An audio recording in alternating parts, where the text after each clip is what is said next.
Gang, what's up? Can you guys hear me?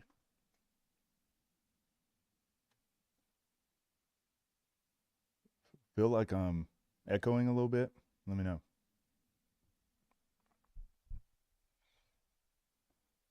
Coach is a streamer now? Maybe. We got a couple. I'm good. Audio's fine. Okay. I've got a couple games to get to today. I've got oh, that's what it is. Hold on. Let me change this. So I can hear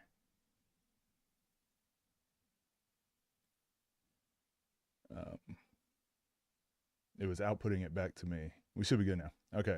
So I need to we're going to play.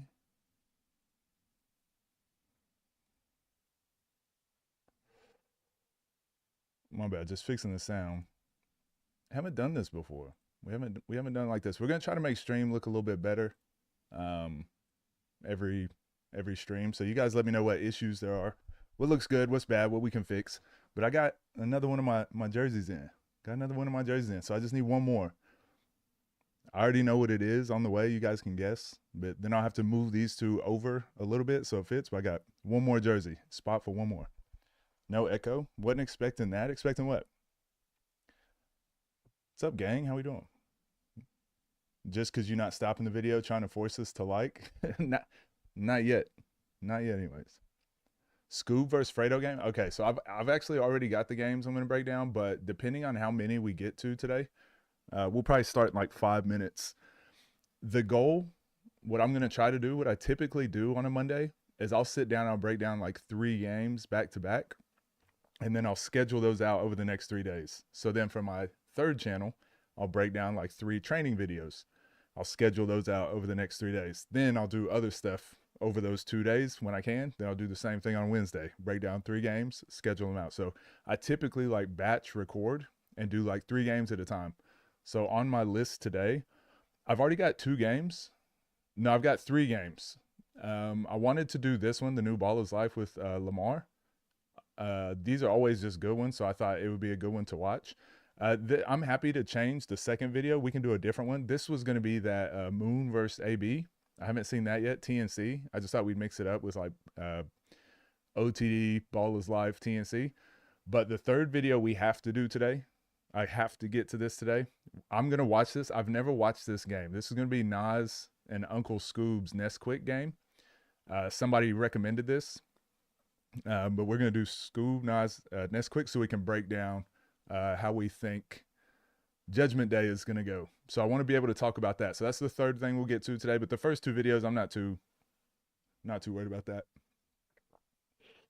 It's asking me to insert ads. Should I insert some ads? I'm kidding. Scoob versus Fredo eventually, though. Definitely want to get to that. Maybe we'll do that tomorrow or the next day. Right shoulder bump fade. I like going over my left. So I can bump with my left, and I can keep my left hand like to take care of anything that's in the way, because overseas especially, they hit your hands, hit your arms a lot. I don't know if you guys were just watching those highlights, but the amount of times you get hit on the arms when you're shooting and they don't call it. So I had to start learning how to deal with those hands. So I liked using my left arm to like clear out that space. What's up, everybody? Saying hi. Can't get to everyone, but I'll try to. Favorite type of games to break down? Honestly, I just enjoy. You're gonna find this weird, but it's just like someone asked me in the comments. I gotta get back to it. Someone said, "Who's your favorite EuroLeague team?" I mean, for like the last 10 years, I've not had a favorite team in anything. I just don't have favorite teams. I just like watching good basketball, right? So I used to be a huge fan of the Spurs, but I wouldn't say they were my team. I just liked the way they played. And then Golden State kind of became the golden standard, so I liked watching them. I always liked Miami Heat, OKC, because I'm from there. But really, I just like good basketball, so it just depends. So what games I like to break down? Just good games.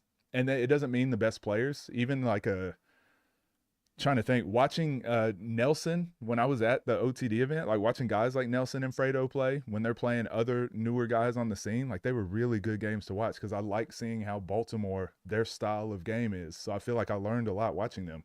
Then I was just at that Houston event, and there was like three or four players I'd never heard of. Watch them play, and I go, okay, I'm starting to understand how Houston plays. I like going to different places, seeing how the different styles clash. New York, obviously we know those New York point guards, what they're known for, like the way they play versus like the West Coast style of point guard. So I just like basketball. I like breaking down different types of games because I feel like I'm learning something all the time.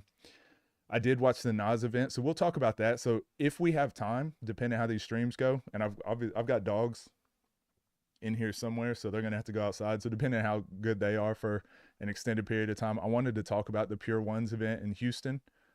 Then I want to talk about Nas's event as well. But if we can't get to that today, we'll do both of these tomorrow in a stream. Greetings from Serbia. Yo, you don't know who this is? From Serbia? You don't know who that jersey is? Somebody asked me, why do I have all of these turned around where you can see the last name and I don't have that one? For these questions right here, I want people asking. Watching you on my TV and phone. Let's go. Double support. I appreciate it. And everyone's always asking, like, how can I support? Where can I donate? Honestly, if you guys are watching, that's good enough for me. Scoob's the people's champ. Absolutely. Fully switching to live streams. I'm not fully switching, but I feel like this is a good way for me to engage with the community. So as you guys see, like I respond to every single comment.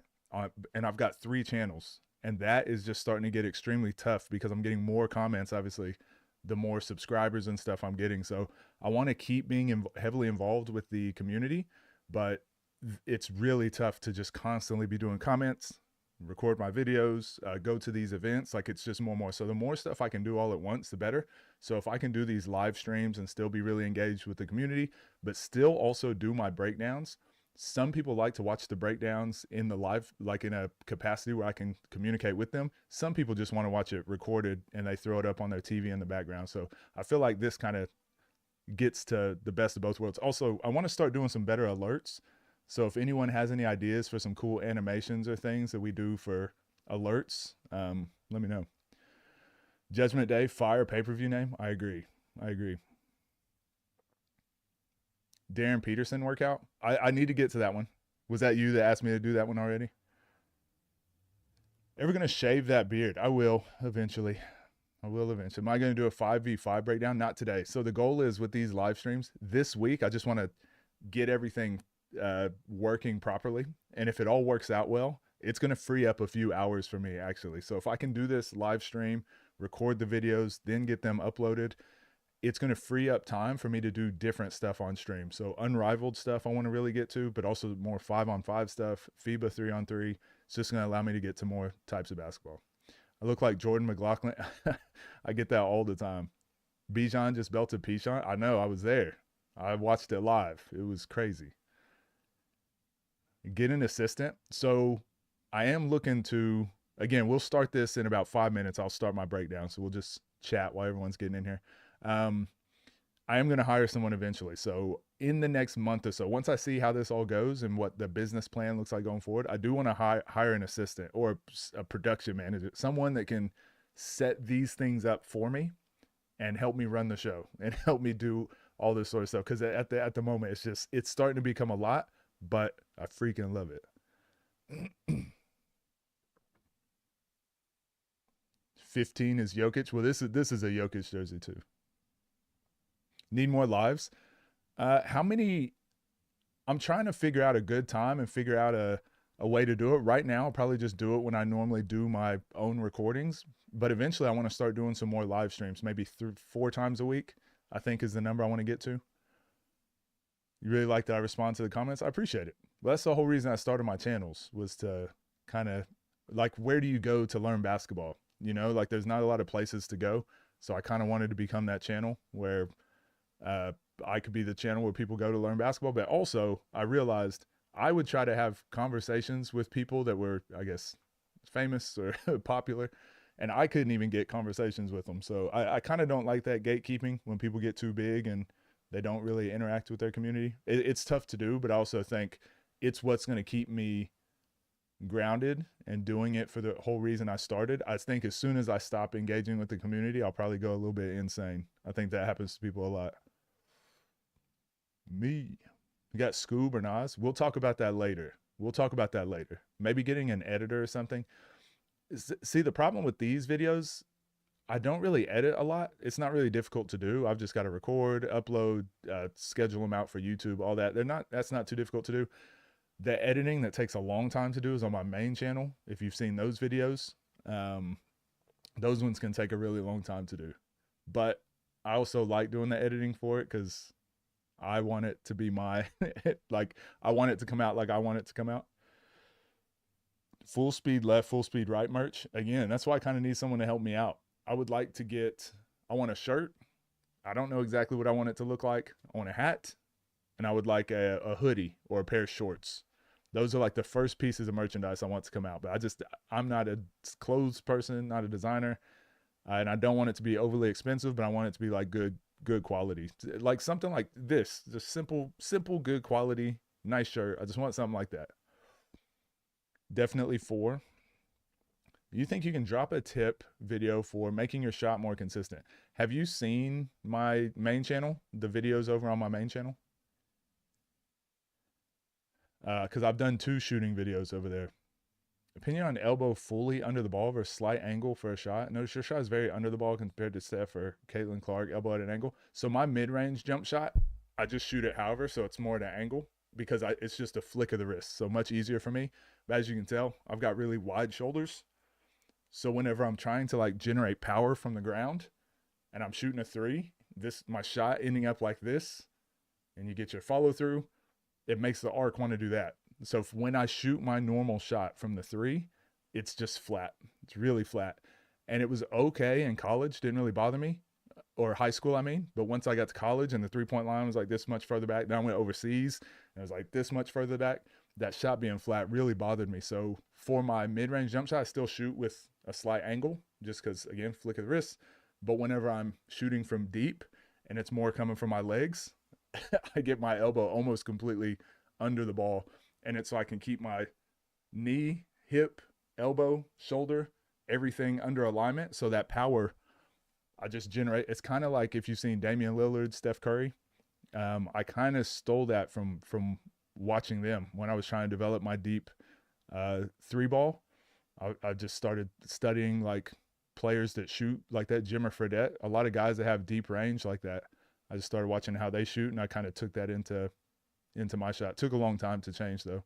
What up, Tone? Is it Tone or Tony? I always see a name pop up and I always pronounce it different.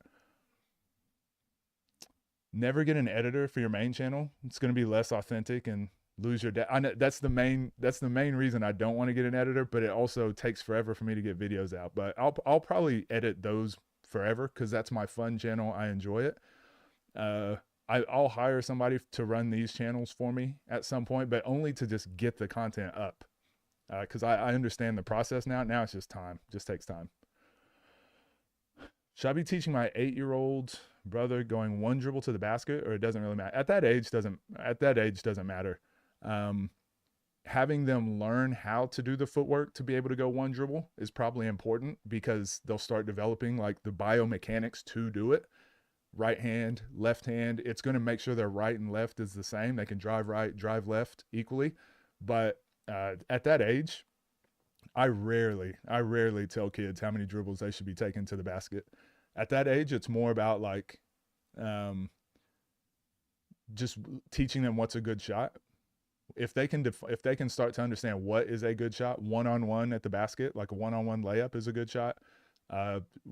Open jump shot, open mid-range, open three. Once they understand what a good shot is, then you can slowly start to break down like how to get to those shots, how to be more efficient at those shots. But the main thing around that age, teaching them what's a good shot. What should they be trying to get every time? Highest percentage shot in basketball. There's so many sayings. I didn't realize I said them all the time until I started streaming, but I gotta get quite a bit of merch. Do I watch the ball in the air? Do you watch?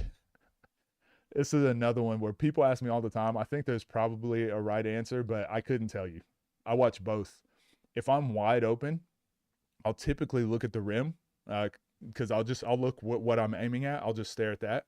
But almost every time when I shoot and I'm contested, and honestly, if I'm off the move if I'm off the move, this would be better. This would make more sense. When I'm off the move, doing a lot of this and I shoot it and I'm like leaning, whatever, I just look at the rim because it's not going to move. So I just look at the rim.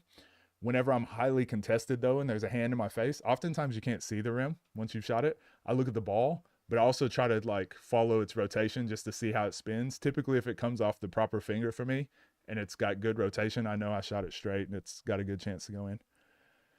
Deal with minor injuries, shin splints, knee. Honestly, you gotta get them sorted out. You gotta figure out what the root cause is. Definitely talking to a specialist, someone who does that for a job, and figure out how to prevent them. So you don't want to get to a point where you're constantly like, oh, I constantly have knee pain, so I just rest and then I go have knee pain again. If it's knee pain because you have weak glutes, then you got to get your glutes stronger so you eliminate the knee pain. Things like that. Prevent it. Rebuild a jump shot with the changes of fingers shooting off and the ball path. Changing a jump shot takes about 3 months of really consistent like effort, and it's really tough to do while you're still playing. It's better to do like in an off season when you have like 3 months to spare. It takes about 3 months. You said something about it in your shooting vids, but is there a good way to practice your 3-point shot when you have a hoop but not enough space? Really, just like anything, you got to do the thing. So if you want to get better at threes, you got to shoot threes. It's really tough to get better at threes by shooting twos, 0.5 seconds of freedom. That'll be a good shirt because people will be like, What is that? What does that mean? I kind of want that one to have nothing to do with like show no basketball on it or anything. So that way people ask the question a lot. Uncle Midrange is popping in. What up? I guess we should probably get started now. Because I wanted to start at 12. It's 12:04, not being punctual. But yeah, so first video I wanted to do was this one.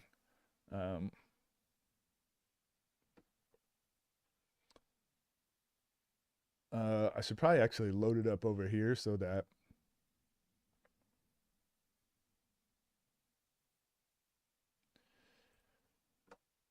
we get the full.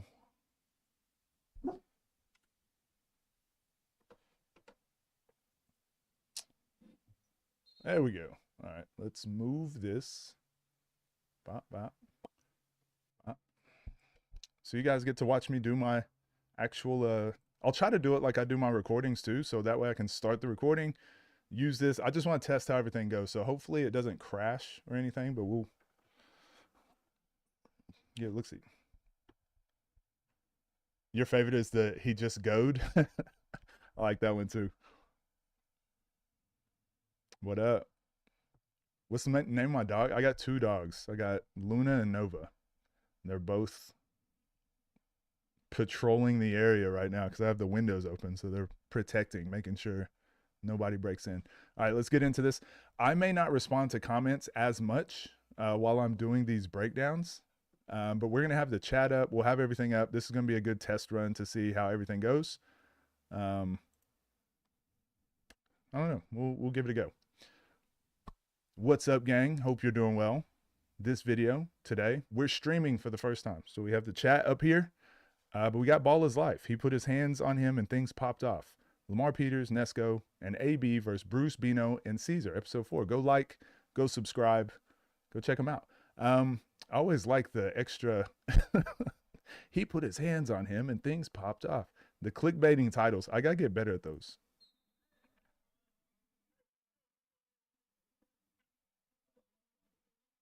Well, we got LP. I feel like any team he on, I'm automatically a villain. I'm with it. I'm bagging it. I've been a villain all my life. I think this might be the first time that we've been the underdog in a very long time. You know, you playing with house money, you don't got nothing to I really want to talk about this Bruce game that we just watched this weekend too. lose. It's really just coming here to win. And we'll definitely cover this later on too. I'm so excited. School versus LP is getting ready to go down. School is kind of taking it easy today, but obviously, anytime LP is on the court, it's a show. Bonnet, talk about the game today. We got a great one right here, man. Hey, Scoob letting it. All right, so, oh damn, so that's Lamar, Nesco, AB. I know I read the name in the title, but I was more just reading it for the video. I wasn't getting to read it for myself. And then see what interesting teams. Dogs loose right now. He gonna let his guy Bruce, Caesar, Early. and Bino rock out. Early. But right now, we got Team LP with an early three-point shot, and you already know, like you mentioned, LP gonna do his thing early. That's not somebody. That's not somebody that can guard LP. I can promise you that. I knew they were going to try and go at Caesar. Unfortunately, he's just a smaller player on the court. And we've spoken about this a lot. It's hard to make 3-on-3 teams for the smaller players. I'd say Dom is probably the easiest one because he can actually switch out on the bigger players and be okay. But it's really tough to get the smaller guys into the threes. But this move here, I don't know why they cut from Bruce came over. Nesco should have just stayed at the top of the key. Or stayed in the corner, and whoever AB should have just stayed at the top of the key because Bino has to guard 2 players here. But because Nesco cut to where Bruce already went to help, like Bino's there, and then Caesar can go switch out onto AB. So they kind of messed this up with their cutting. They should have just stayed spaced out, let Lamar rock one-on-one. This is a scary team. Good movement overall, though. Real scary team. It's too much firepower on this team. Yeah, LP. With LP, AB, and Nesco. He definitely did his. What would be my go-to action? So what they just did, one-on-one with LP, like let your best ball handler create and everyone's space, or just a horns action. So Thing with his team. maybe we'll talk about it here, but this will be interesting, me talking to the chat while I'm streaming and also recording a video too. So it'll be a little bit different flow. So you guys let it go for a bit. But right here, I would probably start at the top of the key with the ball. You can do so many things. Like watch the NBA. Everyone's starting with a horn set, where they're getting like the ball at the top, both players on the elbow, and you can play out of it. You can go screen and then flare screen. You can throw it here and go splits action off the ball. Those two players can screen for each other and pop out with like an Iverson type cut out of their stack action. You can just do so many things. So basically I would start both players on the elbow and the ball here, and just every set I would just run out of that action, at least get one action, make them guard it, and then play. Other than that, obviously you can go into like pick and rolls, stuff like that. It's a little more basic, but start off with something like that to make them really have to guard. Then your pick and roll becomes easier. Then your one-on-one becomes easier. Everything becomes easier after that.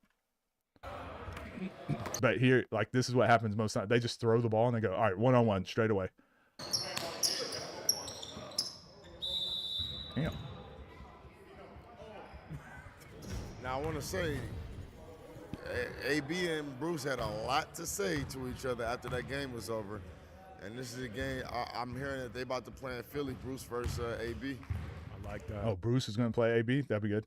Yeah, I'm going to talk about Nas after. think Wonder how that's going to go. And I like that they're taking this matchup personally right now, guarding one another, not ducking no smoke, man. This is the best of the best, bro. This is why we here.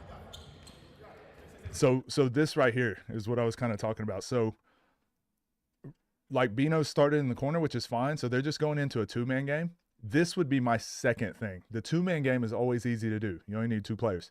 But I would always start with a three-man game so that all three players have to be involved. Then you get into this. But this is a really good action too. I like this. But Caesar throwing it, going guard to big, pick and roll, which is usually pretty tough to guard because it's almost always the other way around. You don't see this enough.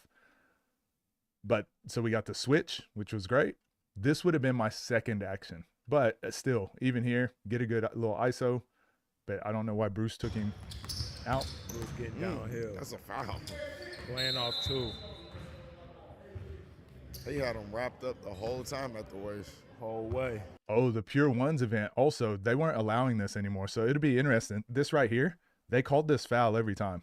So it'd be interesting to see how this evolves over the next couple months.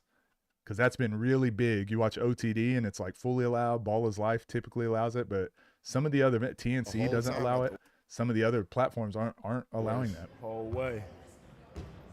You gotta be able to see that Scoob. one from the ref. Pull That's up a from shot. Caesar. That's what he do. Here we go. Entry into Bruce on the inside. Facing up against AB. Pull up. Good defense by AB. Is the stream VOD going to stay up? I haven't figured out yet. I might keep the streams members only, but I'll record all these videos and drop them anyways. So I might keep the streams members only after it goes up. But this right here was pretty good. So Bino, instead of cross screening, lifts up, catches at the elbow. I think any team that Bino plays on, they should almost always play through him in this high out position, kind of like Jokic position. Because if you sag off, he can catch and shoot. So you have to be involved with this. But then it allows for off-ball screens, other things here. This was a really good kind of set because it was still an ISO, but there was so much involved off the ball that it actually gave Bruce a really good one-on-one position there. Not a great move, but Good defense team by ball. AB. Got the tip over to Nesco. Tray ball. No good. Caesar with a tray ball at top of Feet the set. key. Up and Chat, and since you guys are here right now, and for everyone that's going to be watching this video, we need to normalize this here in America.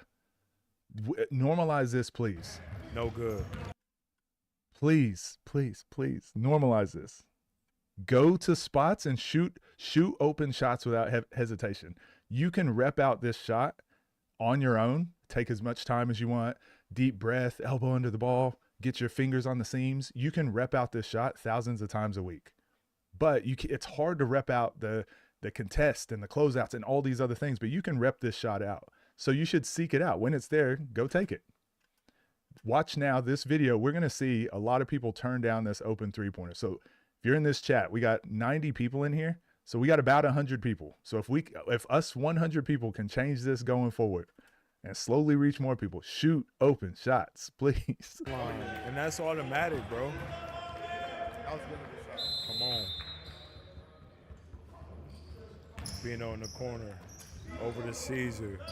Against Bruce got to post up Nesco there. Like right here, Bruce turn and seal. I speak about this a lot on my main channel too. Turn and seal and let Caesar just throw that to the basket for you. But either way, you got 2 feet in the key and you'd still have a live dribble.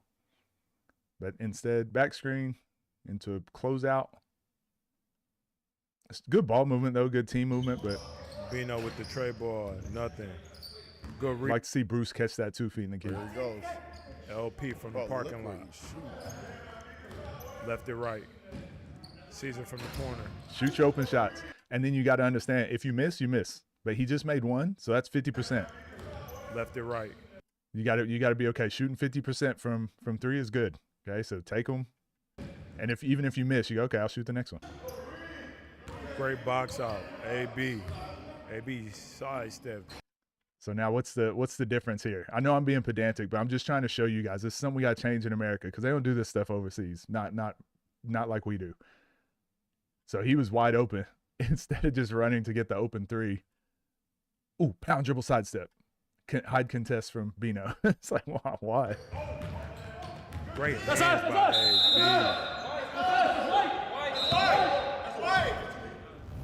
AB. AB with great hands here. Bino really the X factor. I feel like the chat might be less in the way on the top right. Causing a turnover. Is the chat not on the top right?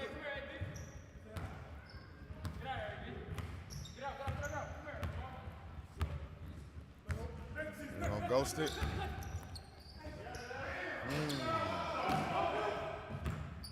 Got the clear. Gotta be looking for those kickouts off the rebounds.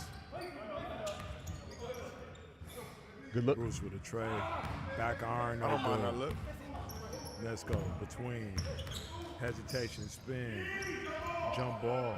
What are you travel? talking about? That's a jump ball. Back What are in. we talking? Good Ooh, pump great fake. pump fake. So now why did he get open? Because the last time he sprinted out and shot the 3, created a closeout for himself. It's kind of like in the middle. I do need to, I'll try and fix it a bit. We'll go with that for a little bit. You guys let me know. But he created a closeout for himself, and because he's willing to catch and shoot, now they close out and they're like, I gotta stop this shot because he's gonna catch and shoot a really high percentage 3. And so now he can sidestep and shoot another 3-pointer that's high percentage, easily replicable. He can rep this out a lot. This time in the corner. Great looks. Like he's just getting super high percentage shots right now. This means a lot to him. And the difference is Caesar has to do that because he's the smallest guy on the court, so he has to play smarter. But imagine you're not the smallest guy. Imagine you're also athletic and you're stronger, and then you also play like that. That's what Nas does. Early with 6 points. Good pass. Oh, foul. Good look. Foul underneath. Dang, one. Let's see what we're gonna do. I like I said, I like when people get into more. Yeah, I know he played Oklahoma State in Uh-oh, college. there go Bruce and AB. Oh. Wait, how'd that start? Like I said, I like AB with the little elbow when shrug. people get into more. Uh-oh, there go Bruce and AB.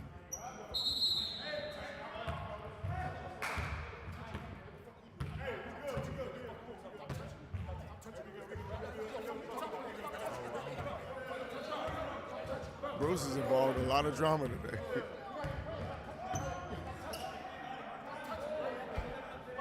I like this. All right, let's see what type of action. Are we gonna get a pin down? I like that. I like that AB didn't back down. From what 3-point percentage is it not worth shooting every open 3-point shot? It's more about time and possession. If your team is winning by 10, You don't necessarily need to rush and shoot the quickest open shot, but that was Golden State's motto. First open look is what they took, because if you second guess it, sometimes you'll end up with worse shots. So if you're a high 3-point percentage shooter, just take the first open look, because it's going to be better than anything else you can get that possession most times. But typically 40%. If you're below that, then that's probably when the mind games start to come in, but that's probably why you're also not shooting 40%, because you're not just catching and shooting. Like to see some action right here. You can always go to an ISO. Is he going to come for the handoff, backdoor maybe? Neither one.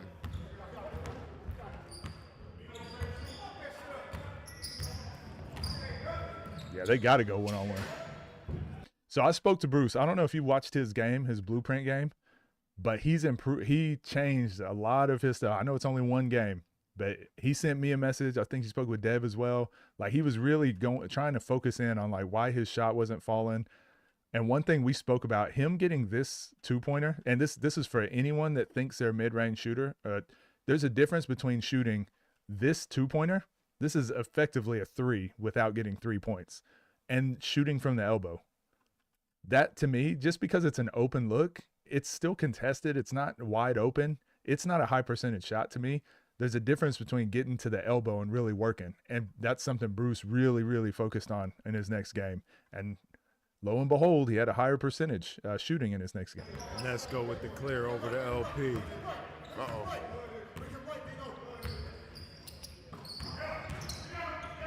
Aaron pass by Lamar with the turnover. You know, Lamar actually does that a lot. What happened here?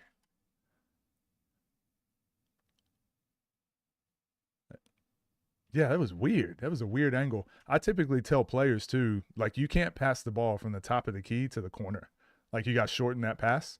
Obviously, if you're driving or if there's like someone wide open, like certain circumstances you can, but a rule that I typically have for players, you cannot throw it from one side of the floor to the other. Like, you got to shorten the passing lane.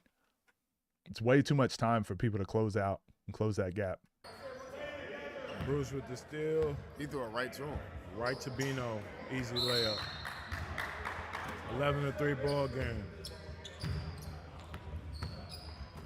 The white team has a lot of firepower. Black team is playing with some good chemistry. Bino's probably the only player that really shoots it where this to him is a wide open shot. Like him catching, he talked about this, catching it like in a stampede stance. So catching it where you can catch and drive, catch and shoot. You can do anything from this stance. If your hand isn't in the cookie jar, that to him is just like a wide open shot. Super deep. Doesn't need to play from there, but he's very high percentage from that look. Black team is playing with some good chemistry right now.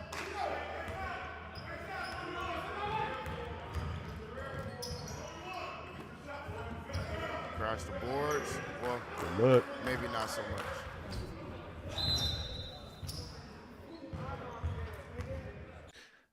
You are right. Not everyone can get to their spots, but like that's something you need to work on then, right? Like, don't just be comfortable shooting long twos consistently. You should really put a concerted effort into actually getting to your spot. And the fact that he has started to do that has showed that for him in 5-on-5, he can get to a spot because he can use a ball screen. He can play off a closeout. But in ones, he has to be a lot more intentional with getting to a spot. And he talked about it. He knows that. So, but you're exactly right, Gold. And Baby Durant, what's up? Welcome in. Yeah, young players, always encourage them just to shoot good shots. Like we spoke about that earlier. It's more important they just know what a good shot is and they just take those. But I'm typically, it's going to go coach to coach. I typically just, if someone's a decent shooter, I just let them shoot if they think it was a good shot. Because shooting is so mental. Great Good steal. He saved. Great. I actually haven't seen Lamar do this style of behind the back much. I think maybe he lost the ball. We don't really see Lamar do that behind the back. Usually it's as he's stepping forward. Bruce has timed that really well. He saved that too. Or not saved, he cleared it. Cleared it. On the inside to Bino. Nice dunk. I'm not gonna lie though, the person that you really want to What up, Fortes? get Good pass, yeah. he's gonna look to pass and shoot, you know? It's not like he's gonna take all the shots. But it's just so many of these guys that can get going. Another good look for Bino. And again, I wouldn't say for most players, So I'll try to be a little bit more detailed here. I would say for most players, I wouldn't encourage them to shoot these threes from this deep. But again, Bino is just proven time and time again, like hand down, he's a really high percentage three. So if Bino shoots this and misses, I would, as his coach, I'd be like, keep shooting. You're fine, keep shooting. But for Lamar, someone who has way more other gifts and they can get 2 feet in the key, they can create for other players, they're so dominant in so many other ways, I would be like, don't settle. Don't settle. Does that make sense? It's just kind of player based. Any of these guys that can get going, so it's hard to keep everybody in rhythm. Shoot, that's good. AB with the tween pull up. I like AB's mid range game. Right now, that's what he does too. Bino with the pull up. Got his own Great rebound. hustle. Damn. LP's team seems like they just haven't got into the flow yet. They're doing all this without Scoop as well. But they're playing as a team. Like I said, they continue. Which category does Rob fall into? Same thing. You have to coach Rob. You have to coach Rob as Rob. You can't be like, oh, Rob, I'm going to coach him like I coach Nas, because Nas's brain and the way he plays is like efficiency. That's why I like Nas so much, because I relate more to his style of play and the types of shots he looks for and the way he prepares for games. Rob is more of he's got such an elite superpower with his 3-ball that I wouldn't be able to teach him how to use his 3-ball. I can teach him other things and other skills, but he takes some shots that I just think like that's such a bad shot. And then he might hit 5 or 6 in a row. So players like that, you kind of got to let them do what got them there, but then you can teach them other things around their superpower. Like it probably takes another person with Rob's superpower to teach him how to use it better, like a Steph Curry. Like he'd probably listen to him, but why would Rob listen to someone who can't understand what it's like to be able to shoot those types of shots? To do all this. To the basket. Oh, flash. Oh, missed it.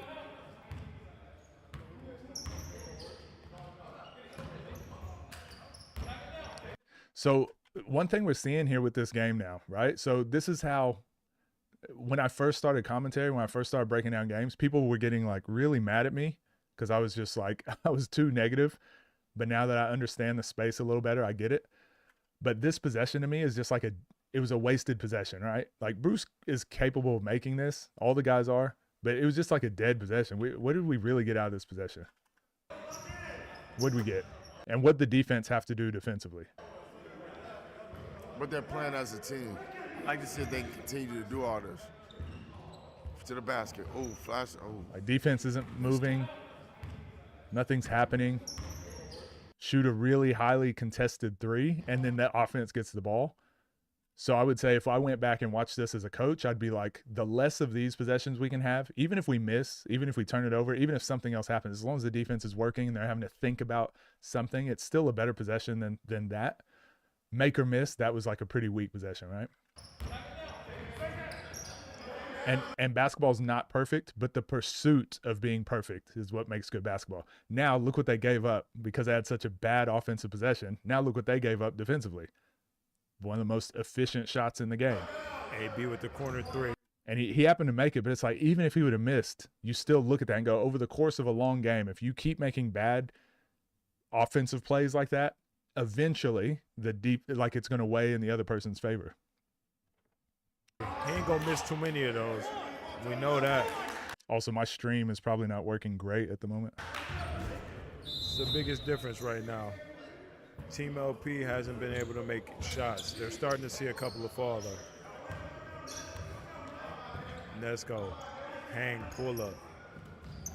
Back iron, sees with the clear, shooting the tray. Can't get Good it. hustle. Mad Dog hustling. Ooh. Bino, Ooh. Trey. And look, Caesar missed this, but like, again, it forces the defense to sprint out in a closeout. So instead of AB going in to rebound, now we've got this mismatch just because Caesar is willing to just hunt open 3s. So he goes and does that. Now Bruce gets the rebound. Again, it's a scramble, and it's just like a percentage play. That doesn't mean you're going to end up with an open three every time, but the more good plays you make, the more good things happen. And then Bino finally hits one. Okay.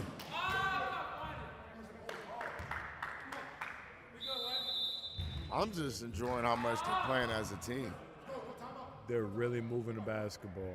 I like that. Move the pill. Kind of refreshing, to be honest with you. It really is. You know, a lot of times we see a lot of isolation basketball and 3v3. But They're these all guys, touching. yes, moving the ball well. Caesar with a tray. Ooh, Left good it short. Good look. Hey, be attacking. One leg fader. That's smooth. They missed an affordance.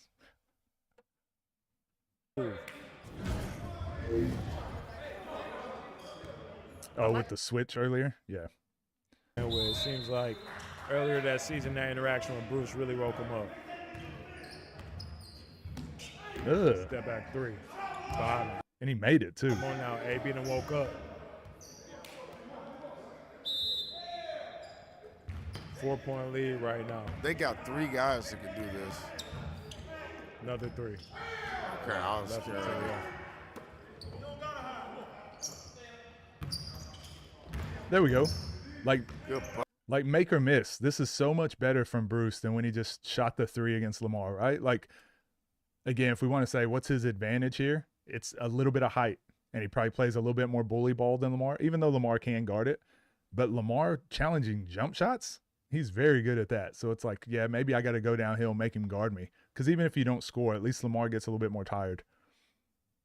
But he happens to drive to the basket. No, they're still not helping like they weren't earlier. So that was a really good adjustment by Bruce. Does Ball is Life own this gym? I don't think they do. I think they just use it. If they were more organized, they'd use Caesar more. Yeah, also because Caesar just moves a lot. I think he's trying to play really high-level basketball. I think the other guys are just like kind of hooping. Kind of strange. I mean, we've seen the one-on-one. I've never seen them actually match up in the 3-on-3. They never roll. That's a big problem with the pick and rolls too. No one ever rolls to the basket. That's another big America problem we have. That I can remember like this. All right, a quick timeout. We team.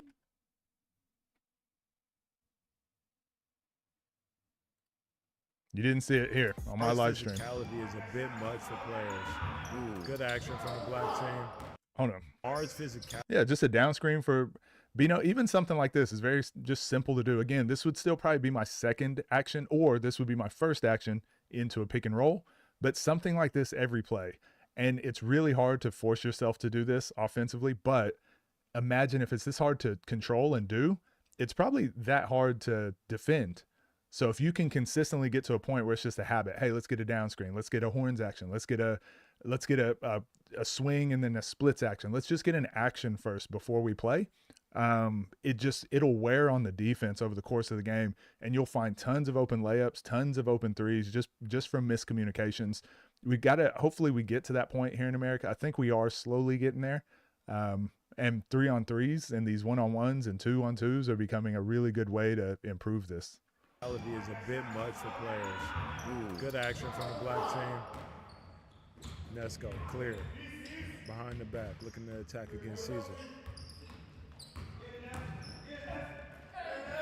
Damn. Just a good move, but I still look at this and I think if Nesco sprints to the three, like sprints like he wants to shoot the open three, then Caesar is actually sprinting out on the closeout, and then Nesco gets to the basket a lot easier. But he's just got ultimate talent, so it's just like bang, bang. It crosses him. Pump fake, reverse that's a tough layup, but he could simplify it. Sprint to the corner, act like you want to shoot that open three, or if he doesn't close out, you shoot the open three. I think a lot of these guys can just simplify their game. And again, I'm being very pedantic. These are the elite of the elite in the YouTube space, but just for all of you trying to learn, like what I look for when I'm watching. The area improvement that we What up, James Harden? need to see from Caesar, just be able to guard, you know? Honestly, I might be putting on some weight, some muscle.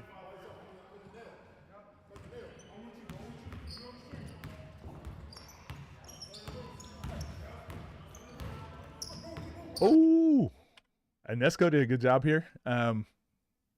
but he's got to watch Bino. AB was wide open on this. And ideally, you'd like to see this pass somehow get to – this is something good passers are good at doing too. And again, Nesko can – I would say Nesko's actually an elite passer, but they just don't play as much team ball as they do one-on-one. So that pass should have already gone, but it doesn't. That's fine. It goes here in a second, but look at this back cut right here. This is what Jokic would have thrown this no-look lob. Bino just completely lost him. But you'd be surprised how much guys just get lost by getting 2 feet in the key. The defense does this so often, what Bino did. And AB did exactly what I always talk about. Once you see the back of their head, cut. As soon as you see the back of their head, you cut. Lamar called glass, hopefully. Backboard. Just like that, 1-point game. The bank is open. Respect to Lamar, like kind of playing without the ball today, right? Yeah, he's letting his guys do the work for him. But give me the ball, though. I seen one go through. Golly. And so, again, I'm talking a lot more because this is live stream probably, but this is not a bad shot. And we know Lamar can hit this. But to me, it's like once he scores 1 or 2, then we ride the Lamar train, right? Pause. I don't know if that needs to be a pause. But it's like, I feel like in the 1-on-1, 3-on-3 space, we just go to it so quick. Oh, this guy made 1 shot. All right, ISO. Go ISO now. And then we kind of let them off the hook. That was really good defense by Bruce, but a fadeaway contested corner 3 is like the toughest shot you could get. Yes, I've seen Lamar make these time and time again too, but. Great tip by Nesko. 1-point ball game. Caesar with the call out. Directing the traffic on offense. Oh, elite. Hey, this is Pishon does this a lot too. I really like this from Caesar. Zay does this as well. Look at Caesar right here. Caesar with the call out. When you guys are like, but my teammates won't cut. My teammates won't. Yeah, you gotta talk to them. You gotta communicate. Directing the traffic on offense. Yeah, bro, tell them to go. Hey, point guard Caesar, let's go. That's an elite skill you gotta have. Communicate. I like the action, bro. He really commanding the truth. And look, it looks like BS movement, but just it's getting Bino to move. It's getting the defense to have to deal with you. Can't get nothing out of it. Gave Bino. Bino had 2 feet in the key here. Yeah, we miss a lot of opportunities here in America off the ball, but we do have players like this Caesar that make it easy. So now that they ran this little splits action, it was pretty weak. But Bino face cuts, one thing you want to teach, like defense, you never want to get face cut. But Bino right here, just sit down. This is where we want to get you the ball, right? But sit down. If you catch 2 feet in the key, no one's guarding Bino there. He can just fade over his shoulder, whatever. But instead, it's like, I've got great position. Who was it earlier saying how tough it is to get to those spots? Not really. Not when you're trying. But Bino's like, nah, I don't want this. I don't want to catch it 2 feet in the key. I want to catch it here at the logo. And then AB starts playing defense out here too. We're so backwards in America. Remember Coach Blackwell called it upside down basketball? That's what we do. Hey. Good pass. Ooh, Bruce should have been over there. And he makes this, watch. Fade. Nothing. But like, so we look at this possession, and this in America, we're so prepared to take this shot. 2 feet outside the key. Boom, bump fade from like deep 2. We're happy to take that, but Bino didn't want to catch it 2 feet in the key and just do a little baby hook. I don't know. We're so backwards here. Nothing. Never seen a down screen before. He could have sealed, missed it. Yep, I agree. You two guys running action will low-key help all of American basketball. I 100% agree. That's why I've jumped into the scene so much. Is like, this is going to be such a good way to develop younger players and develop our coaching. This is small-sided games, essentially. Bino's 6'7". This is the first day, bro. I can't wait to see these next few days. Nesko on Caesar. Good luck. That angle. Look, I know Nesko's got all these moves, but again, just that little hesitation shot fake to drive out of triple threat and to get inside the elbow in like one dribble. That's pretty good. And then Caesar's not slow, and he's a good defender. So to be able to do that, and then inside the block, we always talk about that. Good left. Great job.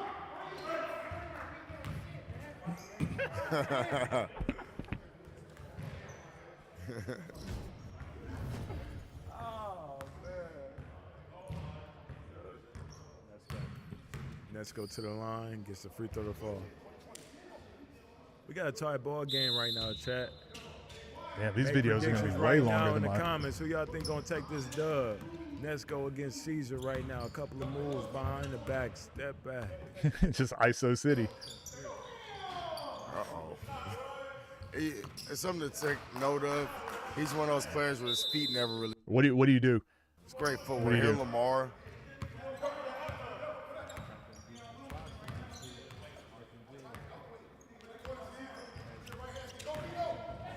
Good Inside pass. the elbow. It's crazy, right? We probably shoot a higher percentage off the dribble threes in America than we do kick out, driving kicks. This is very high level basketball. It's a great shot by AB. You still shoot this every time, but I really hope just because he missed, he doesn't stop shooting this. But I just see it so much over there. Way You to know. get out there on the. Not from him, though. Not from him. He'll always shoot his open threes. Who was I just talking to? Oh, Wani. I was just talking to Wani about that.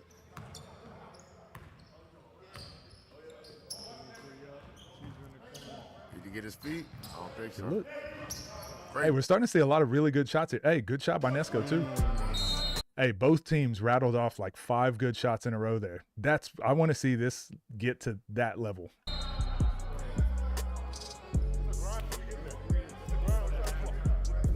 Damn.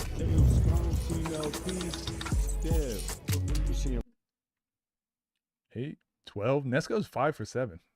Crazy. Right now in this matchup. It's just too much firepower on this white team, but I love the black team playing together. It is not, I mean, you know, all Bino 5 for 11. 3, 8.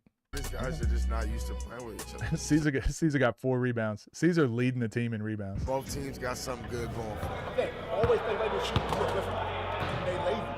So like, I told Bino screen for me, go get a pin down for you. He had Nesco on him. As soon as he went the pin down, Nesco turned his head, started walking. I'm gonna skip past the shot or catch and go. And if AD step up, it's a pass to Bino right in front of the rim for a layup. If little things like that, we good. 23, 26, bro. Gain of 50. You are in a great spot right now. We want to get something. Man, it's like if you sit him to the hill, you just go. It's out, every time. Heel switch. Heel switch. Heel switch. We got a rebound though, low key. We got gang rebound. Y'all clean it up at the end, though. I'm not in the court right now, so we smaller right now. So we gotta box out gang rebound. No way Caesar getting any rebound. No way. Fuck all that. We gotta feel me play our game. Y'all niggas trying to figure it out. Y'all niggas figuring it out. That's what. Yeah, y'all niggas figuring it out. Yeah, they're shooting higher percentage now, or taking better shots now.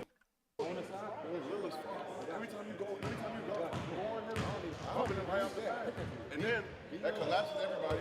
Open something. Let's go. Y'all good? Let's play ball. Yeah, I just think always try to think like you just want to take good shots. It's not, you can't make all your shots. It's not, am I hitting them? Am I not hitting them? This is how you avoid slumps. Don't overthink the result of the shot. Just think like constantly get good shots, constantly get to good areas, constantly get to my kill spots, constantly doing the right thing. Eventually it'll work out. All right, back in action. Nesco with the ball. Not much help on that side.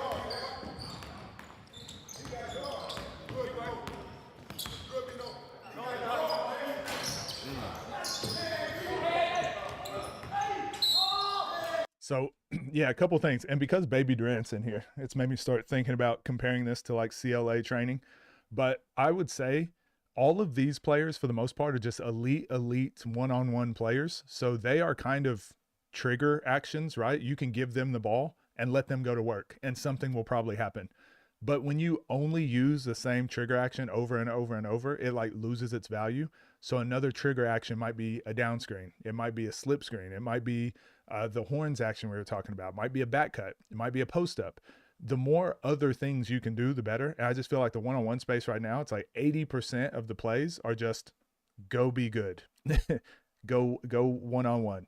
And I think when you're playing one-on-one, you have to do that. But in 3-on-3, you should use all the other advantages you have to your advantage.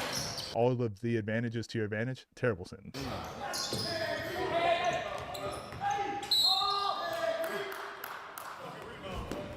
Let's see. I don't know. Ooh. I don't know. Oh, Damn.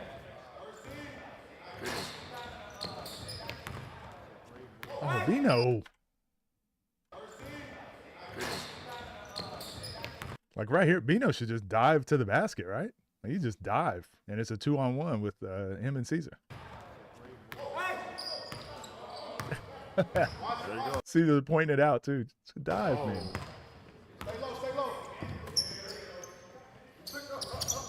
But it's good. Oh, hey, I think you're right. Caesar is telling Bino to dive, and he refuses to do it. But I think this is. I was kind of like this towards the end of my career with my teammates, and a lot of them hated me for it. But I eventually got to the point where I'm like, no, you have to go do the thing. Like I'm going to point it out so everyone else in the gym sees that you're not willing to post up. I love this from Caesar. there you go. Oh, And see, he's not doing it.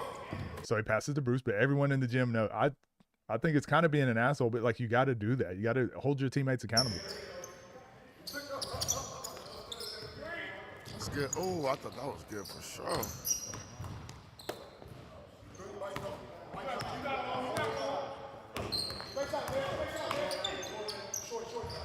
They kind of been playing through him.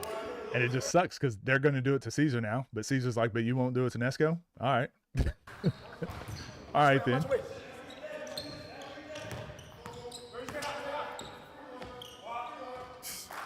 Hey, Feed the beast. it's serious.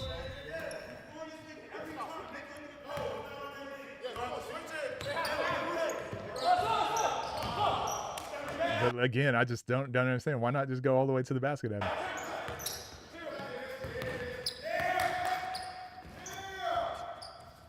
He's looking to fake that. Good actions here. That's his pull up. Good little movement from Black. They didn't execute any of those well, but again, just the movement by itself. We can talk about each of these.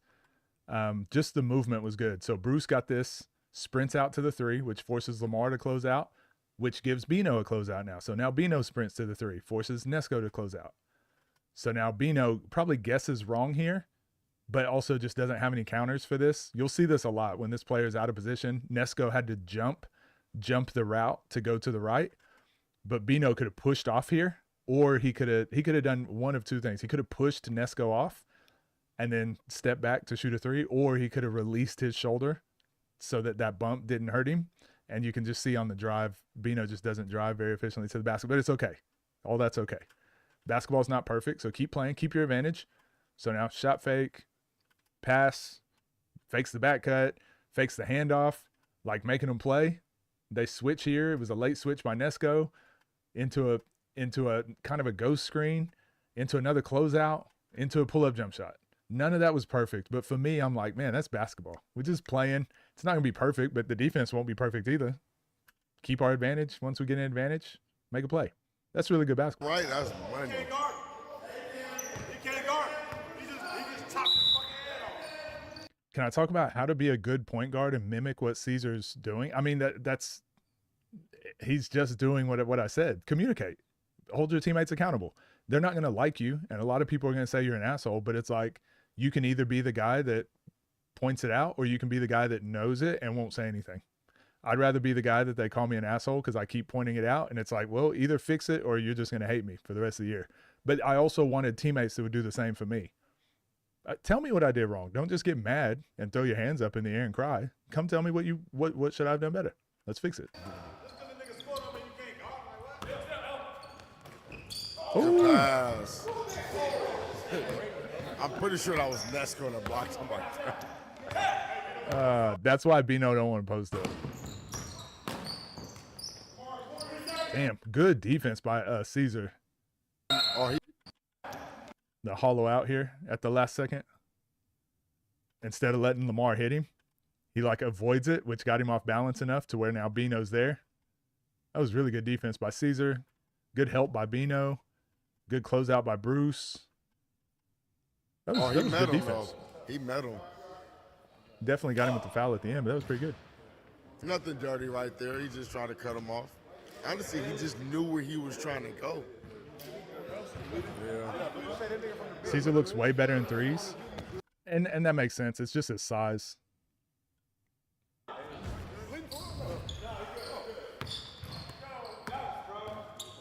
But even this, remember, little things like this. If I were AB, so if you're someone who's trying to take advantage of your height and post up, don't just turn your back and post up where you want to catch it, because he wants to catch it here at the elbow. Watch where he ends up catching the ball. He wants to catch at the elbow. That's not good post up position, right? He's still gonna have to work pretty hard to go score. If you're someone who's trying to score in the post, this is what I've done this video over on my main channel. Go check it out. But if you're AB, turn around and walk into Caesar. Walk and try to push him as far as you can under the basket, and then turn and seal. Then when they throw it to you and you go catch it, now you might be at the elbow. But don't stand on the spot where you want to catch it. Try to walk them down a little bit further. You've got the advantage. Just turn around and push him. And then the ref will eventually say, hey, guys, stop pushing. And then that's when you turn around and seal. But just give up space like this. Caesar did what he's supposed to do now and pushes him on the catch.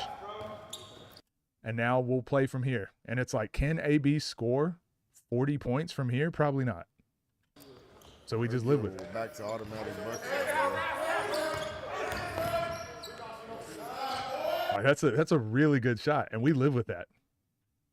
And keep in mind, Dang and AD are playing a one-on-one tomorrow.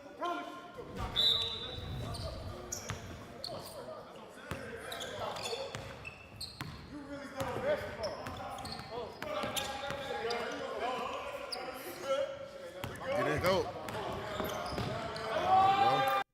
I would much rather see that from AB. Get down. If you're a bigger player, just get downhill and bump.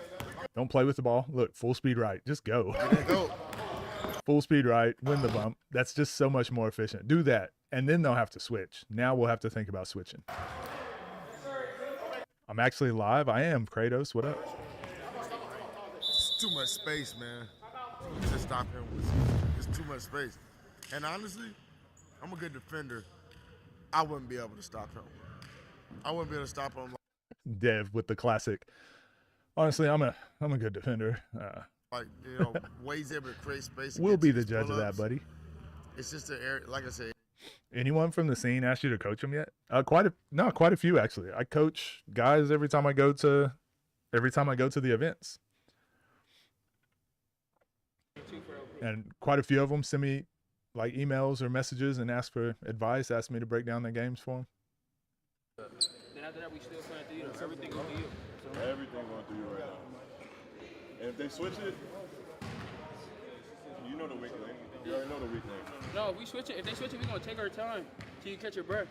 And we're going to go back to it. Fuck it. Come on, just keep going, doing the same shit that's getting us here. Y'all niggas got him now, bro. Y'all good. This is basketball. This is feet in the high hand. They're going to probably try to switch on somebody else. That's what I'm saying. I'm going to already be screening. But don't be less aggressive. We still need you to be aggressive trying to get that basket. Sometimes put in so many hours, nigga, you just naturally better than these niggas. Come on, man. You naturally better than these niggas, man. Come on. I got this shit. They gonna keep they keep doing it though. They gonna keep switching. Sorry, switch it. Go back. Yeah, no, just give it. I got AB. Cause listen. You want him to get Lamar? He ain't really moving, like. I don't give a fuck. Well, let me get next one. Fuck it. All right. I'm next. See, it's just like wherever we Motherfuckers are making this. Look, we get a stop, we gotta score. Cause we can't. He working hard. They're attacking him. We get a stop. We one shot it out. So we do get a stop. He finally get one. We gotta do it. It's a good point. It's a good point. I just said that, right? Like Caesar having to do all that on defense. And then breathe. You kick. Hurry up, you goddamn put that motherfucker. Dump that motherfucker. Got you. A video of me coaching Tay. I'd love to work with Tay.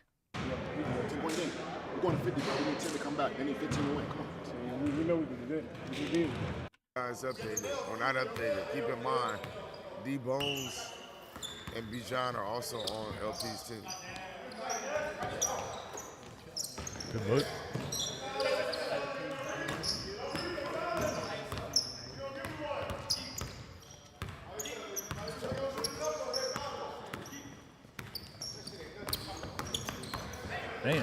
Damn. That's one of those ones that just looked awkward. I don't know if he really got fouled there. He likes to shoot the ball with his right hand going to his left. All right, coming down to it. 35-25. Still anybody's game. Game going to 50. There we go. Good catch for Bino.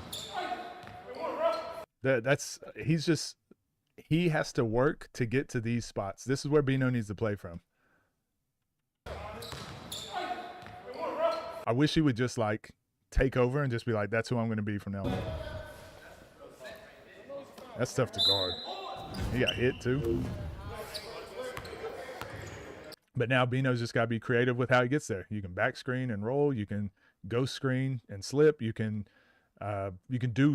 screen, and if they switch, then you can just walk him down to that spot. Like Bino just needs to be creative with how he gets to his kill spot now. But he's just so comfortable standing at the three.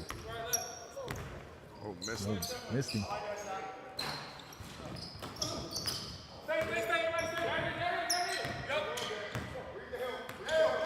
Well, gotta revisit this again. Get up.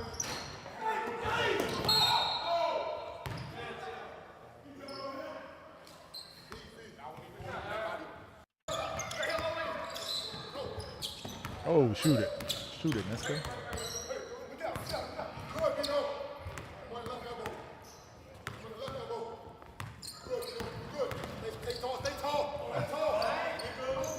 Yeah, Bruce was telling him, stay tall. Don't fall for that.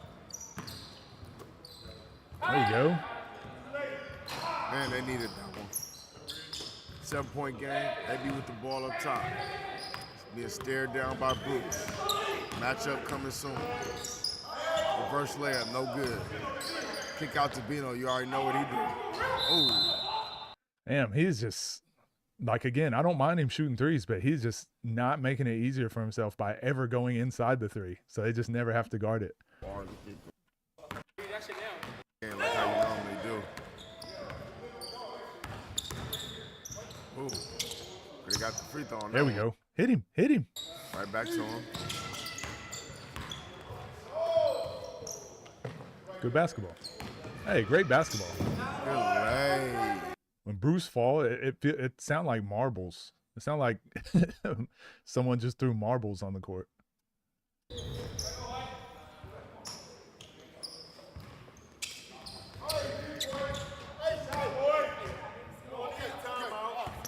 It's hitting shots now. Does that get under my skin seeing Bino play lazy like that? Not at Bino. Like I said, I think we have a real problem here in America with the way we develop our athletes. Bino is a freak athlete and an elite world-class shooter. And the fact that we didn't teach him properly at a younger age how to make it easier for himself, yeah, it frustrates me. Not at Bino, but I just think our development here in America just lacks like kind of a cohesive, we don't have like a top-down approach. We don't have a Team USA or Basketball USA that teaches like, here's the skills we want to develop. Let's move that at the college level, at the pro level, at the high school level. We just don't have that. Everyone just does their own thing. So what Bino's done for his career, it's got him to the G League. Like he's good enough to play in the G League. If he wants to go overseas, he can go overseas. So it's really tough for him to all of a sudden be like, okay, I'll change the way I play and I'll add all this other stuff now.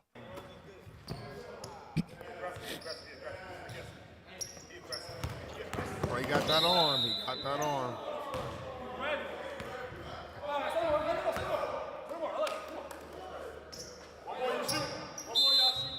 Bruce got all the tricks, bro. Old school trip. Backdoor. Damn. It's a little personal here. Bruce taking on the challenge. I like it. They're just feeding Bruce right now. So wherever that happened at. They hate that ref, man. The ball hitter ref, nobody like him. Actually, he's serving him right now. Damn. He's serving him. Oh, they put Lamar on him. But he said, you know what, come back here. Back to AB. Where you think he was going? He gonna settle here for a three. There's no need. Looking for that hezzy jumper. Gets it too. Oh, almost. So I mean, it's just such an American thing. But had he made it, it would have brought the house down. But we just go to that we're just so quick to go to that rather than be like, no, let's keep the pressure on, keep going, keep them in the blender. That's like taking the timeout.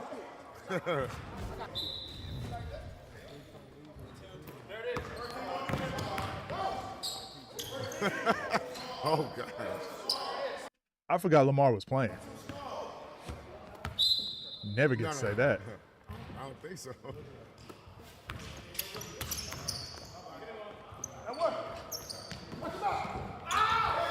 Damn. Go Ness.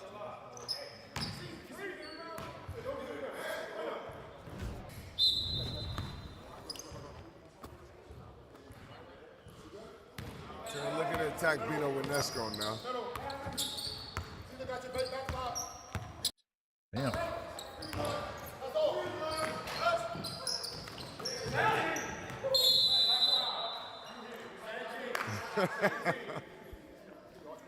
Feel like Caesar did that on purpose.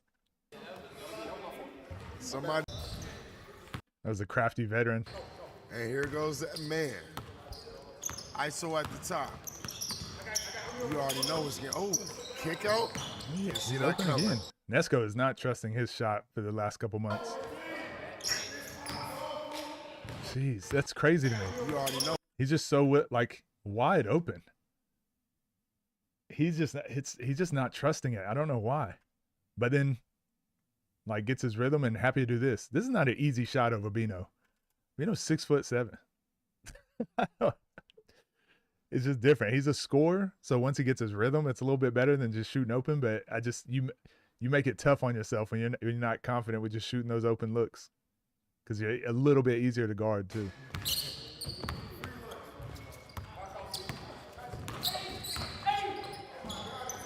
Tough shot.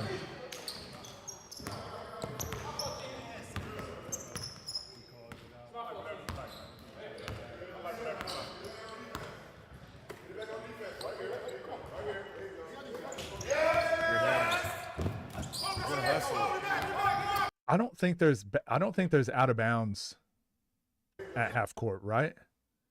I know he went to save it. I actually don't think that's out of bounds. I don't know. Good hustle. That's unfortunate.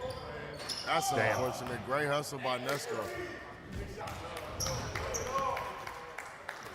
Bruce is leading today.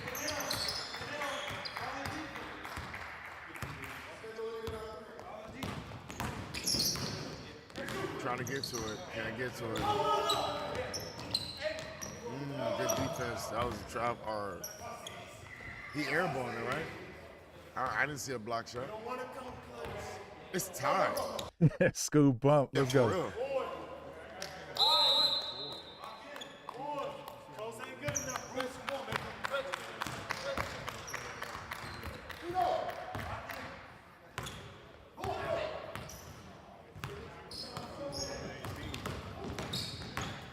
Corner.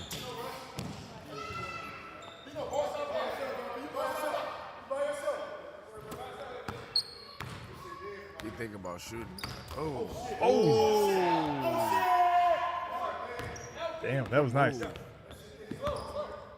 we go.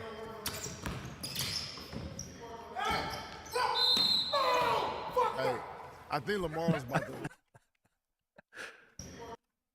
Oh, I don't like that call. I don't like that. I feel like when they hit hands like that, as long as you're straight up and you're not in their cylinder, I think it's clean. Hey, I think Lamar was about to leave if he didn't get that call. But the call's the call.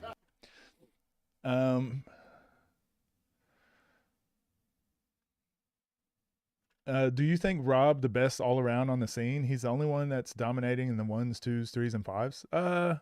I mean, that's subjective, right? Who do I think is best? I don't think Rob's played enough 1s. And I wish he had a more consistent 3s team. I feel like his team settings, they always just get him the most random teams. So when he loses, it's like, oh, not a big deal. When he wins, it's like, damn, he carried the team. I would like to see Rob and Lamar on consistent teams, because Nas plays with Frank Nitti so often. Street Stars has their team. I would like to see Rob get a team like that around him and Lamar get a team like that. And then us really start pushing the 3-on-3s and the 2-on-2s a lot more. What do y'all think about that? Crazy. Better to have 3 guys who can all space the floor and guard the perimeter, or have 3 real big men who can go sit in the paint and 3v3? Space the floor, 100%. 100%. There's a game coming out. OTD's dropping a game soon, 3-on-3s, 3v3s, and it's really interesting. There's one with 6 big men on the court. Looks crazy. Coming down to it, 44 to 43. All right, look at it. Oh. Shoot it. Big shot right there. Can't get it to go. Good look. Oh. Man, he's just the only one that, I'm telling you, he's the only one that trusts every time your hand is out, he's just going to shoot it. And I think mentally that just does so much more for you as a shooter. Oh, rolls in. 2-point game. 2-possession game. Both teams. They be doing us dirty up all his life, man.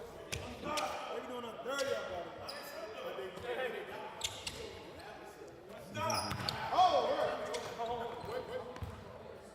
I'll get to that comment in a second. Who do I think is best? Don't need a 3. It's open, you take it. And he took it. You don't need a 3, you need a Bino. Don't matter what you're looking at. I know what I see. Boom. Battleground Season 1 MVP, and you can see why. We want to win. We're not done. We're not done, Bino. We're not done. We're not done. We're not done. We're not done, Bino. We're not done, Bino. We're not done. Now For the game. Ooh. Yeah, Bruce. Get in there. Wow. Bruce is the game. What? Y'all can't tell me people don't care about 3s. You can't tell. Look at this. You cannot tell me people don't care about 3s. It's changed in the last couple months. I'm telling you. Ooh. Wow. Bruce is the game. What a game by man. I can't believe it. But you know, played out of sets, won the game, gave the ball to beat on, let him make stuff happen at the end of that. What just happened? Wait, what just happened?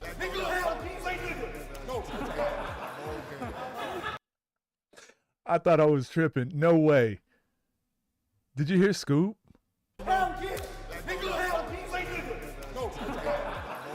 Bruce said, don't do that. But you know,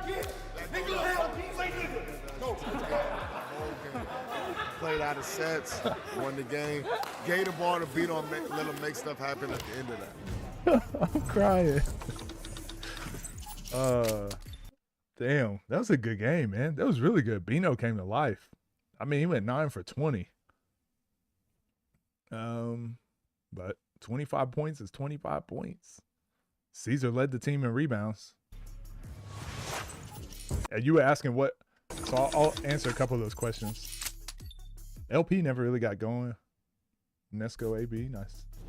What a game we had in this 3v3 Team Scoop with the win against Team LP. Caesar, what can you say about your guys' effort from start to finish in this game and what this game meant to you guys as a team? You got to give a lot of credit to Scoop, Bruce, Bino. Them dudes kept on believing. They said, don't stop. Hey, they're going to score no matter what. Just continue to put pressure. Continue to play defense. Go out there and play the best of your ability. Now you're going to score. You got a talented group. You got Nesco, AB, Lamar. You got those are heavy hitters. Best of the best out there in the world. You know in space. You got to give it up to them, but we believe. Kept on playing and kept on fighting. Damn, he's almost crying, man. Like, he cares. I'm telling y'all, people care now. And talk to me about the challenge. You talked about the heavy hitters, the firepower they had on the other team. Talk about the challenge that you had defensively and how much work you had to put into to kind of stick up and stand up with those guys. Well, you know, Miami outrated the ball. That's no excuse, you know, and just to the credit of Bruce being such a fucking good leader, Scoop being such a fucking good leader, and Bino just believing, just continuing to go out there and just, you know, giving me encouragement to fucking play defense. at the end of the day, we're here to fucking win games, and that's all that fucking matters.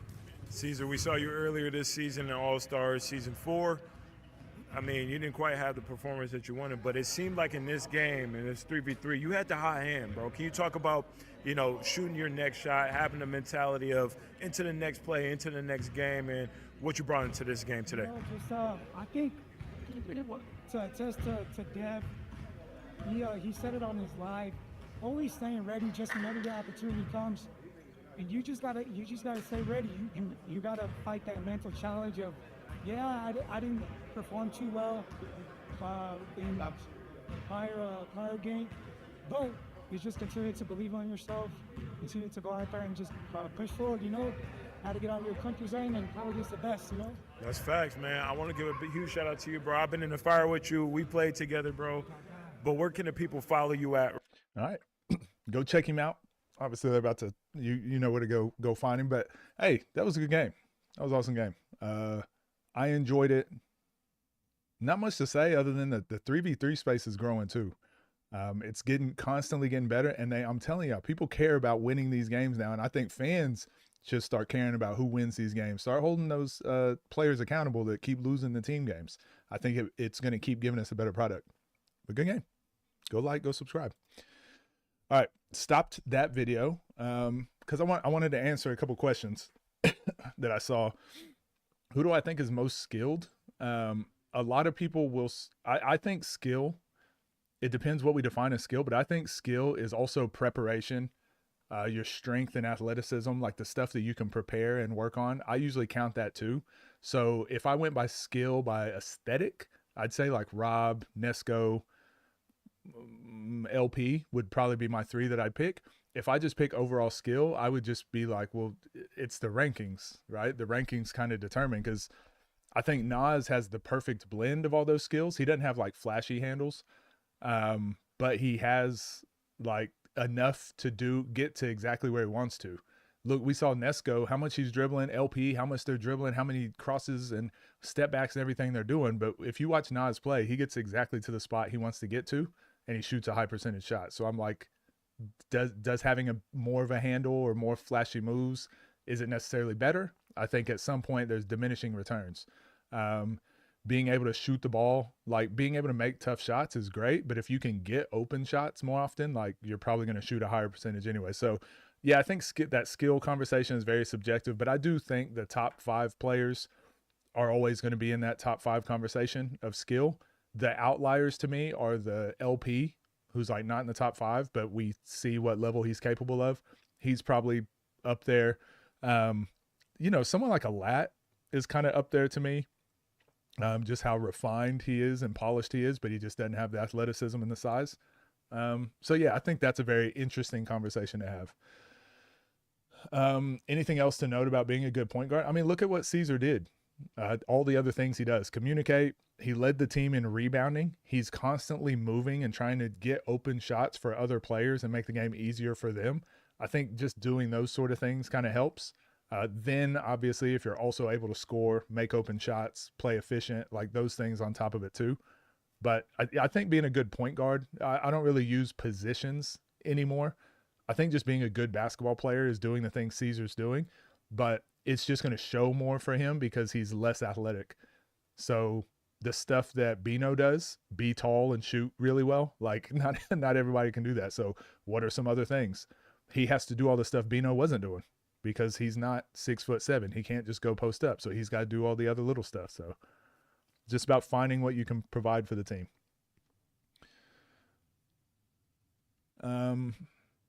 85 in all areas. Otherwise, others have like 95 and something else, but that's a good way to put it. It's like on the old 2K games. You remember you could do like a created player and it would only let you make your player like a 65. You couldn't get higher than that. So you would just put offensive awareness down at 0, defensive awareness at 0, and then you'd put like 3-pointers at 100 and dunk at 100. I feel like a lot of players in the one-on-one scene, a lot of American players in general, are like that, where on paper they're really, really good. But at some point the application comes in. Like if your offensive awareness is a 0 and you can only get to tough shots you're never going to be the guy that's like being game planned against, and you'll never be the guy that can take over the game and make the other team play to your pace. Some guys get shut, like they'll score 40 points, but then they'll get shut down the next game because the team will game plan against them.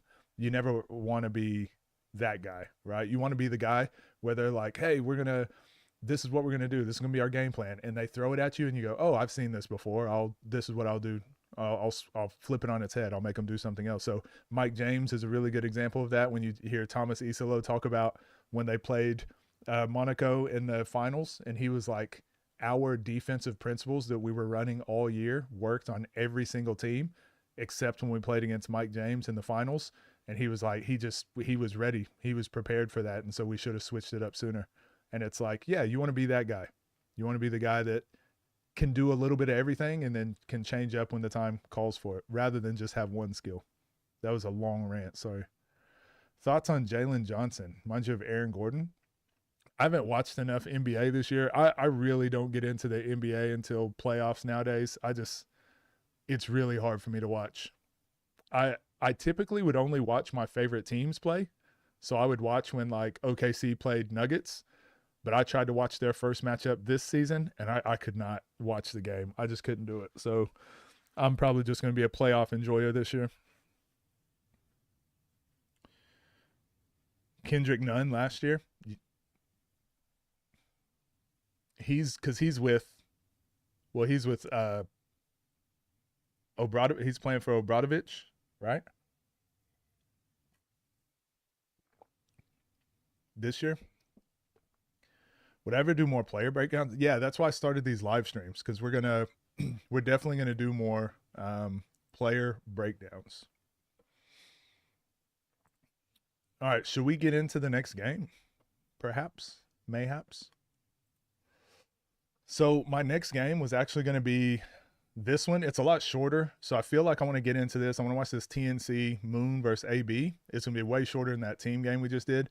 But then I want to have a discussion and get into the Scoob versus Nas, because we're doing judgment. So let's get into one more game, and then I'll go use the bathroom, let the dogs out, and then we'll do this next discussion. You guys cool with that? A problem with massive basketball fans don't even watch the NBA? Yeah, 100%. I did a video. I've done a couple videos on this, but the sports betting in the NBA is atrocious. The NBA, just all the decisions they make is around making more money, and it's not like good long term. I hate it. It's just not a good product at the moment. NBA is a bad product. YBA is where it's at. YouTube Basketball Association. I agree. I spend way more time in. It's just so much more authentic than NBA. Can I do a breakdown on the Hornets versus Pistons fight and the techniques? I should, huh? Where to keep your brass knuckles just in case of a fight. Let's get it. All right, let's get into this next breakdown. What do you guys think about the live stream and YouTube? Me doing my reactions on live stream now. It's good to see a lot of you guys that I only see in the comments now being in the live stream. It's pretty dope. EuroLeague is way better.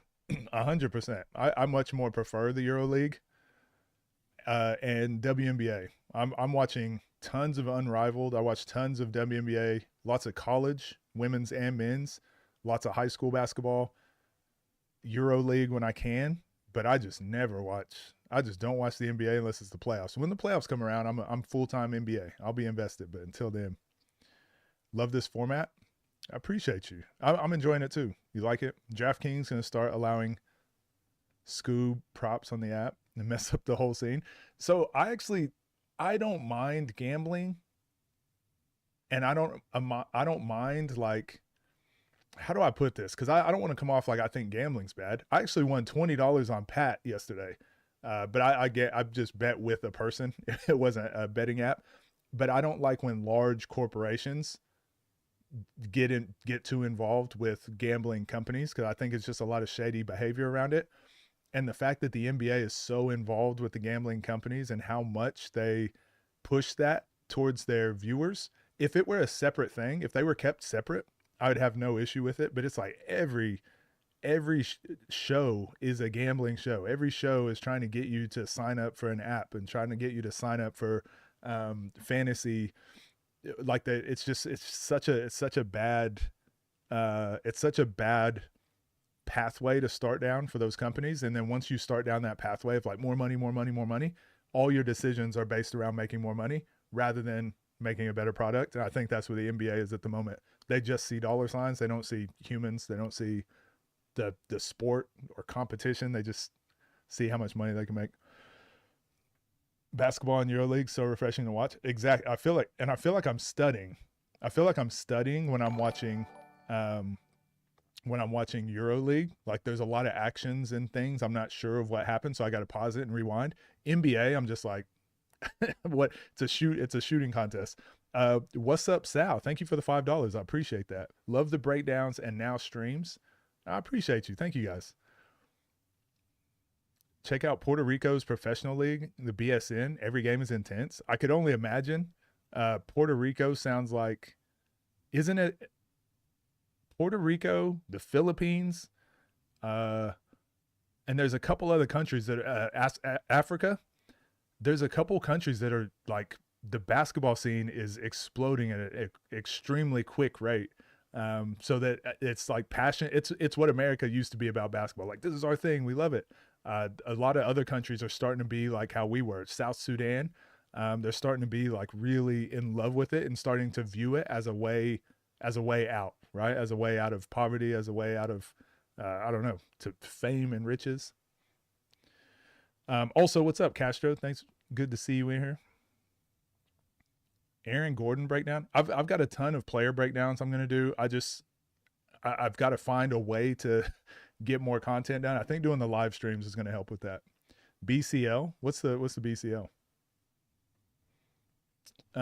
We'll get into this game now. And then we'll do another quick conversation. Then we'll hop into the Scoob versus Nas game and breakdown.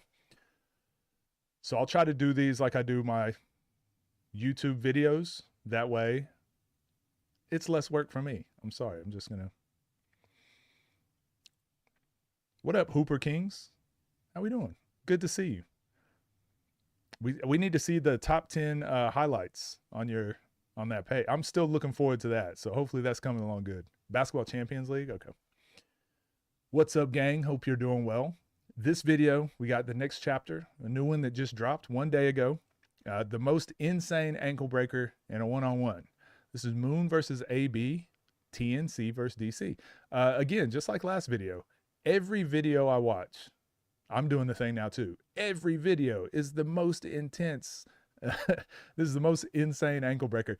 If this isn't the most insane ankle breaker, I'm going to come back, guys, and I'm going to dislike this, okay? So you guys have my word on this, but this is TNC. Go like, go subscribe. I like both of their games. I'm excited to see this.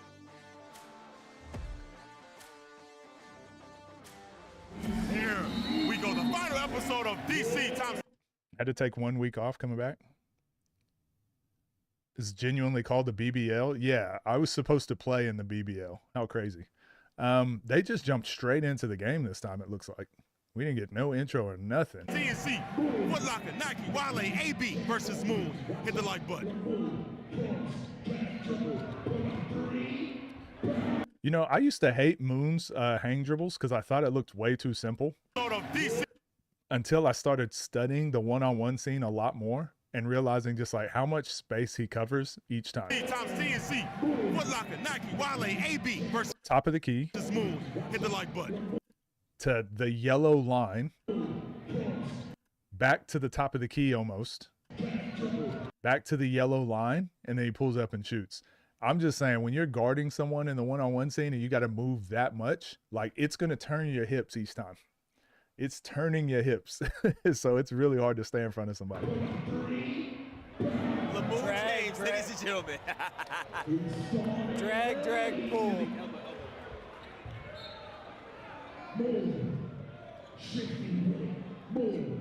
Get comfortable, Sean. Get comfortable, Sean. Yeah. Like, just look how much ground he covers. I'm sorry. I just want to talk about this because I've been speaking to a lot of players that are asking me like, what do I need to add to my game? What's the best move in one-on-one? What should you do? The hang dribble is, if you're playing in the one-on-one space, you have to have this. It's a non-negotiable. If you're going to play a top 10 player, you have to have a hang dribble. Look how much he moved with one dribble.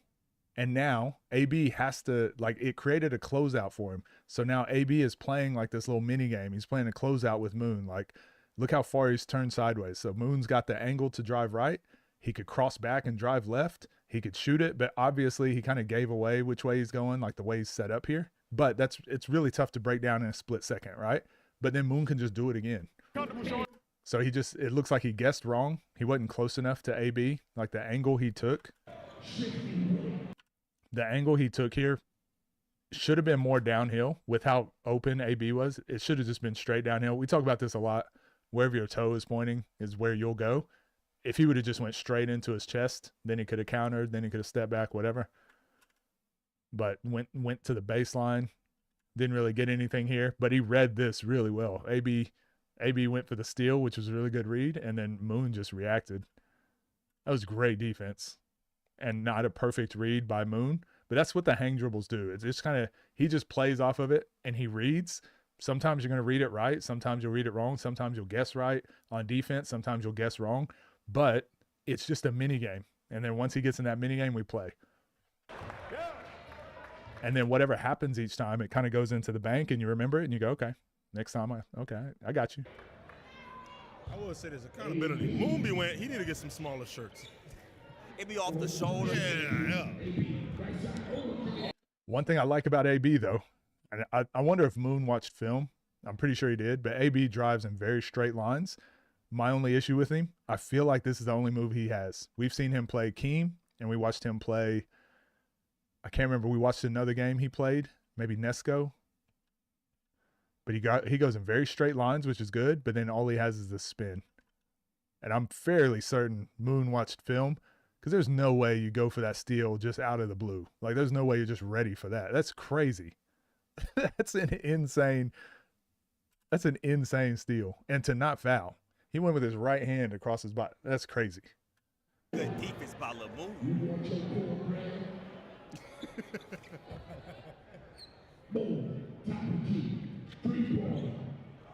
That jab three from Moon has gotten so much better.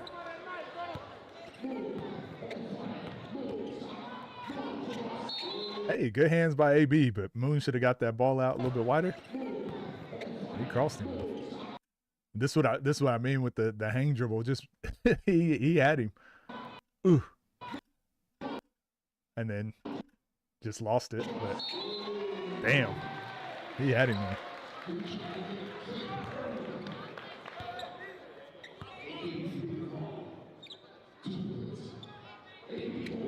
Oh yeah. Oh, you tripping. Good shot. Trust I have those. I like whatever you like.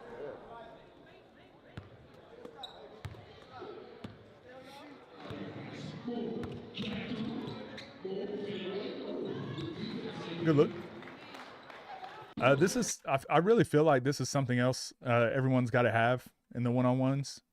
You've got to have the ability to, when you get in these areas, like he's being held a bit and being pushed a bit, but Moon got his hands completely free. You got to be able to just make these weird shots. Hands are free. You've elevated. No one and it's okay that you miss this. I'm not saying you got to make it every time. I'm just saying, like, be comfortable shooting these.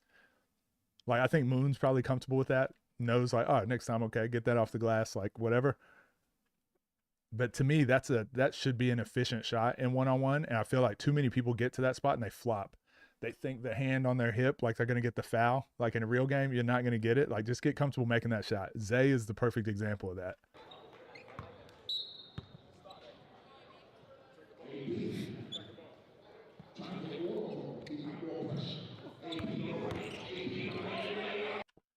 He was sitting on the spin again. Great job adjusting right here by AB. Moon was sitting on this spin. So he went for the bump, and then that was a great job getting his shoulders back to the basket. AB really does he has game. It was the 2-on-2, him versus Kel. That's the last time I saw him. So it was the game versus Keem and then that game versus Kel. And AB always drives in very straight lines. Very good. And look, shoulders away from the basket. Boom, to the basket. just like a running back. Keep your feet moving. We go. He does a lot of things that I preach. Hey, this shit light, nigga. I just don't think he plays enough one-on-ones. AB breaks the ice on downhill right drive. See if we can stack some buckets together.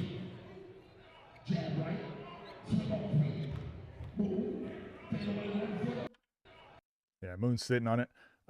Be wary of players that do this too. Like Moon did a really good job of releasing his hand. So Moon, AB won the hand battle, and then Moon didn't let it move him off his spot, right? He just moved his hand out of the way and then kept sliding, kept him outside the elbow this time, sat on the spin. It's a tough fadeaway. I like that. I like that though. It's good defense by Moon. Man, Moon is such a good defender.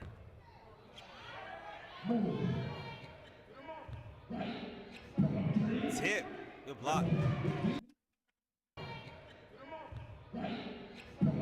Tip. Good block.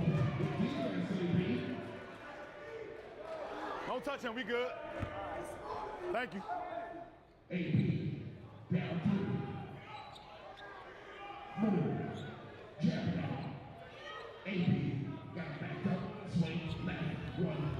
Oh, good spin move. Spin every time, I'm telling you.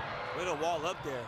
You got to make when that's your go-to move. You got to make those because now you missed, and Moon still gets to put it back into the brain bank and just be like, okay, forgot about that spin, but I got away with one. For like every bucket for 8. Way to wall up there.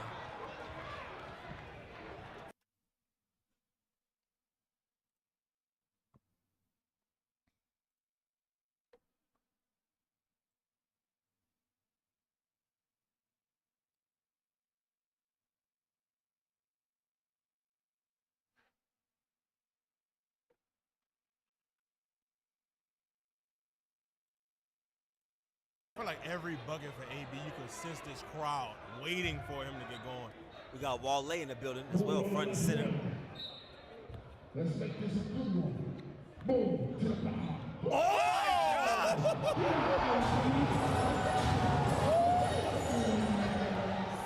Oh my gosh.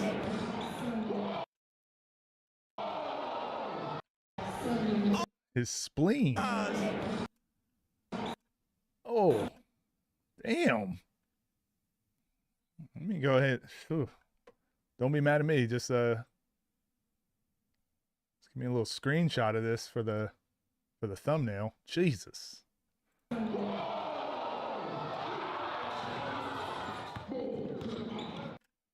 That's crazy. How?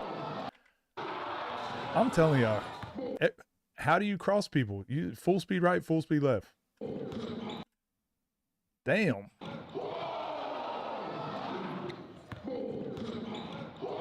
Okay, how many angles y'all got? If I was AB, I would sue. I would sue TNC. That's going to be the thumbnail of this video too. AB sues TNC for too many camera angles? You see me get crossed 12 times? Damn.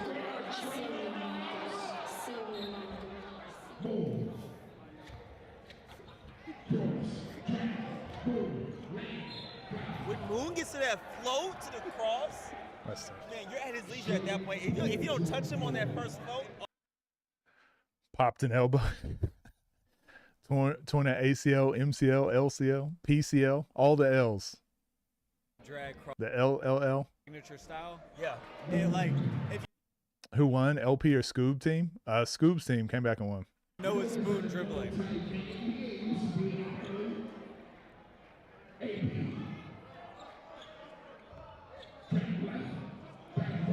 He just let him shoot.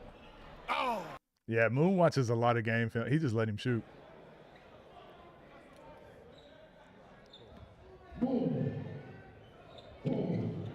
Had him.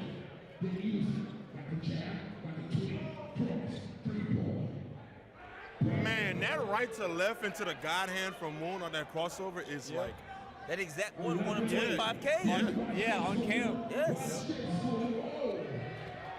Oh, that's good. Oh, that's so. Yes. Moon. AB's got him twice on this now. Again, this is the one issue with Moon's hang dribble, and we saw this the most him versus Day Day. This is how you guard a hang dribble. You just have to guess a couple times. You have to guess, and you have to be willing to like really get out there into where that ball is being bounced.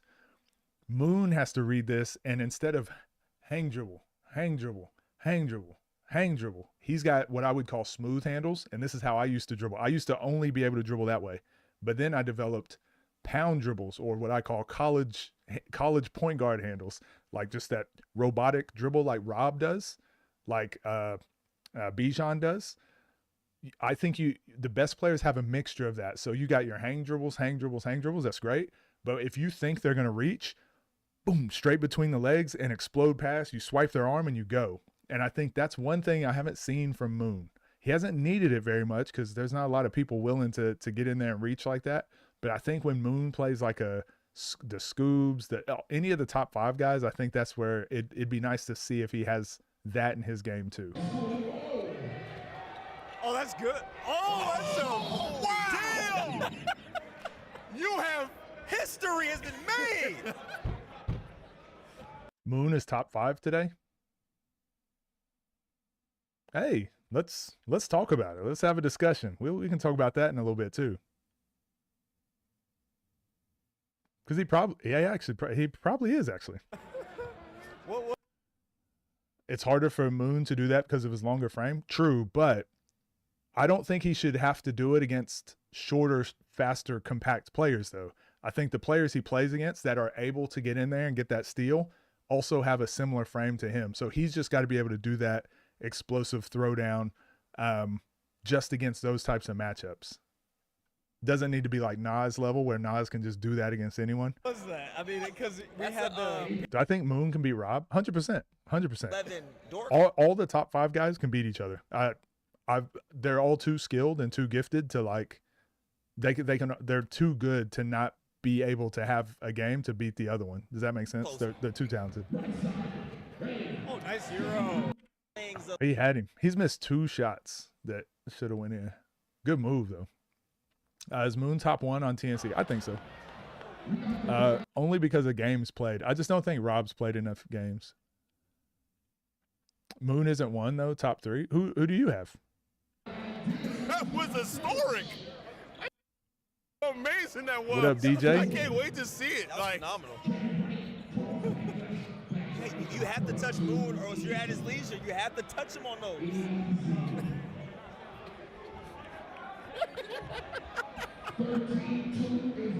I knew. Oh my! I know. Hey, He's in the blender right now.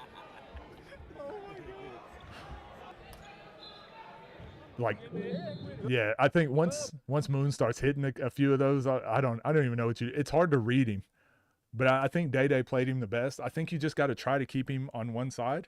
If he does his float dribble and explodes past, that's fine. Let's go left-hand side, float dribble to the left. I'm going to sit in that crossover. If you cross, I'm going for the steal. If you blow by, I'm just going to try to catch up. And let's see what counters Moon has going downhill. Can he spin? Can he Euro? Can he step back? I'm going to try to keep Moon in that box over there because I don't think he's as good at it. Or as JJ Binks just said, like, I don't know if Moon has the frame to do that throwdown dribble. I think you're right. He doesn't have that. But that's how I would guard it. And that's what I would force him to do. But then Moon would see that and be like, okay, that's what I got to add to my game. Boom, I got it. So he's good enough to add it. I just think it's confusing to me. No one's really put him in that situation other than a few players, and no one else has gone back to it. So, because he's like Nesco. If you let him get to his right, left, I'm like, how do you stop him? They've got every move. Like they can go. I don't know. If you let him go both ways, I don't know how you stop him. Because then they can also just pull up. If I had to put stock in one new player, it would either be Bijan or Dang.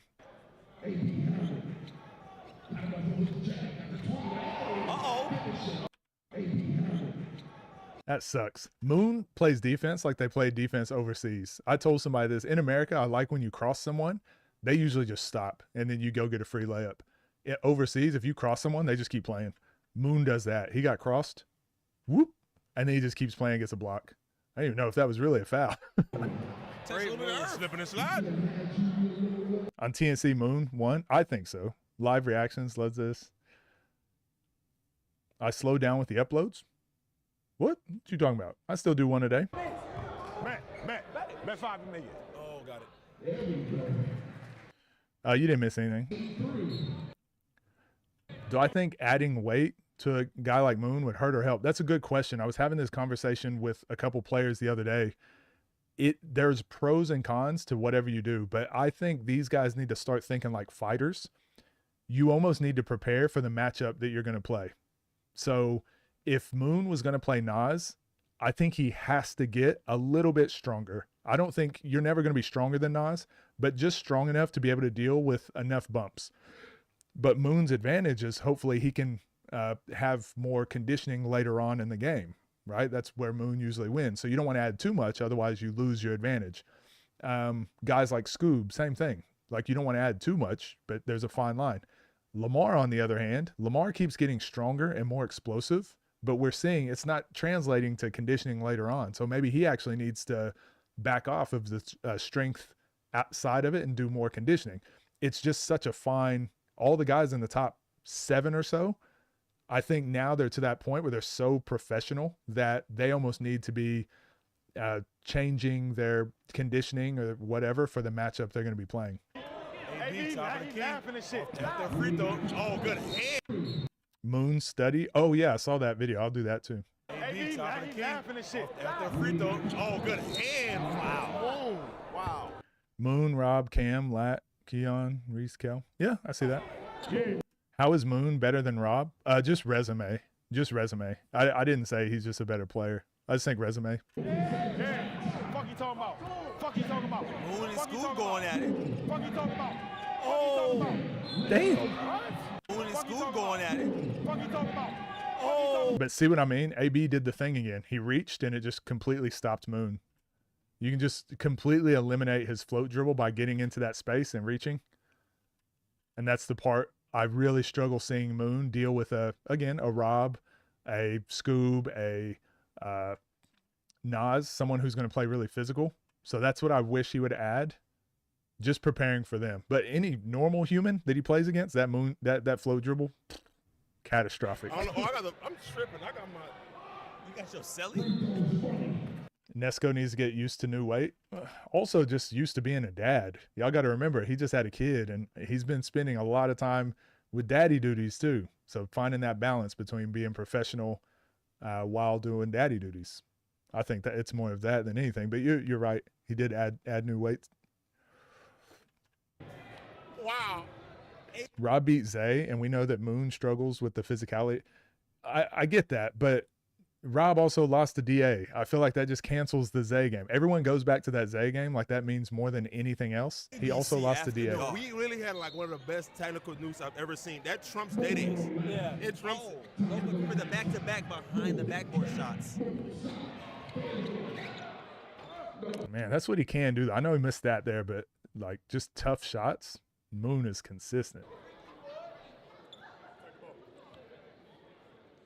AB trying to figure it out. AB trying to swing it. Needed AB. Oh, you need that. Good angle again, though. He just doesn't have anything after this. He gets downhill really well.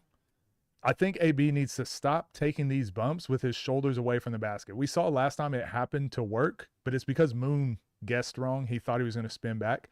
But Moon, now that he's seen his 2 moves, either full speed right or spin back left, AB hasn't been able to get a shot. But it's like downhill still works, but keeping your shoulders to the basket, you can like push off of Moon and you can do that little LP snatch back.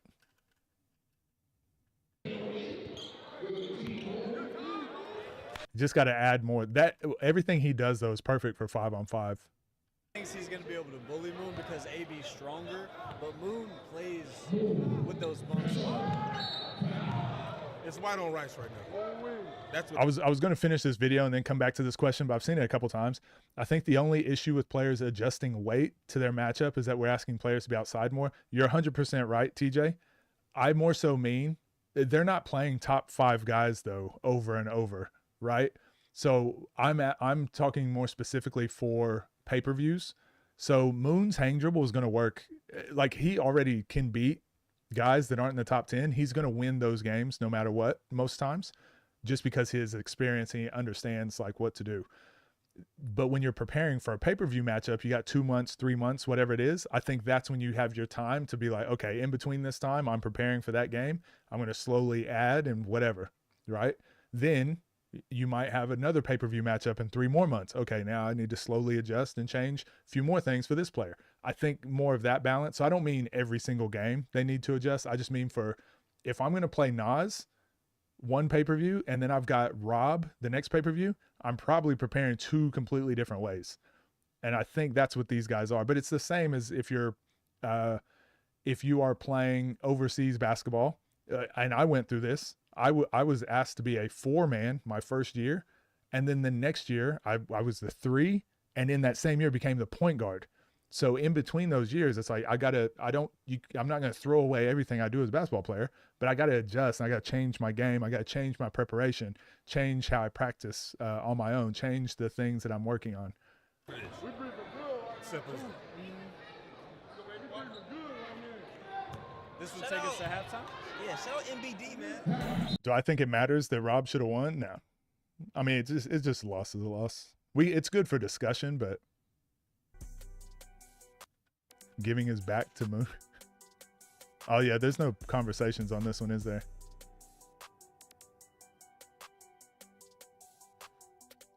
Right now, you're winning. Not on my live stream, buddy. Moon, dragon, snatching, pulling. Oh! Good move. Baby predator. Accountability. Millie. Oh, AB top of the key, jabbing. Oh, pull up. Oh, go AB. Needed one. Get the crowd Free into ball. it. 15-6.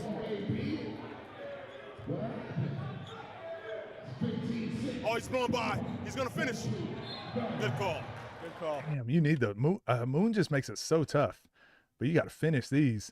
Again, this is players not used to playing against defenders like this. But if you just jump into his chest, boom, and then finish outside, wide open layup. But instead, everyone tries to avoid Moon. He's just too athletic and arms are too long to try and just completely avoid him. Consistency all games throughout the night.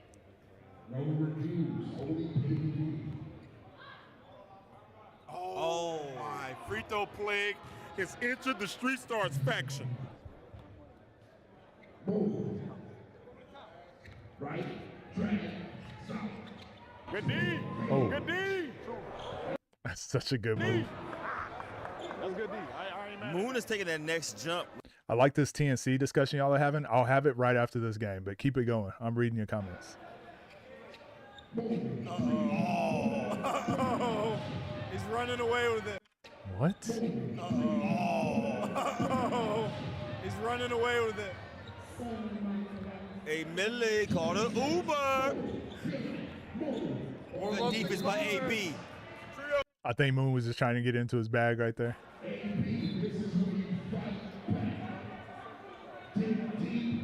That post fade, yeah. I think it's just Bruce added it in his most recent game on Blueprint League, and yes, I did watch those games. I think it's so important to have in a physical one-on-one. Tough. Good discipline. And then same thing right there, right? That shot right there. Yes, that was good discipline defensively. Going to the Day wing. Yeah, AB's just missing a lot of shots that I think you have to be able to shoot efficiently. And then Moon is just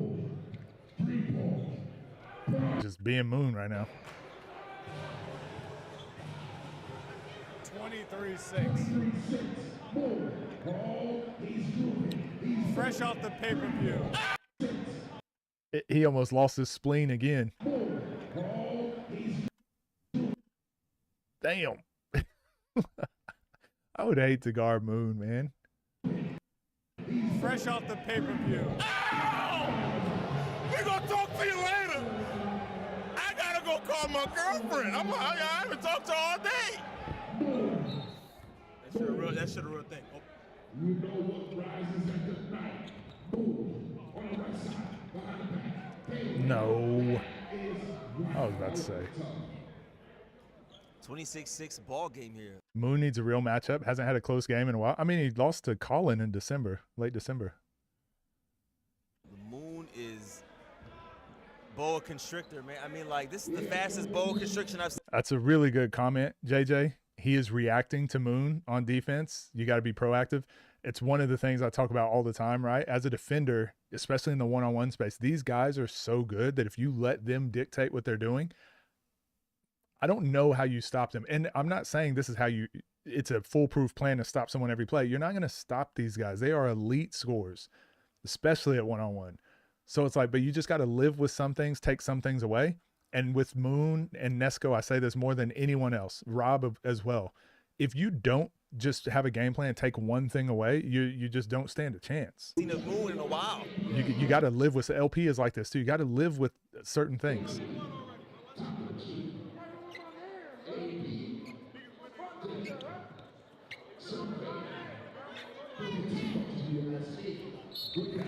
Great call.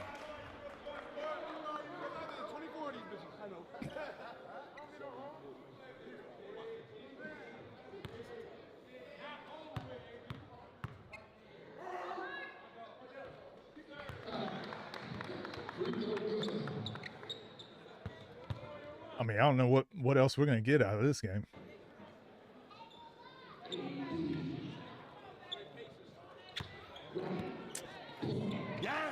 Yes, I like that though. It's a good look, but AB just doesn't feel comfortable taking that. I'm telling you, I think he just plays so much more team ball than ones, and it's starting to show to me. And that's not a bad thing. It's just the one space is just getting so competitive now. Stop. Cross. Good D. Yeah. Ambition is priceless. And he can power his way. LeBron James.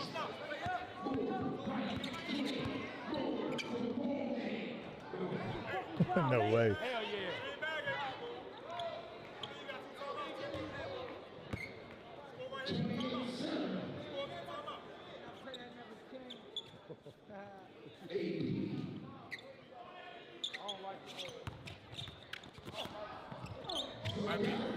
Oh, he got the goal.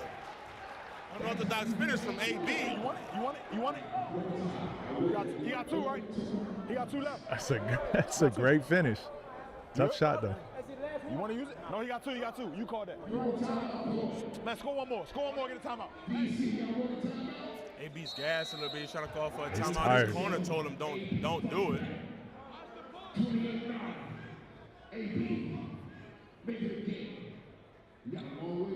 Should have let him take that timeout. Oh, got it.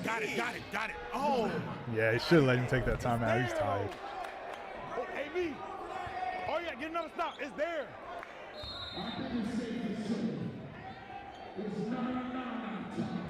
I just know that fit. He's just tired, man. 30-7, fresh off the bench. You could see it. He was wanting that timeout. He should have let him take it. He was exhausted, and then he ended up getting an open look and just couldn't get the shot up. But that was a good game. It looked worse than what it was. I just think AB is more of a team guy. He plays more team setting stuff than ones. And every game I've watched him play ones, he's run into a problem, and he comes back and he's better. But the problem is he doesn't play enough ones. So then he runs into a Moon who's also been improving this whole time and is already better. So I think AB could be a good player in the space. I think he could shake up. He could win a couple games he's not supposed to win. But until he just like fully puts in time to it, this one-on-one space is just going to keep getting – it's going to get too competitive, I think, for the guys that aren't – this isn't an AB thing. This is just all the guys that are around that same spot, like 30 and below. If you're not putting full time into it, I think it's gonna move past a lot of the guys. Excuse me,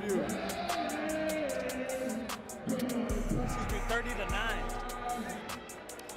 30-9. Moon James, ladies and gentlemen, You wonder what Moon's workout regime is? I would love to ask him actually. Him and Scoob. I want to do an interview with them at some point, not together, obviously, but.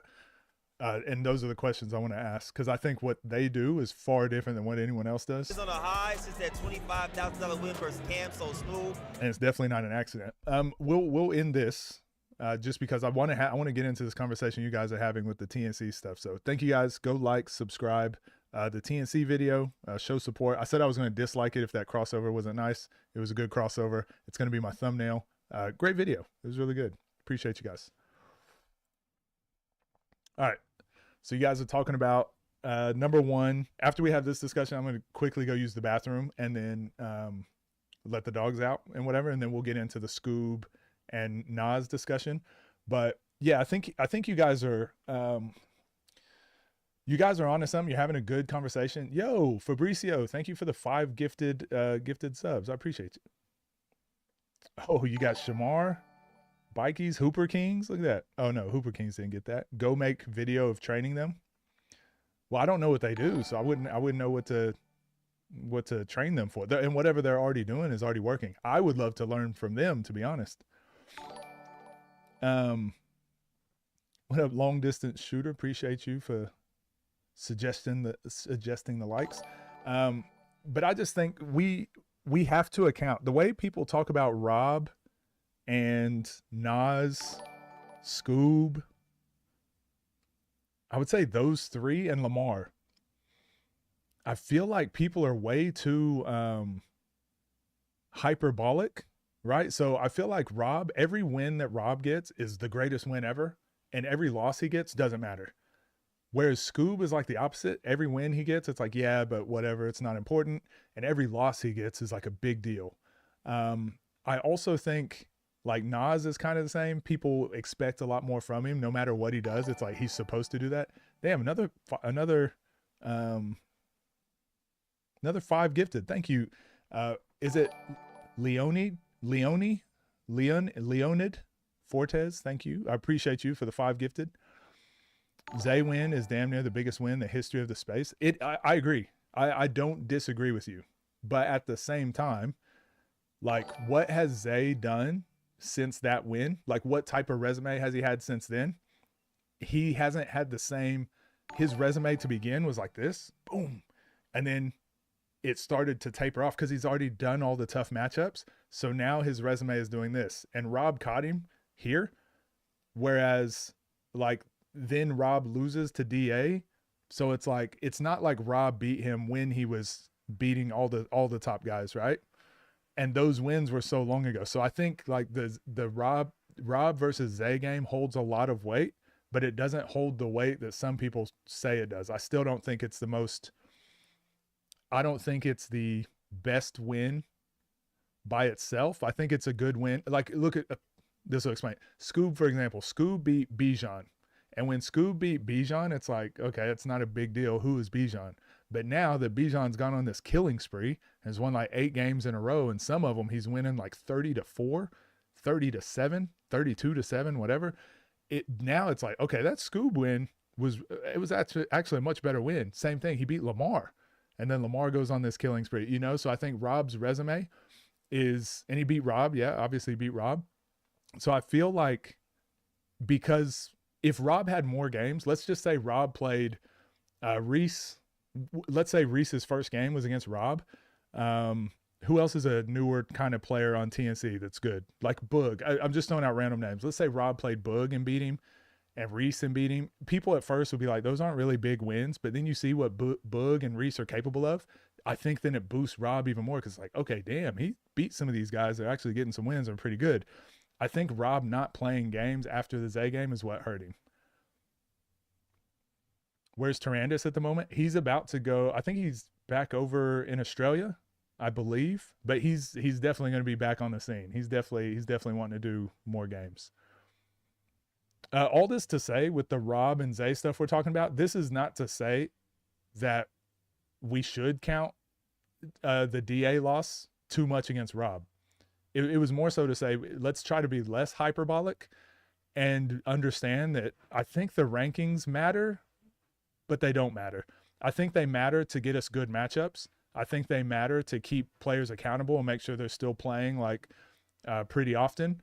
But Rob being number 1 or 2 on TNC doesn't really bother me, because like we know what he's capable of, and we know Rob could beat Nas, who's number 1, right? So it wouldn't surprise me if Rob beat Nas or anyone else in the top 7.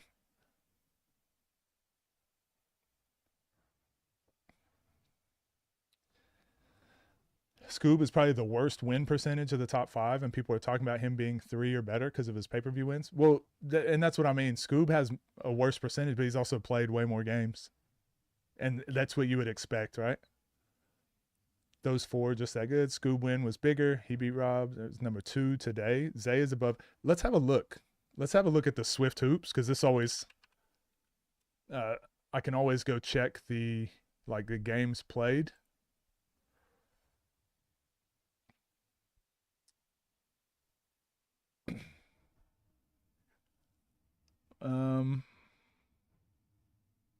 So they've got Rob 7, Kel 6. Like I get it because of the 22 and 10. But obviously I personally would probably I would switch those. Nesco at the moment, honestly, just Nesco might, and this is all just off of me just saying stuff. Okay, I haven't done this research, but I'm vibing. This is gonna be my vibes list. I do have this. I have Nas and Scoob 1 and 2. Zay 3. Moon 4. Rob 5. Nesco 6.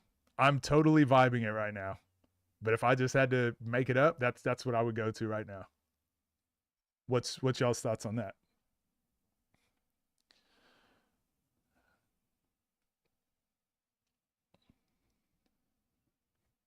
Moon versus C4. Ooh. I just want to see more. I just want to see more C4 games for sure. People are biased towards Rob's wins and Scoob's, and Scoob outside beating everyone, and it's not a big deal. Seeing people actually come back after the TNC City Series. What do you mean by that? Rob was doing 3s though. I'm not saying he shouldn't be up there. You said people undervalue his wins. Scoob's best win in the last year. Scoob, like I said, the amount of games played, but I mean, he beat Rob. He beat, we can just check. Scoob's best wins. Lefty, Amir, Bijan, Hitman. He beat Frank Nitti. Oh yeah, Frank Nitti, Pep, Hove, lost to Nesco. Beat Trey Croft. He beat LP. Pat, lost to Eugene. Beat Dooley, beat Simba, beat Rob, beat Burke, beat Trey Lewis, Joseph, formerly known as Trey, Ray Jean. Hold on. This is what I mean. The more I go back and look, like Scoob's resume is actually ridiculous. And the people he lost to, I mean, look, it's like Nas, Eugene, Nesco. Like, I think it's a good resume. I don't know. Am I crazy? How I have Scoob over Zay, only because of recency bias. But if you switched it and Scoob was 3, I don't have an issue with that either.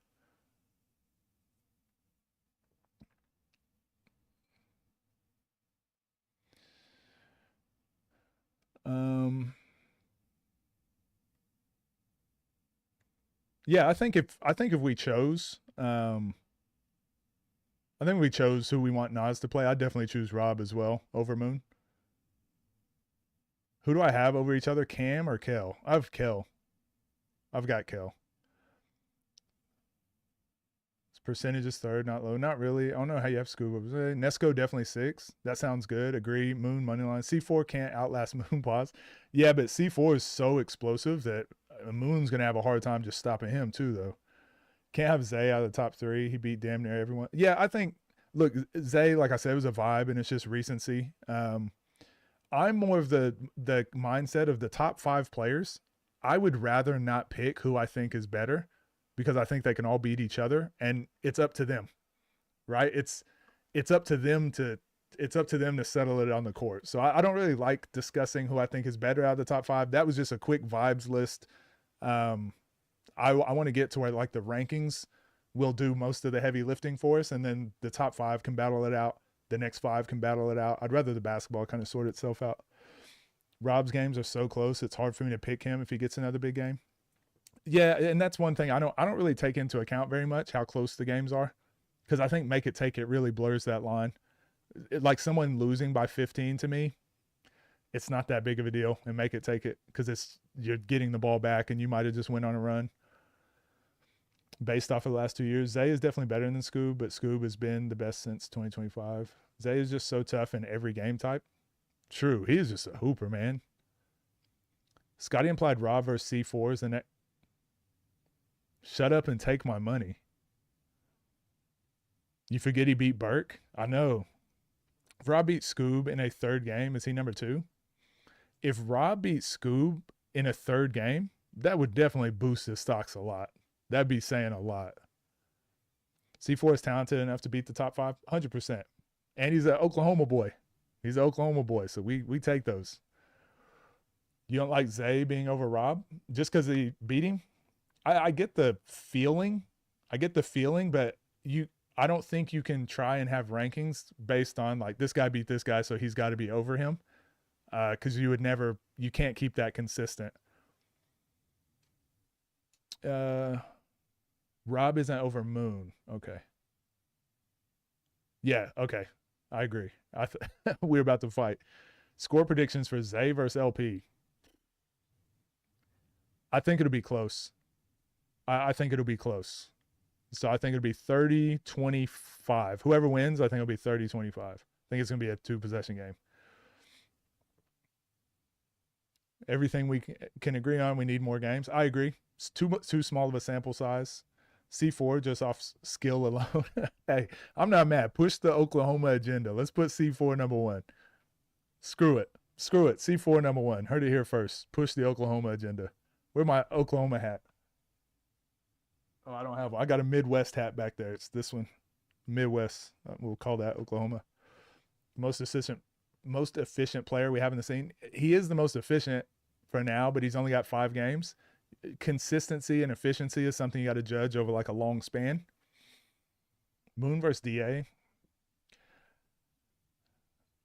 I think that gets scary for DA because Moon would definitely go into that planning to win that based off what happened with that Rob game. But also DA, he's just older.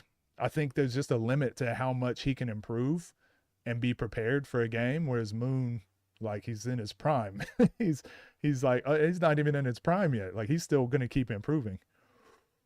Just physicality alone, I think it'd be tough for DA. But DA is a pro's pro. Like he can beat any of the players on any given day. Rob interview where he said he wanted to play Scoob next. I didn't see that. What was that on? That'd be a good game. Moon is underrated in the top 5. I don't care. I'm saying it. C4 don't got enough bag. I disagree. I think he's got exactly enough bag. His bag is exactly the right size. Pause. I got to say pause all the time when I start saying words. People be forgetting. C4 could shoot. And C4 can get to a spot and shoot, which is even more effective. Some people can only shoot standing still, but he can sprint to a spot and just explode up. That's so hard to guard. You got LP. I got Zay, but after what just happened and LP going 0 dark 30, it could be scary. We might see a different LP. I'm hoping for that. I hope we see a different LP than we've been seeing. Rob faced Scoob twice on Frigmus. Once in the game in which Scoob got skunked, and the other was a game to 5 in a mini tournament on Frigmus. Do you think that second game count? I think I don't know. I don't like having discussions on these edge case games as much because the first thing that people bring up most times to me, and I was new in the space, and people would say like, but Frigmus, or this game to 5, or this game to 12, or this, and that would be the first conversation. I'm like, no, hold on. Let's sort out the games to 30 and the pay-per-view matches. Let's sort out who's the best there, and then we'll add in those fringe cases after, right? But most people want to start their conversation with those fringe cases, and I think that's what messes up the narrative of. It's really tough for me to weigh up Frigmus the same as I weigh up a pay-per-view. But once we've weighed up the pay-per-views in the normal games, and then you go, Scoob is just better than Rob because Scoob beat Rob in a pay-per-view. And then when you go, but Rob skunked Scoob and Frigmus, you go, oh, okay. Damn, maybe Rob was just off that day. He played Scoob, or maybe whatever, right? Then the conversation is a little different. But people instead will go, Rob is better than Scoob because he skunked him. And I'm like, yeah, but that was Frigmus. And then Scoob beat him afterwards in a pay-per-view. You can't just say Rob is better because like people will use these games to like paint a narrative. I think let's not start with the fringe cases. Let's start with the other part. Then we'll bring in the fringe cases after. It's kind of like the Warzone series, like guys playing best of 3. I don't think you can count each individual game to 5 points, right? Like it gets weird when we start counting every single game, but they should hold weight. They should count because otherwise why play the games? When DA beats Moon, you want to see what we'll say? I think people will respect it. I don't think anyone thinks DA sucks. Correct me if I'm wrong in the chat. I think everyone respects DA. Must be new to C4. Physicality would not be the reason Moon would beat DA. I meant physicality as in like Moon mucking it up for a full game and being physical, kind of what happened with G5, and then just being exhausted. I don't know if DA can last a game of fouling all the way up to 30. Maybe he can, maybe not. Needs to improve defensively. LP better be doing lung surgery right now. Zay wins so much.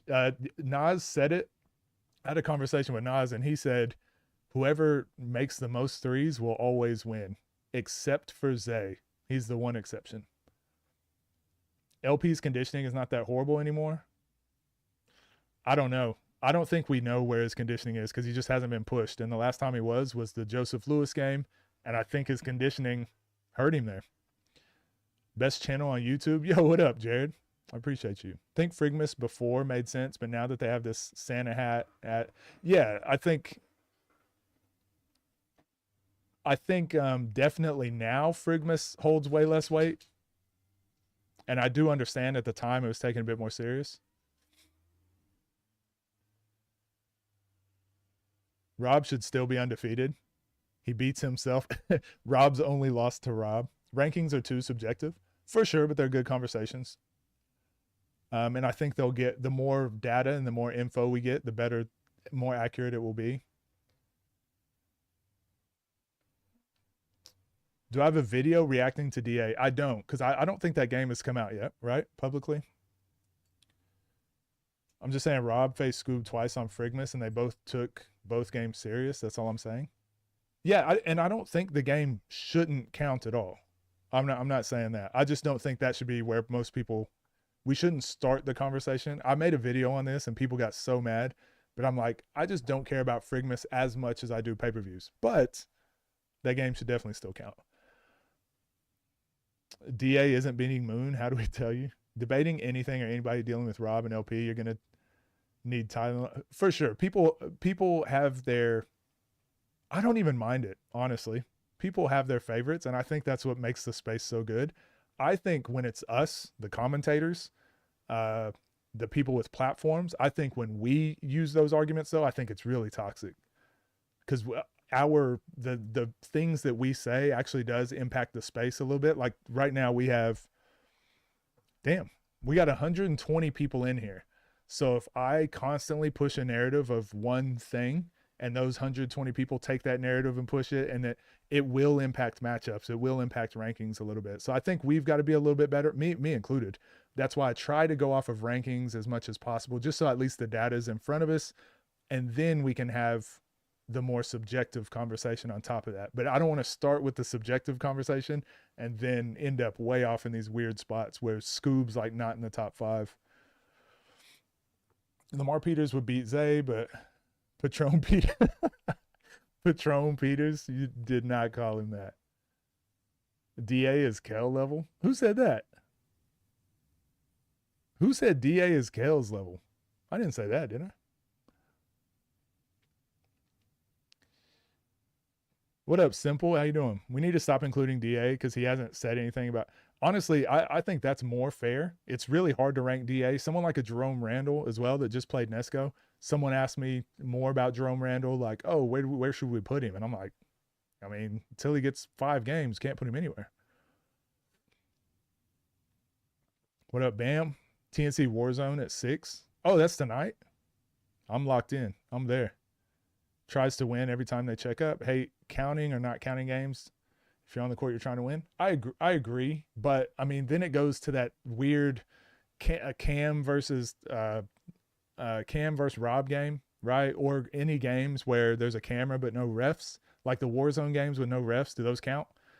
And it's like, so I get what you're saying. I would prefer if we did our rankings and just said, hey, if the game happened, it counts. But I also just understand, like, then there's a ton of games that we don't even know about where Nas has lost, Rob has lost, Scoob has lost, like a bunch of games that no one would typically count. You versus Bionic might be onto something. Shout out Airdrip. What up, Swift? How we doing? And Dylan.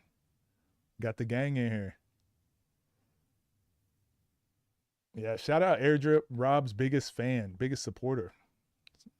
Oh, somebody in chat said that. I thought you were saying I said DA was Kel level. No, I think it's too hard to rank the pros, especially the older guys. It's just too hard to rank them because like they can't play 2 games a month like these guys are. So they're not going to keep improving. They'll get a bit more efficient and understand the one-on-one rules, but their game isn't going to meaningfully change. Whereas a lot of these younger guys on the scene, they're going to keep improving a lot. And the more experience they get against these pros, they're going to get a lot better too. So I think, yeah, talent-wise, just experience-wise, just basketball, hooper-wise, DA can literally beat anybody on the scene. But the likelihood of him going straight into another top 5 matchup and winning after him already winning one, it's just very low. And that's not anything to do with his skill level. It's just the preparation of that other person now is going to be through the roof because they don't want to lose to another pro. But DA, like, what more can he do? Like, it's not like he can get in way better shape and now he's more bouncy and feels way better. It's like your body only gets worse as it gets older. Rome versus left-hand Dom. That'd be a great game. I'm going to have to take my dogs out for a second. I'll put something. What video do you guys want me to put up while I go do that? It's going to be about 10 minutes. So I can just put something up for you guys. In favor of LP in that Joseph Lewis game. If Davo decided that game couldn't end off free throws, I don't really want to make too much of a commitment on that game because I think it was just handled poorly from everyone involved to where neither one of those guys really deserved that loss on their records. I don't think. Joseph Lewis did everything he was supposed to do to win, and LP didn't do everything he was supposed to do to prepare, but once he got in the game, he did what he was supposed to do and came away with the win, right? So I don't think either of those guys deserve a loss, but it's tough. It's unfortunate. I don't think Kel and DA are different. I think they're extremely different.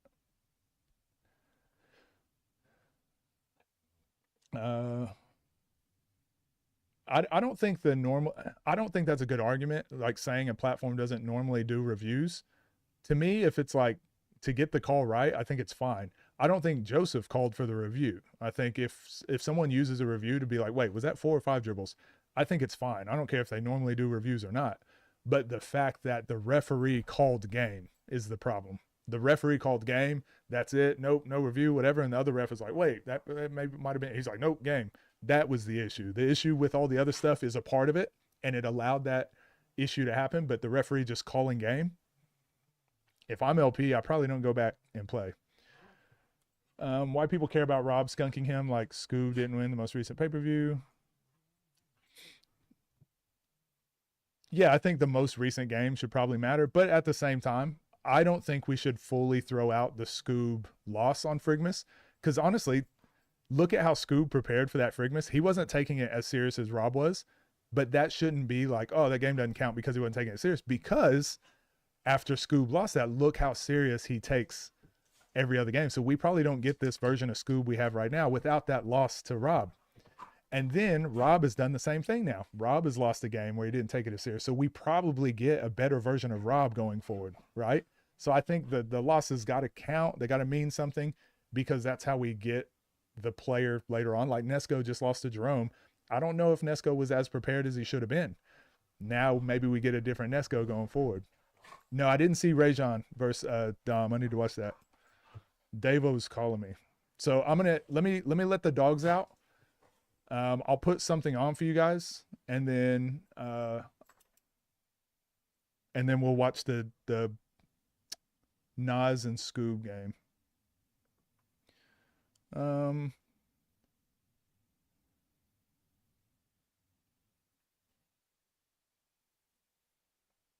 Let's talk about the keys to winning this game. So we'll put this. Oh no, we can't For put this Team on LA. because It's been a busy weekend, right there. I'm not gonna put this up because it just came out. What's a game we can put on for you guys, and I'll be right back.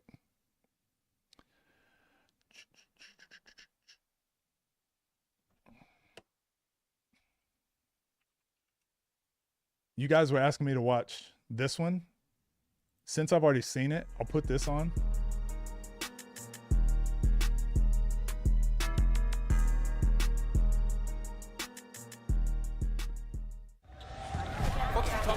Oh yeah, I can't play this intro either because it's going to get me demonetized. Thanks, Dava. I'll put this game on. It's the Scoob versus Fredo game, and then I'll come back. So it'll be about 10 minutes. Game right now, so I'm gonna give y'all a little backstory. So this game was supposed to be a 2v1. It was supposed to be Uncle Scoob versus Fredo, left hand Dom. Fredo Let said, him be a man. That's what I I don't should. want no 2v1. I want a head up. I need that. And I try to convince him, like, hey, I don't know, you know what I mean, if you know what's going on, Scoob is not taking nobody lightly right now. He like, fuck that nigga, I like me. Terry Hosley then called me and say, bro, I like Fredo, we could bet whatever. I'm like, bro, y'all think, y'all know what's going on out here? But I respect anybody who like, nah, fuck everything, nigga, I need to get out here. So what is your reasoning behind you not wanting to do a 2v1 and just do it straight up? So I just trust my work. It's me over anybody. So I feel like adding another person into it, now we gotta depend on somebody else to get stops or score offensively, and it'll also take me out of my game, taking a break. But one-on-one is consistent, that's what I'm used to. So it don't got nothing to do with y'all personal vendetta against each other? Nah, I don't know. I'm here just trying to get some bump. All that personal vendetta shit it's just basketball. I feel like I'm better than everybody, so I'm going at everybody's neck. And in order to be the best, you gotta play the best. He one of the best, so come on. I like that, yeah. When I say personal vendetta, I always, like, I tell everybody, nigga, ain't no beef. This is basketball, like, competitiveness. If you don't have that competitive drive in you, you do not belong here. But as far as you, Scoob, I feel like, I'm gonna just get a message to Terry. Terry said that he liked, bruh, a lot. What's your rebuttal? You wanna see? I know you don't get score predictions. Is there anything you want to say before we get the game started? No, let's do. Let's get to it, man. Fuck it. Fredo versus Uncle Scoob, game to 30. God damn! Ooh, I'm like the fucking Matrix. Okay.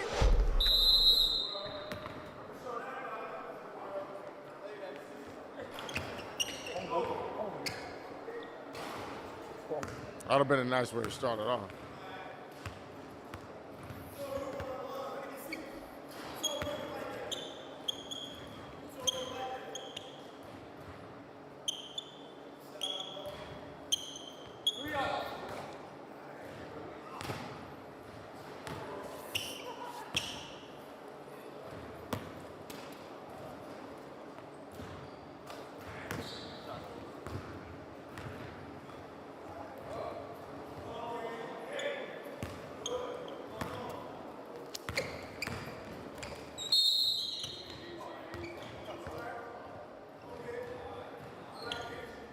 Try to catch me, nigga. I ain't gonna try to push you. Turn me up there. Fuck all that. Turn me up there. I got 500. We saw Fredo in the midst of the game get somebody a high five that he's competing against. Scoob is not participating in that. Fredo said, I ain't going out like Pep. Good hand, Fredo. Oh, Fredo not said, good I ain't enough. going out like Pep. I got to see those. Fredo said, I ain't going out like Pep. If he's starting off 7-0, like this is scary time. I was doing a little research. There was a. No, like, and he hits 1 or 2 of those a game. I don't.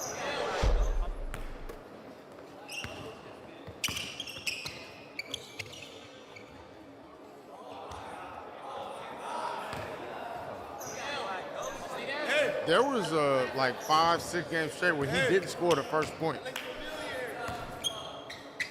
Bijan, Frank, like, oh. Hey, is there some history here? Is there some history? They don't mess with each other. This shit going on YouTube. The world gonna see this. You better fight back, kid. That ain't gonna work. He talking, Fredo. nigga talking to you.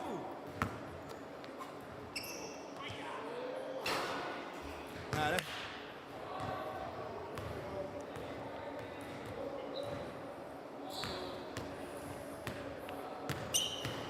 What we doing, Fredo? All right. I gotta see something.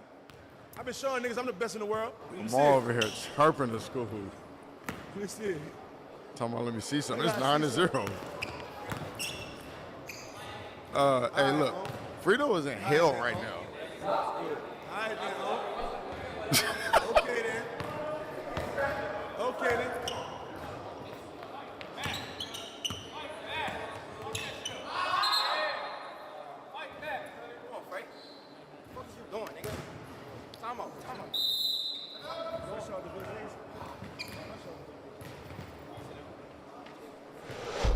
Gotta get one. Oh, he came out the beanie. He came out the beanie. He came beanie. They all know how to do that. They all know how to do exactly that. Hey, I can guarantee he's gonna try to hit him on the elbow. That's good D. That's good D. I'll never bring it back to the hip. Keep it on the outside. As he spits a loogie on the floor and wipes it up with his sneakers.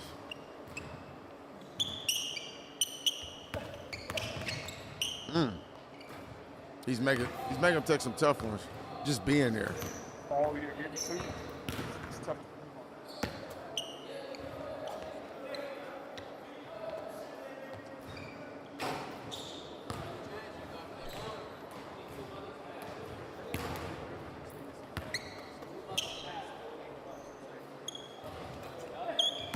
As calm as school and chill as a person that he is, when he don't mess with you, he does not mess with you. He doesn't hide from it. That's what I like about it. I watched him play a beer on film the other day, and it's like, it's hard, but it's like, and he played the paper.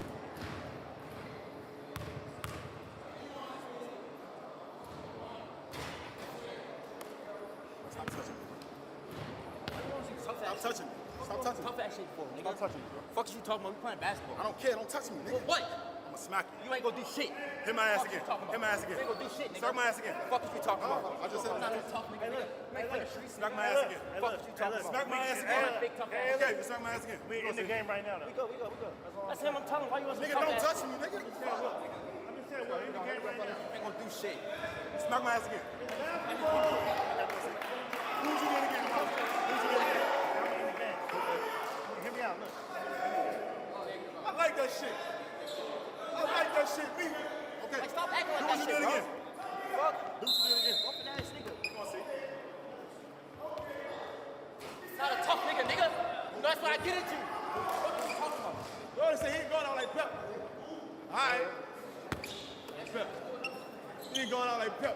He got some pep in his step. Now, show me. Don't talk. What? Stop telling her what? Do what you did when I say don't do it. You gonna say What? before I would tell you that. Get your dumb ass knocked out. Fuck you talking about, nigga?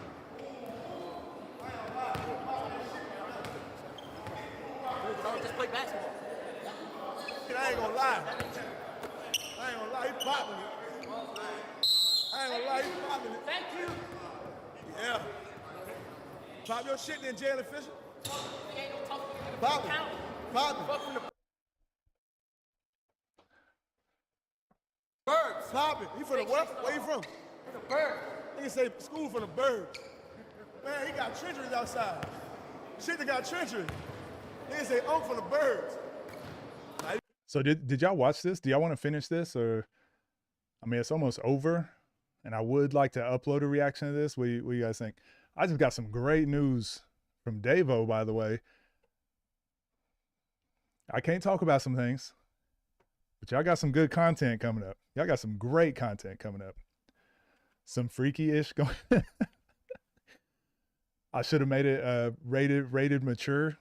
We got a mature rated stream going on. I kind of want to get on into the Scoob Nas game. We just put this on for while I was away. Let's get that like and subscribe. But you guys got some. I can't even.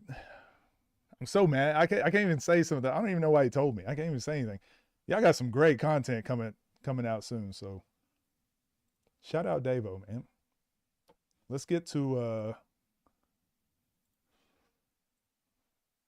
this Nas Scoob Ball is Life. So this was all for me tough. Yo, coach, since Nas vs. Scoob pay-per-view has been announced, can we get a reaction to their Nesquik one-on-one?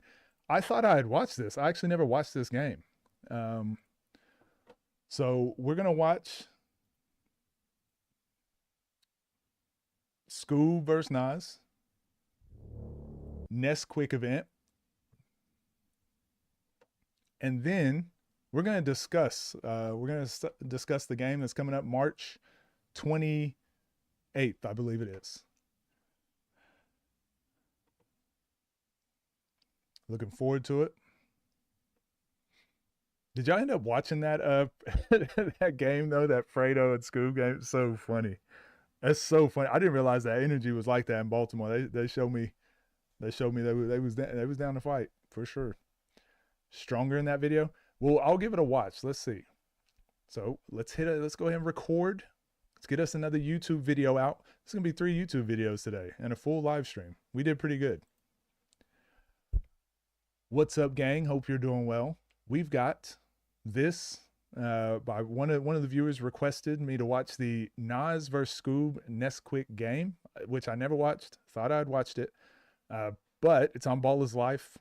Instant classic, apparently. Most anticipated 1v1 of all time.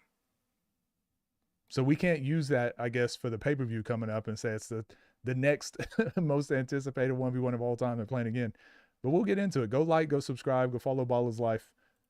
And can't believe I haven't seen this. I just feel like I'm the best 1v1 player on the scene right now, so I ain't worrying about no ranking. I'm not worrying about none of that. I'm just here to show people that I can do what I can do. It's the street ball culture. I feel like we bring it back to the streets, the trenches, you know what I'm saying? All legends, KD, Brian, all types of legends have played outside in New York City, so. It's real street basketball. Like, I'm signed to the streets, so I'll probably come out on top. Well, I mean, we had this conversation before. I had planned on being here, so it was expected. What I'm out here to prove, I'm him. I'm here to prove that I'm the one, you know what I'm saying? That much else too, I'm here to prove I'm the one. When it comes to one-on-ones, I'm the one you call. It's so funny. Before I knew anything about the one-on-one scene, I thought Nesquik had something to do with Nesco. Well, I thought Nesco had something to do with Nesquik. I didn't realize it was just like actually Nestle Nesquik. It was its own thing. With that being said, when Nesco said this at the beginning, he said, I don't really care about the rankings. And I've spoken to a lot of players and they say the same stuff. I don't care about the rankings. I think the players care. I think they care. What do you guys think? I know when I was playing, I cared about the rankings, what people said. And I had that interview with Bruce. I had another interview. Who was it with? We had that conversation. Can't remember. Oh, maybe it wasn't an interview. It was maybe me just talking to a few other players. And they're like, I care. Players do care. They say they don't care as in like it doesn't affect me. I think that's what they really mean. But the players do care about the rankings because that's where you get your matchups from. And it also tells you what other people think about you. And as much as you can say you don't care, you want people to think you're number one. Just if you believe you're number one, you want other people to also think that. Anyways, on to the video. Oh, there's more intro. My bad. You know, they try to zone on me a couple times and tell me I'm perfect. Stop playing with me, man. For real.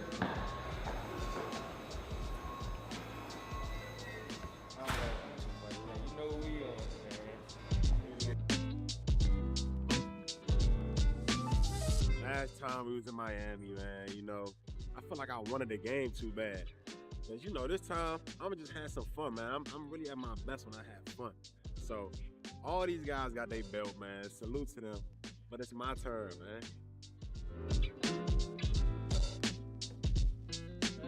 I'm good, man. Another day in the office man, for me, bro. Another one-on-one. I've been doing this a little bit longer than everybody else. So, like I said, it's basketball. And then to know that Nesco kind of like me, it's good competition regardless of what the results is. You just know you're going to get a good matchup regardless of Oh, who so they wins. played, So Hezzy and... that's the best part about that. Should be fun. You know what I'm on. And don't nobody think I'm going to win, so I'm really just trying to run the table real quick like I did at Venice on some sneaky shit. Like, just run the table. Feeling good, man. We in New York, bro. You feel me? Start one Houston. My boy School got added. Nesco, you know what I'm saying, one Miami. Now Hezzy won LA. Best of the best here, you feel me? We got Nesco again. What more can you ask for real, bro? You know what I'm saying? Now, you know what I'm saying, it's all about just bringing it home, feel me? So, showing everybody, like, wow, I'm number one, you know what I'm saying? But there's respect to my guys. There's a lot of my guys in this, but, you feel me? When I get on that court, it's all kill moves. I don't give a fuck about none of them. I don't really talk too much, but I'm in the zone, so somebody gotta feel some pain tomorrow. Somebody gotta feel some pain tomorrow. And if I don't go home with no gold tomorrow, it's either we come to win or we not eating. I wanna be the best on the scene. I told you I'm gonna be the best YouTuber on here one day real soon. Time He said he's going to be the best YouTuber, but he also doesn't care about rankings, so. is ticking. The time is starting to come now. Look, that's 3 out of 8. I'm not even supposed to be here. They counted me out. They said, Ness, we not even playing in here. What you mean I'm not playing in here? I made it. I'm coming to get this done, man. Let's go for the Nesquik Champion Final, man. And that's what's going on, and that's how we carrying. So this was a tournament then, right? Is that how Nesquik is? It's typically a tournament. I think I saw that with the Bino and Frank Nitti game. I need to dive into one of these fully. I do got some catching up to do. And I know some of y'all don't like me doing the intros, but I've never seen these, so it's good for me to like understand the full vibe of everything. Yo. Got my suitcase because we got a flight right after this, man, you know. Gotta handle business and leave. I'm a dog, boy. I get aggressive. Me versus me, I don't see no competitors. Ain't no more guessing, nigga. Y'all gonna learn, I'm the one. Yes, sir. What y'all think Nas was listening to? He did not forget the uncle. NSYNC or something? Finally. Cinco. 0, 0, 0 excuses, 0 sympathy, 0 friends when we in between them lines, man. This 0 mean a lot. We gotta go get this shit done. Hey, man, it's Nas, a.k.a. Big Garu, the one and only, and we at the Nesquik Creative Court. I really do believe Nas drinks these Hey, man, at it's halftime. Nas. 100%. Y'all see how he goes through those Ballers Life cans? He throwing these back at halftime. A.k.a. Big. Y'all know we at the Creative Court Nesquik Final. Scoob doing it for the show, for the commercial. He all about those commercials, but Nas really, that's really Nas' diet. We in New York. Chocolate milk at halftime. Manhattan, New York. You know what I'm saying? So, yeah, it should be fun today. It feels all right, you know what I'm saying? Because I didn't really win to get here.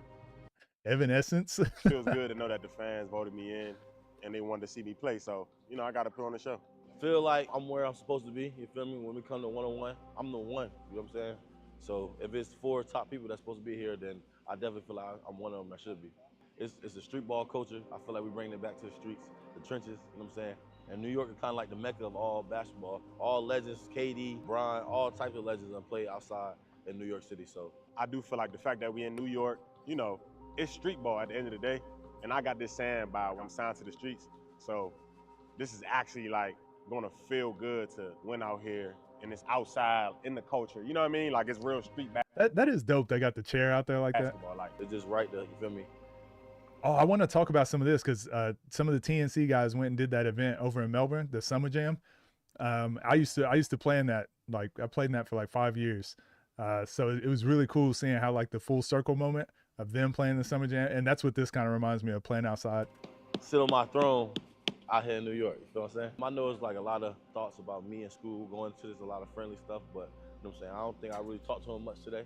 I ain't got no feelings towards him. All right, I'm sorry, I'm ready to get into it now. What Lou was doing these games back then? Dreaded Lou?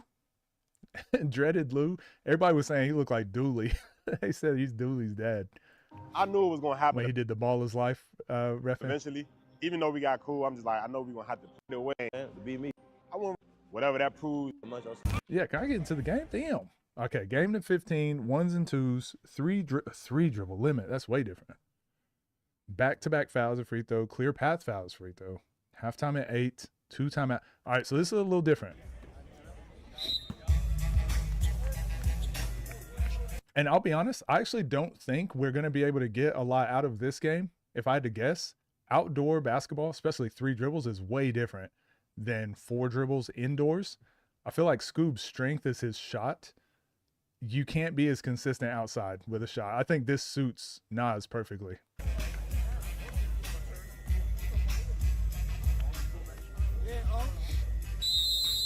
Let's get right to it. Scoop, you here.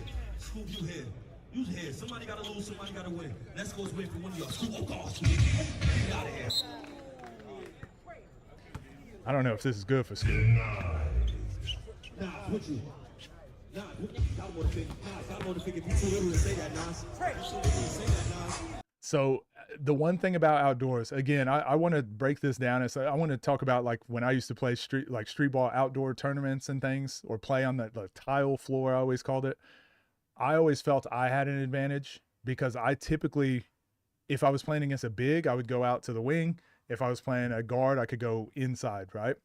And I always felt just ducking my shoulder, taking slow dribbles, and just getting to the basket was my advantage.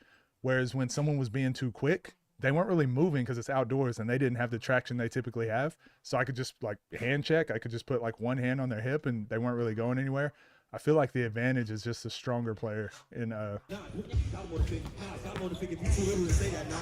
like this is kind of what outdoor basketball turns into.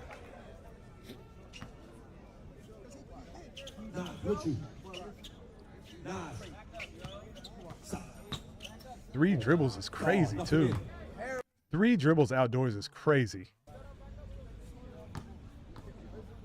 Bro, they keep moving back up.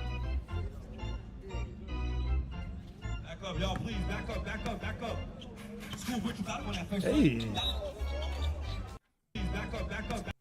Even that doesn't even get a layup out of this.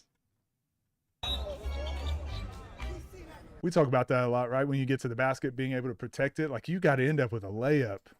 Not being able to get a layup out of that, and then you just got to check back up. Uncle Scoop, that first step looked a little dangerous. How you feeling on Nas? Not going nowhere. Just shoot him. That's how you feeling from there? Not gonna work right now. Not gonna work right now. Not gonna work right now. Well, going as planned so far. Nas, with you. Farming his way, Nas. Counting. Nas shooting outside too. What weak? Does he have any weaknesses? Damn.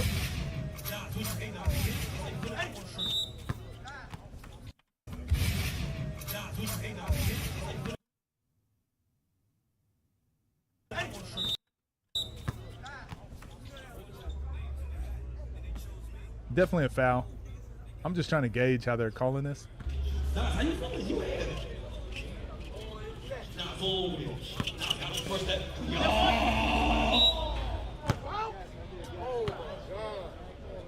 Oh, they called that too.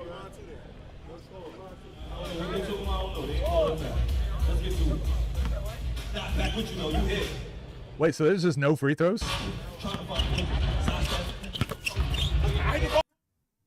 Wait, so what just happened? So he got fouled on the 3?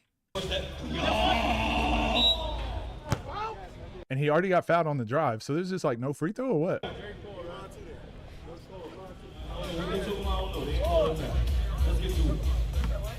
Back with you though, you hit. That's cool for you. Trying to find I the ball. Count it. Referee make no call. Count it. This is looking like Chapman used to do.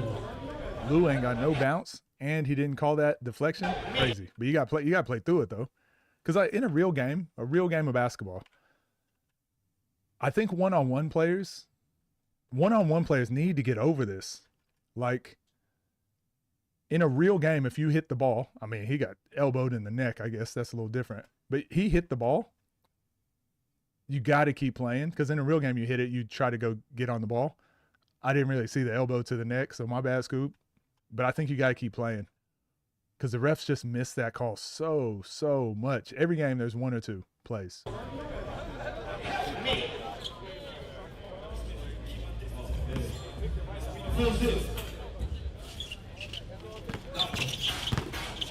Good hand. when you just play ones with someone, it's just 3 dribbles, never 4. Typically, I only ever knew of 3 dribbles, but I think when you're playing like outdoors for money and with a crowd, I just think now that I've seen 4 dribbles, I'm like, most of these guys are 4 dribble players. 3 dribbles is great for if you're trying to play to keep it game-like a 5-on-5 game, but you're not going to get into like, you can't get free. You can't get free in 3 dribbles, so it's going to be a lot of hand checks, a lot of fouling.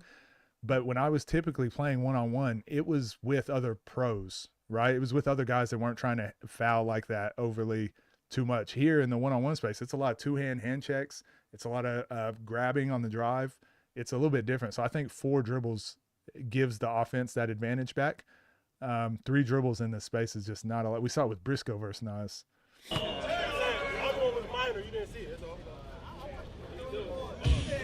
Four zippers and count, Scoop.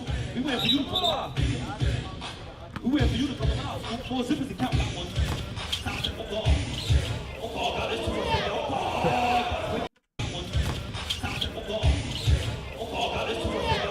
Turn him in a circle. You can just see though, like they just can't move very well on these outdoor courts. And me especially, at being a bigger player, I just could not. I couldn't use my quickness and adjust. So I just duck my shoulder and go. Pretty much this. Pretty much what Nas is doing. Yeah, you gotta have free throws out here. Hold on. Hold on. I ain't never seen somebody at a basketball game at an event look this angry. Golly. What's going on here?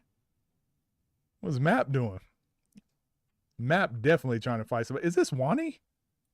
Is this Wani before? That's not Wani. That really might be Wani. I'm seeing a lot of familiar faces here. No, I'm looking at. Oh my God. Nah, they ain't. Can't be.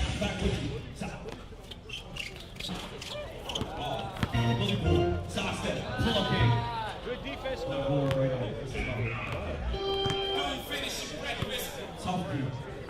Yeah, there's just no left to right. Everything is just straight downhill.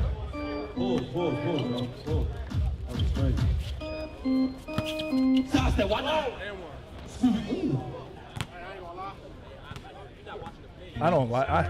Do you guys like? Okay, hold on. Let me reframe that. Do you guys like the Nesquik style of game? I like it. Just this is like old school. Like, let's just check up, and let's ball. Let's play outside. Like, I like it for the nostalgia. But when I'm trying to see like the top 5 players in the space, I feel like it's always going to be just the strongest player in these outdoor situations is going to win. I could be wrong. I've only seen 3 Nesquik.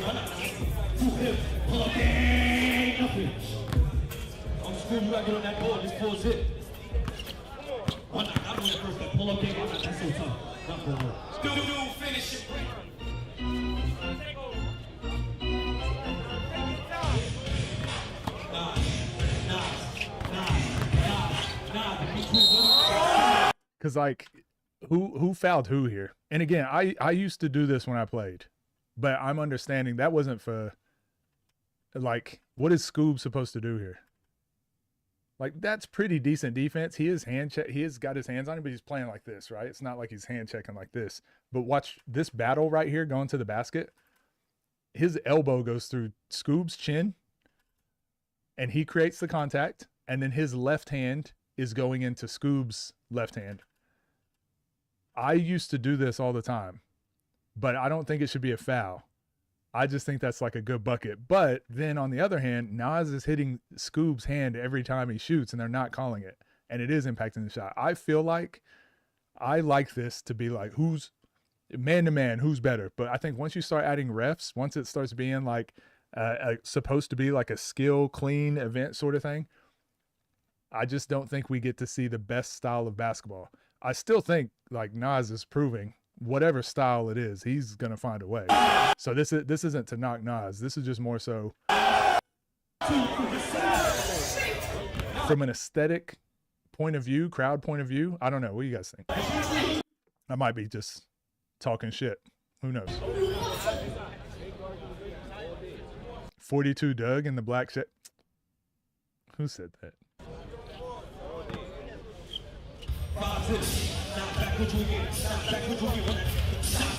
Ooh. Damn.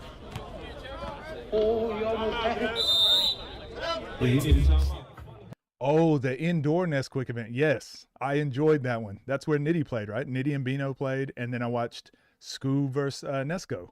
And I think we got to see a lot more like skill, a lot more like shooting, a lot more spacing. I don't know. I think the outdoor stuff is for the Nazes. The outdoor stuff is for the Nas. Damn, how many other people in the one-on-one space really play and are as physical as Nas? Not many. I just don't think it suits the skill aesthetic a lot of people like to watch. Make sure y'all tagging Nesquik USA. It's National Chocolate Milk. All right, there's no talking either.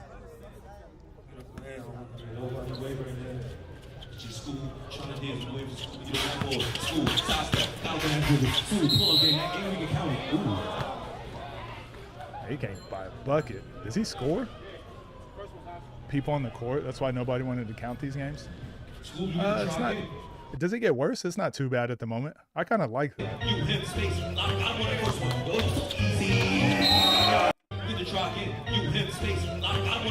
But look, just direct line drive. Like, that's all you can really do out here. Damn, they were up there. Look at where Scoob's slapping the glass. Damn. It's when people call Nas a bully with no skill. I get why people do it. To me, it's more, I don't know, it's more impressive that Nas can play this way and bully people, or he can play clean, or he can play, outshoot you, or he can. I think it's more impressive, but I also think it's not as aesthetically pleasing. But look at this look Scoob give. Big guard you for yeah, you can't discredit Nas. This is just makes it more impressive. It is just not fun, a fun style of basketball to watch, I don't think. People get worse on the court? Okay. Pay-per-view before pay-per-view.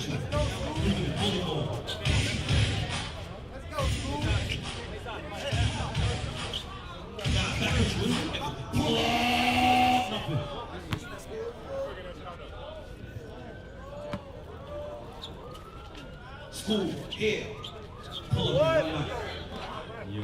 Yeah, it's just 5-1. He is, but hold on. These are the things I talk about a lot. A lot of fans will take things more personal than the players. Like, obviously Scoob is mad about that right now, but what's one thing you notice that Scoob does to everyone now too? He hits their elbow every time they shoot. So it sometimes it takes you going through something like that to learn, like, okay, I'll adjust. That's what all the top 5 players, you look at what they do, they just adjust to whatever the rules are. Nas back with you. Nas back with you.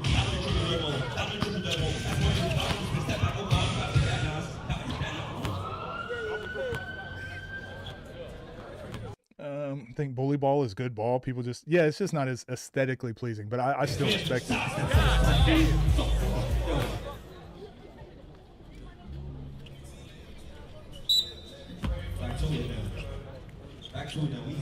You've been waiting for me to. I just saw this comment. I know I've been pausing it a lot, but I want to. This kind of sums up the whole game. I've been waiting for Coach to talk about going inside the elbow, win the bump, get your hands free, full speed left, full speed right. That's what this game, like outdoors, embodies that more than anything. Being physical, like straight line drive, inside the elbow, win the bump, getting your hands free for a shot. But then there's other factors that make it tougher to do that.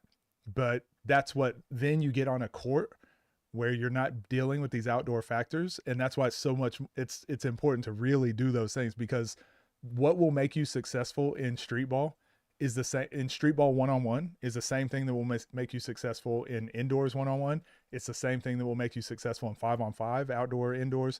And those are just things I learned over the years. There's habits. The best player in all these spaces, they all do the same thing. And like that straight line drive inside the elbow, get your hands free, highest percentage shot in basketball, right? But he's going to be able to do that a lot easier than Scoob because he's just bigger, stronger. 6-1. Huh? back with you. Nas back with you. Nas. Hey. Not gonna work right now. They said cut it out. Cut it out, man. You get bucket. Cut it out now. Come on, son. You looking at me like this don't faze me. This don't faze me. There's only 6 months left. Not gonna work right now. There's just nowhere to move outdoors.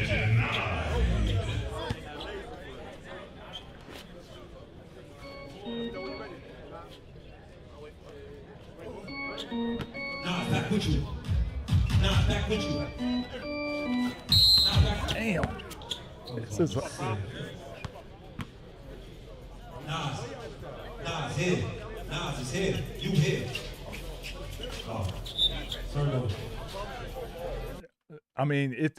Like I said, it's not very fun to watch, but this just makes Nas what he does more impressive. Nas.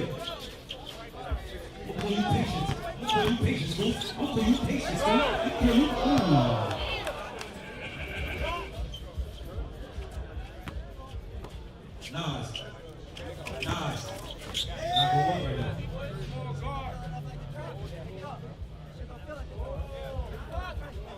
Still looking at you like this don't faze me. I'm good. School said I'm good. Oh my God. You're not looking at this. That's an air ball. No, you're not looking at this shit right here. I'm seeing that ball before you even release it. I'm looking at the coach. No, but I watched you though. You looking at the shot. Honestly, I'm watching this, and this is how Scoob beat Rob. He just kept hitting his elbow. And Rob had the same reactions.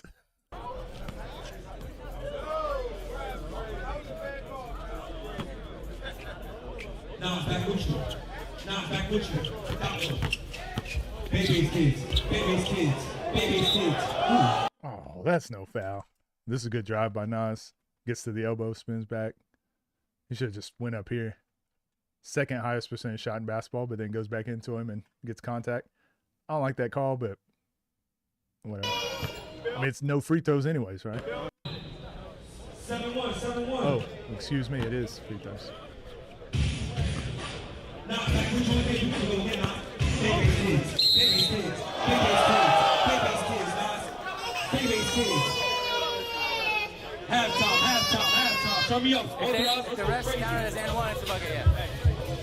That keeps making my dogs keep going crazy when they hear that baby crying.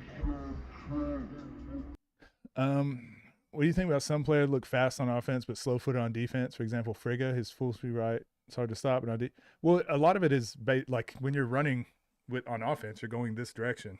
Lateral speed on defense is a completely different thing.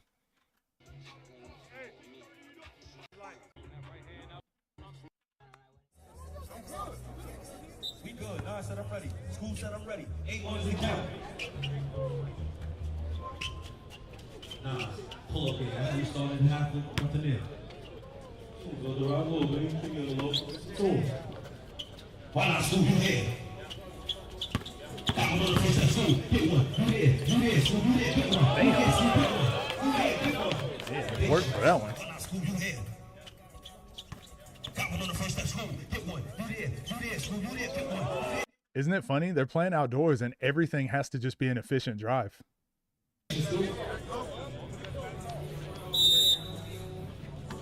Right back again, school. School. Damn.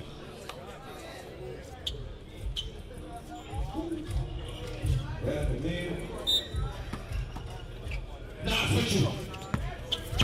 Got it. Hey, remember when you go over there? Hey, two the count. Hey, two the count. School, you down and out. School, you down and out. Who hit him? Who hit him? Let's put it one time. That's a good one.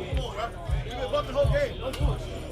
No, I didn't see that. I mean, that was the same foul they called on Scoob. Damn.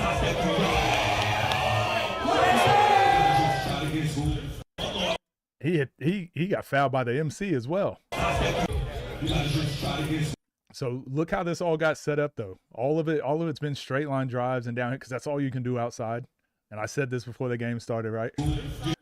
But Scoob's going like, okay, if that's what it is, when he's been trying to go left and right and shimmy east and west, it just doesn't work, right? So he's just, everything's downhill. He's trying to get inside the elbow, trying to get inside the block. And because he's doing that, like Nas goes to honor it. Now he gets a step back again. How do you cross people? Full speed right, full speed left. That's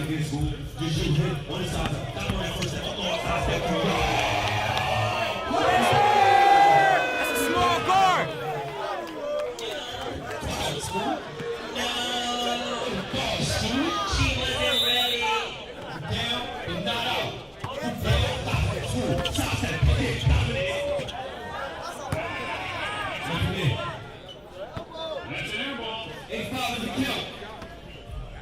Nah, with you. Trying to find his way. Nah, trying to find his way. Swoop handle. Swoop handle. Not right now, he said. Nah, So you notice every time their first dribble is east and west, the defense just has the advantage. Nah, back with you on the squad. Nah, back with you on the side. Dribble. Yeah, I need you to say that.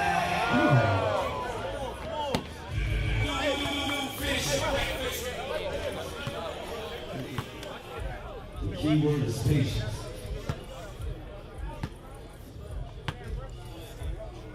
The key word is patience.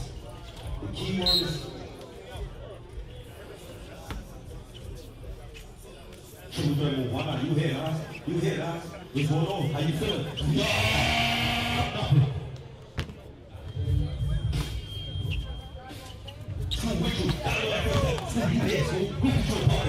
Damn. He just got to earn every. This is when you're the smaller player and you're playing an outdoor game like this. You just got to find a way. Damn.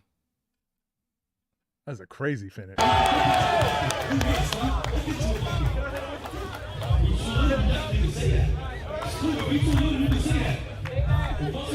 I did that same thing though. I think it's this arm. Maybe it's this arm. I can't remember. I got a scar on one of my elbows. Yeah, it's right there.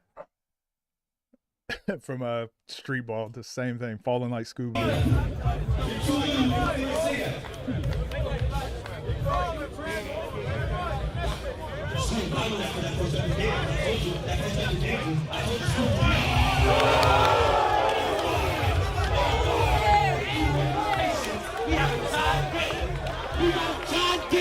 The key word is practice, we say.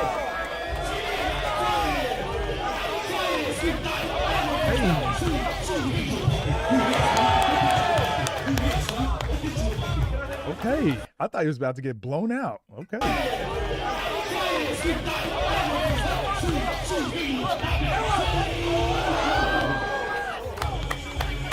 Hey, Scoop make a little run. I thought he got blown out here.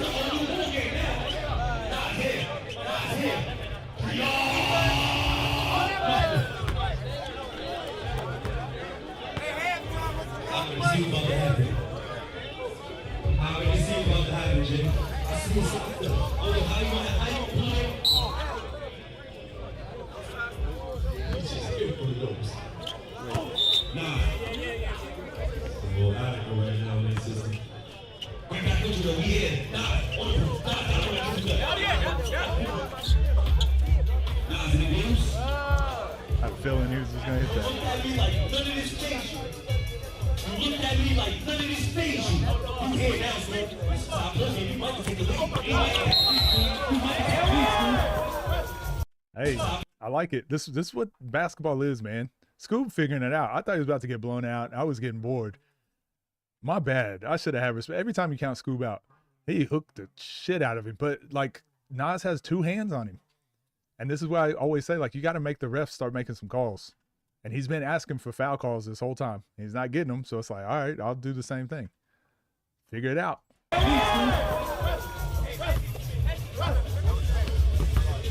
might can take the lead, school. You might can take the lead, school.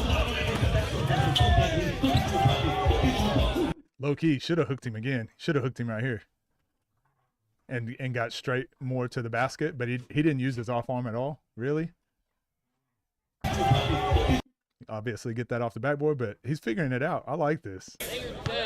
Damn, Scoop's ability to adjust mid-game is crazy.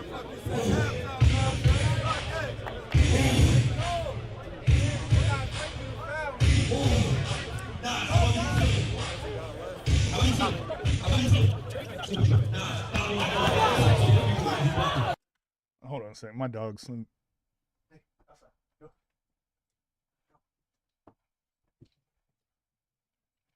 Fight. My dogs are fighting each other. Yeah, Scoob got to stay down. He hadn't hit enough threes to give up just an easy layup in ones.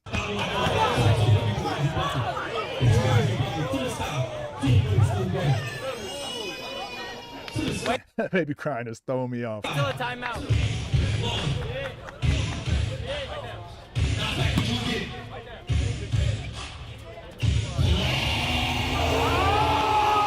And that's why it's tough. I just said stay down and don't jump, and then he hits you with that.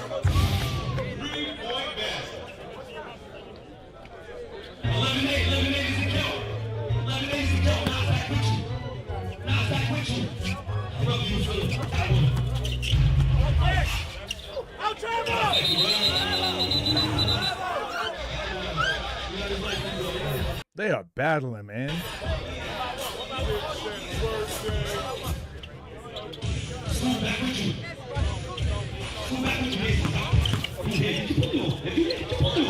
Bro, he is figuring it out. Inside the elbow.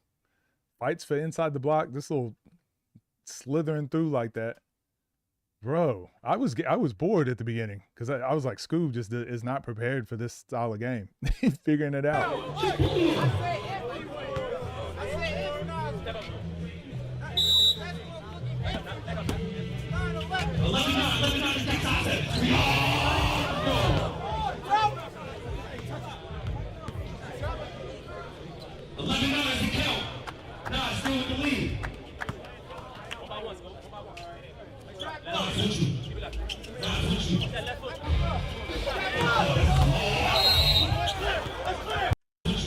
That's the intentional. That's got to be clear path. This is something we got to clean up in the one space. I hate seeing this. That wrap up, like that's got to be a point or a free throw, something. Right? Oh, the free throws are threes. That's what was throwing me off earlier. I hated when they used to have that rule. Hey, can you say that? Hell no. Clear is shot and ball. You never said that. Yes, you did. Look at the text. No, you look at the text. Clear pass foul is just a free throw. Automatic free throw. I do think clear path foul should be shot and ball back, but if they didn't agree on it before. You gotta make sure that happens right now.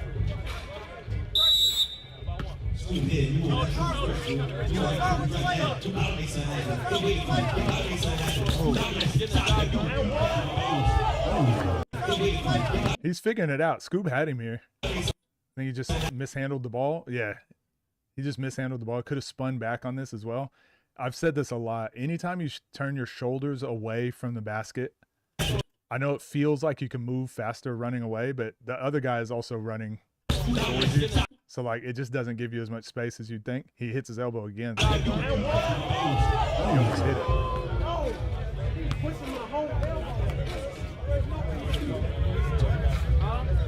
It's almost to the point, oddly enough, Scoob almost has to make a point early on. If you know they're going to hit your elbow, like now you can adjust after the game. You almost got to jump up to shoot and then grab their arm and make it a huge point. Even though you're wasting kind of one shot, you almost got to do it just to be like, that's how we play. I don't know what you do.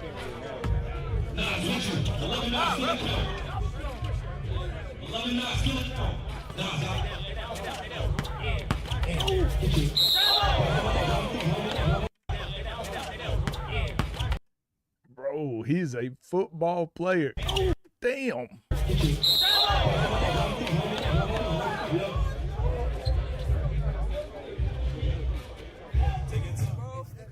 Sometimes that's what it takes. Like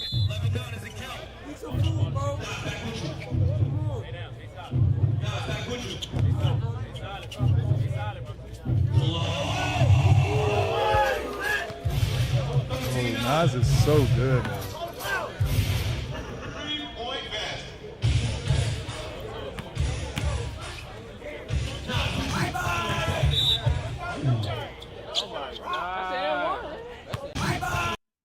Full speed, right? Nas does this a lot. Look at it. Look at his arm. He does this a lot. It's very James Harden like. Very crafty. And he gets away with it because he's not reaching out and grabbing. He just grabs, like, if once you reach and you put your hand here, he just grabs it and carries you with him.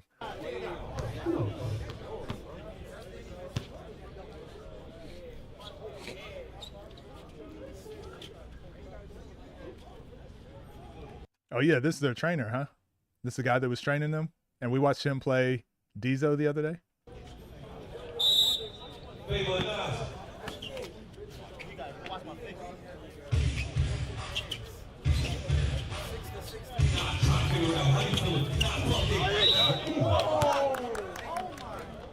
Now they finally called one. I'm in a 3v3 tournament next month. American ball is about 3 steps behind and prides itself on athleticism and finding the tough shot. Please keep covering the space. I appreciate that, and good luck in your tournament. You're 100% right. Watch some FIBA 3-on-3 and you'll see how much more room there is to grow with the 1-on-1 space or 3-on-3 space. But America's definitely got the talent and the tough shot makers and athleticism. So now if they can combine that with the IQ and team play, the world is their oyster. But thank you for the $10. Shit to me, though.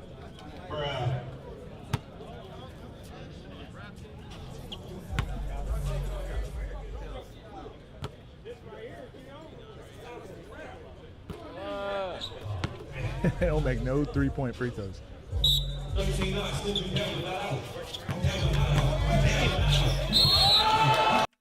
Keep spinning each other around. That's crazy. Remember the last game we just watched with Bino? And remember how Nesco did the same thing that Nas is doing? And I was saying, like, you can't get stood up by that. That little bit of contact, like, Nas is not an advantage here. But a lot of people feel that bump and then they get stood up. But you got to find a way to release your shoulder and get fully around. Or if you're not fully around, you got to push them off and, like, make them fall. But Scoob, like, kept going, released his shoulder, gets his shoulders back to the basket. And now it puts Nas in a very bad position. But that's what Bino, like, doesn't have to his game yet.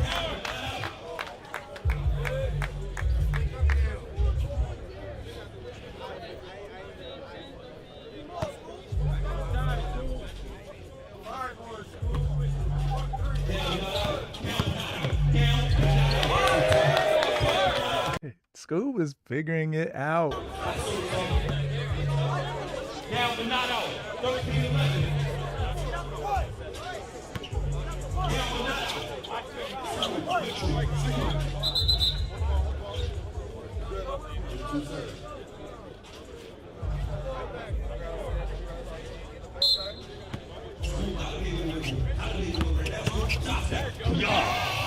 Dog, come on. Is this what y'all were talking about? The hell? Damn. He got fouled by the camera, stepped on his shoe, and won.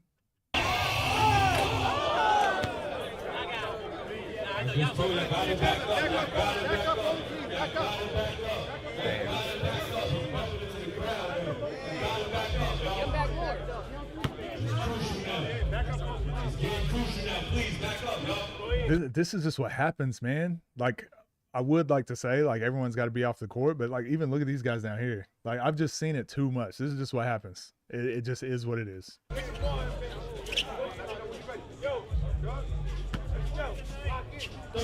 They might as well be help side defenders.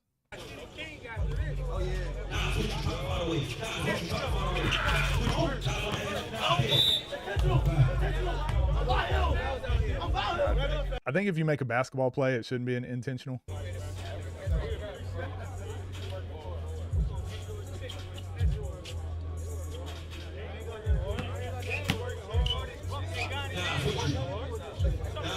Yeah, Scoop don't complain.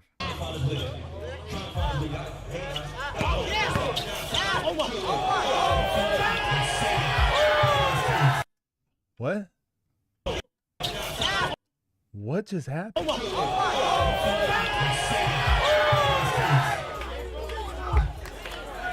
He just headbutted. He just headbutted.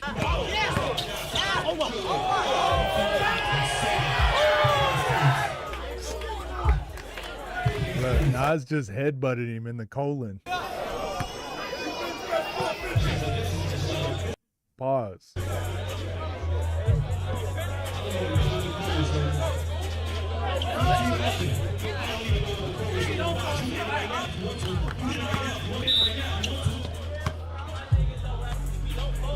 He should have headbutted him to create some space.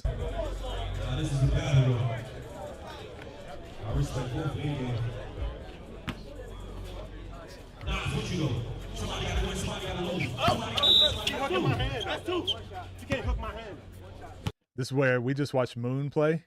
And remember how crafty Moon was with like having the hand check, and as soon as they swipe, he moves his hand. Scoob reaches and keeps his hand there, and exactly what I said Nas is really good at. He'll lock your arm now. So he's got it with he's got Scoob's arm with his right hand and his left hand, and it just looks worse than what it is, just because Nas is the one holding him. Hook in my hand. That's two. You can't hook my hand. I mean, it's kind of fair game when you put your hand out there. Damn, this was a game, man.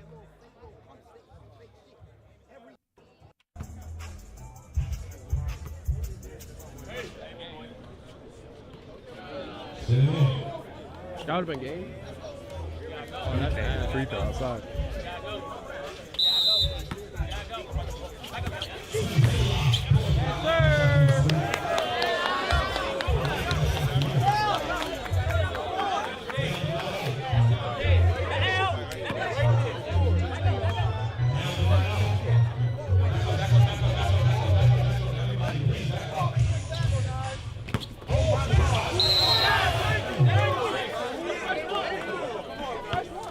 Now make a free throw. Oh, it's not shooting fouls. Okay. Cool. Damn, they battling, man.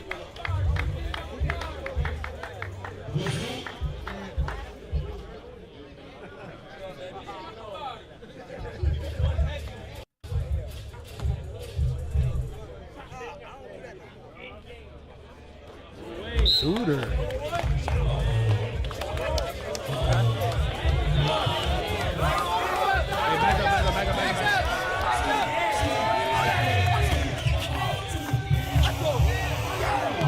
I feel like Scoob had him. He had him. He had him on this first. He had him on the drive. I feel like inside the elbow, right? I think he had him on this first step back, and then he dribbles again, and then he was able to contest. These are those situations where it's just like you kind of got to understand momentum. Like Nas is turned and is running. If Scoob ends up pulling up just like he did, Nas's momentum is still carrying him to the basket. But once he stepped back, now Nas gets to stop, plant, and then contest. But damn. Come on, let's game. Let's game. Let's game. Oh.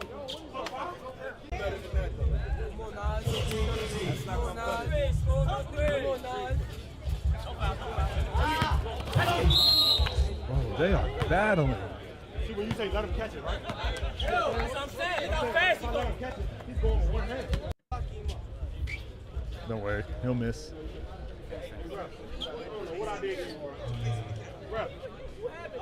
I'm not gonna lie. I thought Nas's physicality was gonna bother Scoob way more than it is. You just can't count Scoob out. I'm done. I will never count Scoob out again. I know I keep saying that, but damn.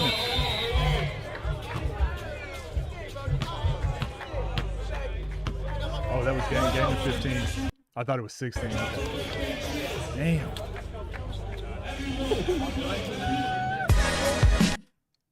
Bro, that was a game. I was surprised. I thought Nas was just gonna bully ball the whole time, but Scoob started figuring it out, battled through some of the nonsense, like stepping on people's feet on the sideline. But he also got to understand that's what happens, especially in New York. They end up just crowding the space like that. But damn, good game by both of them. That was a dope game. I can't wait for this pay-per-view. So yeah, I guess I might as well keep it recording. But thank you guys for watching. I'll keep recording and we'll go on. We'll talk about like the whatchamacallit. We'll talk about their matchup. But yeah, that was a great game. What'd you guys think? Last game before stream ends? Probably so. We'll probably finish there. I'll finish with this discussion actually, and then we'll finish because the next thing I wanted to talk about was going to be the other two events. I'm not sure if we'll get to those today because those probably deserve a video on their own. But yeah, I wanted to talk about the Nas and Scoob pay-per-view coming up, the Judgment Day, and that's why I watched that video in the first place. I'd never seen it. Dogs are going crazy again. I thought I had seen it. I'd never seen it. I assumed, because it was outdoors and it was a Nesquik event, I just assumed Nas won that game a lot more handily than he did. And no one ever talks about that game. No one ever mentions that that game went down to the wire. That was a really good game. Damn. So what do you think about this game? I've seen a few different things, right? I've seen a few people talk about this game coming up. Everyone's been wanting Nas to play competition, right? That's all we've heard. Then everyone wants Nas to play Street Stars, said they're too friendly. And now that this game's been announced, I've seen a lot of people say this game's not that important. Like Nas should be playing someone else. I feel like there couldn't be a better matchup than this game this coming up. I think like I said, look at the Swift Hoops ranking, look at a couple other rankings. Like this is arguably number 1 and 2, right? Like I've got Nas number 1. I don't know anyone who doesn't have Nas number 1. I've got Nas number 1, but then Scoob, wherever you have him, if you have him top 5, this is a great battle. If you have him top 3, this is a great battle. Either way, I think this changes the narratives going forward of, can Scoob ever be the number 1 guy on YouTube if he ends up getting this win? And then for Nas, it's competition. We haven't seen him play a lot of one-on-one games over the past year, and this is what we all want to see. Plus, it's against someone that's really good and has the opportunity to beat him. So I think it's an important game. Scoob has gotten way stronger, agreed, and he's gotten more efficient too. Just since that Eugene German game, he's gotten so much more efficient in his game. Nas is getting stronger and better too, and that's the beauty of it. Both of them have improved so damn much. Nas is a lot better, and Scoob too. Oh, look, we got a lot of people saying the same thing. Completely agree. You only see Nas losing to someone with a similar body type and physicality like Zay, Robert, LP. Now, I would typically agree, but the difference with Scoob's body type, Moon is in the same class. They are not physically as strong, physically as big, physically as strong, but they are, this is going to sound, I'll say pause. They are still physical specimens in their own right. Pause.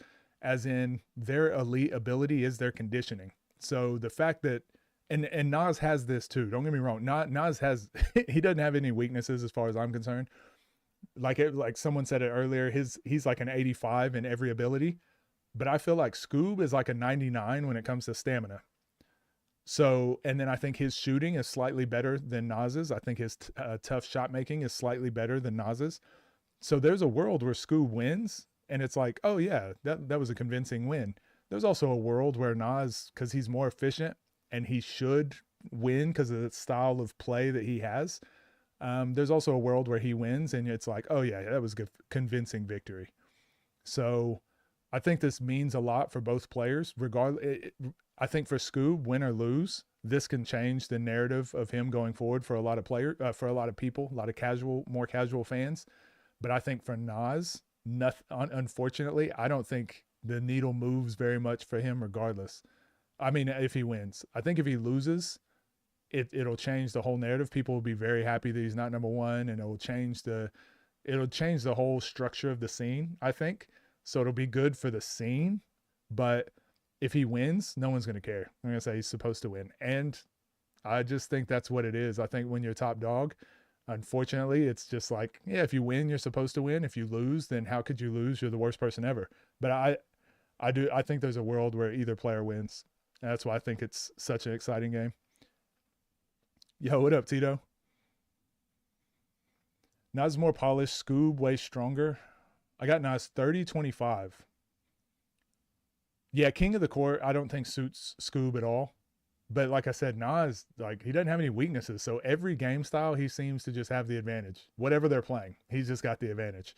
And I think that speaks to when you got to put money on someone, who you're going to bet on. Like, damn, like, I just can't see Nas losing. But Scoob thrives when he's the underdog. And I think he's just yet again going to be the underdog going into this game. And sometimes that's a special ability in itself, playing better when you're not expected to win, because it's almost like there's no pressure. You can play a lot more free. Got Nas winning, but Scoob going to make him work for that, just like I think so too. I don't think there's any world where Nas wins by 20. I think no matter what, it's going to be a good game. Damn near look like Black Panther now. Hey, he's getting there. And as you get older, it's easier to keep that muscle on too. Wiry, strong. Yeah. And I think Moon, as he gets older, Scoob's obviously done that. But I think Moon, as he gets older, is going to get a little bit bigger too. That's just what happens as you get older. It's easier to keep that muscle on. When it comes to Moon and Scoob, can't count them out, 100%. No, you see my message? Which one? What up? Ibrahim. I'll try to look. When did you send that? I don't see any other message from you.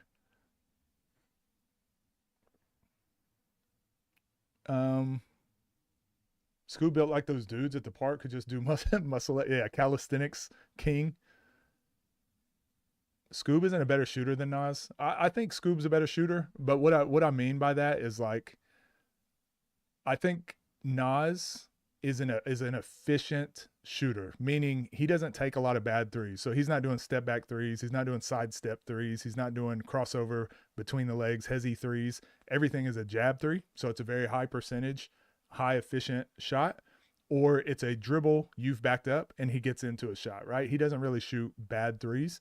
Scoob will take a lot of bad shots, but he just makes a lot of them too. So I think he's a better tough shot maker than Nas, but it's because he has to. Nas doesn't really get pushed into spots like that too often.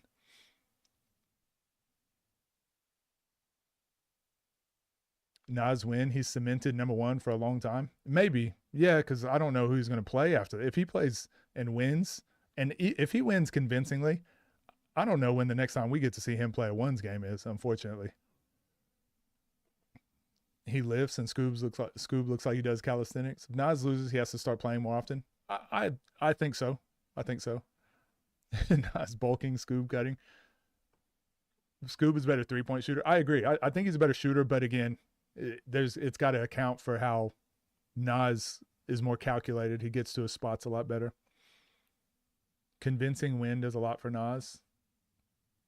I think to the people that understand basketball, it will do a lot for Nas, but I just think for the casual fans and a lot of people, how the fandom is in the one-on-one space, I don't think it does a lot for Nas in the big scheme of things. But I think, yeah, to the people that know, I think we'll all respect it.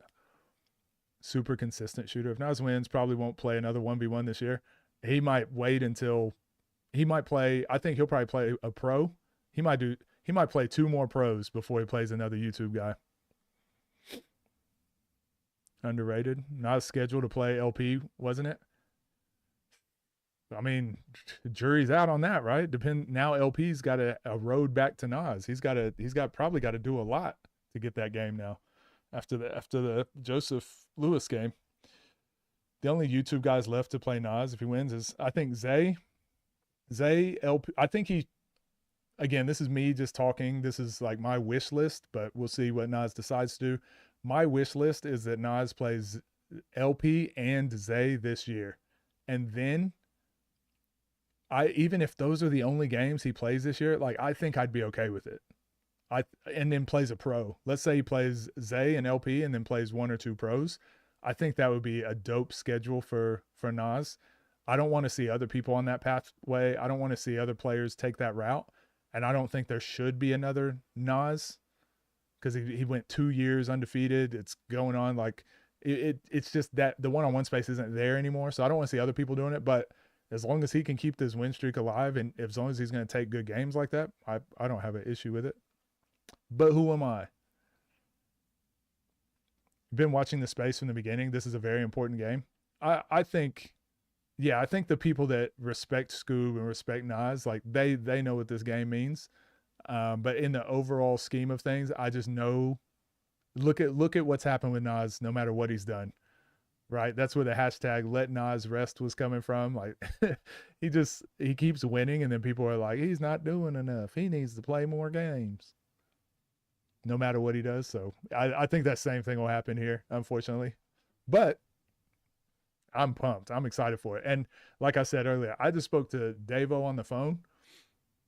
Man, there is so much good hoop content coming out this year. And I know Ball is Life has some things lined up. That Toronto series is going to be dope. I know they got some other stuff lined up. I know TNC got some stuff lined up. I'm so excited to be in this one-on-one space for this upcoming year. I know everyone thinks it's stagnating, but it's just like, I think it continues to get better. Nas losing is good for the space. I think it's good for, it'll make it easier to have a lot of the conversations we're having. It's going to make it easier to price players. It's going to make it easier to book players for specific events. It's going to make it easier to, have rankings. It'll definitely be better in those situations, but I don't necessarily think it's a bad thing to have a villain that's winning a lot of games and people want to see lose. I don't think that's necessarily bad either. He's just prolonging it for as long as he can. Honestly, the more he can win and keep going. Can I check what you sent in the chat? I'm not seeing it, man. I'm not seeing it.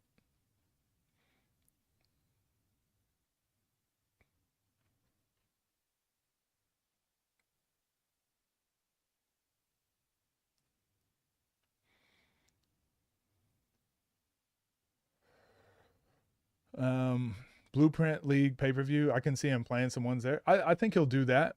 I think it would make sense. But it's odd. I was thinking about this earlier. Nas playing in his own event, he probably doesn't make as much money as when he plays in someone else's pay-per-view, right? So it'd be good for him and for his event to make it exclusive and get more views, but it wouldn't be as monetarily beneficial. So I wonder if he will. Team Scoob. These 4 guys I know coming back overseas that would kill in the space. There's tons. I've been speaking to a lot of overseas guys too. I've gotten a lot of messages from people that are interested in getting in the space. And I know Dev has gotten a lot of those messages. There's a ton of overseas players that are reaching out trying to get some games now. So this next year is going to be insane. A lot of former pros. I say former pros, like not overseas guys. Like I think there's a lot of NBA players that are like getting interested. Like, how can I get involved with, like, you know, I want to be around it. What can I do to help? Or can I play like some team games or whatever? I think there's just going to be a lot of that in this next year. Nas loss throws off the entire hierarchy. I think there's a lot riding on this game. But either way, I'm excited for this upcoming game. I'm excited for who the other, because it's not just going to be one game, right? Like they're obviously going to throw together like three or four others. I'm excited because we're getting to a point where, man, any of these players on this card, let's imagine, let's theory craft here. I actually don't know any matchups that are happening, so I can talk about this freely. In about a week's time, I'm probably going to get some more info, so then I can't speak on anything anymore. But imagine we got like Nesco. I don't want to see Nesco play another pro. Imagine we got like Nesco left-hand Dom or left-hand Dom Jerome Randall. I think would be dope. Imagine we got Zay. We're getting Zay and LP is the same one, right? Yeah, Zay and LP. So we're getting that. What would be, I know a lot of people are saying no to Bruce, but I think Bruce is getting a game, especially after what we just saw in the Blueprint League. And Bruce made it an effort. He told me that he wants to play a clean game and he's going to try to win without mucking it up. And he's capable of doing that too. So I think he was trying to put it. What about like Bruce and Fombi or something? Bruce and that we just saw this game. That was good. Bruce and, man, who else? What would be another good game? Maybe a pro for Bruce? We get Nesco like a left-hand Dom, or when does like Trey Croft and them come back? Damn, there's a lot of games, but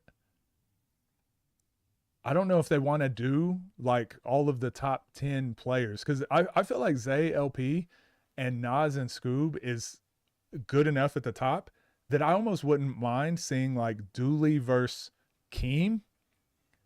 I feel like Dooley versus Keem or Fomby versus Keem would be like a really good game to see. I don't know, man. Oh yeah, we already saw Bruce Fomby, right? Didn't they already play? Wani Dooley rematch? Oh, Bruce rematch, one of them. Honestly, yeah, Bruce Dooley rematch wouldn't be bad just because of how that last one ended. Nesco and Bijan?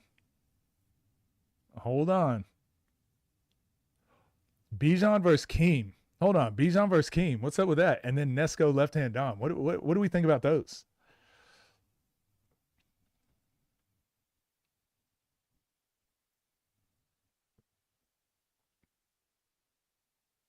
Bruce and Fomby played it. Yeah, I forgot about that. That was my bad.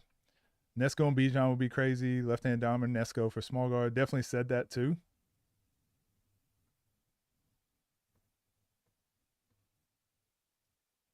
Which one, Shamar? My bad.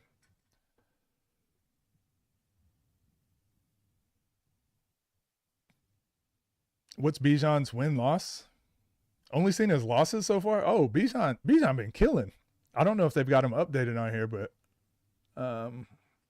we'll have a look. Damn, did I miss him? How do you search?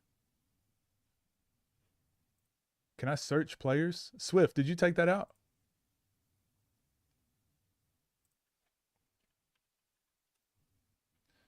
Oh yeah, they don't even have his games up here.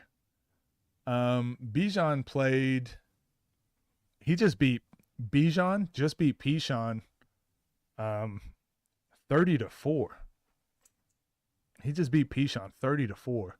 He beat Perk 32-7. And he's got, I don't know what, maybe if those wins aren't on here, we can't talk about them yet. He's got a few wins.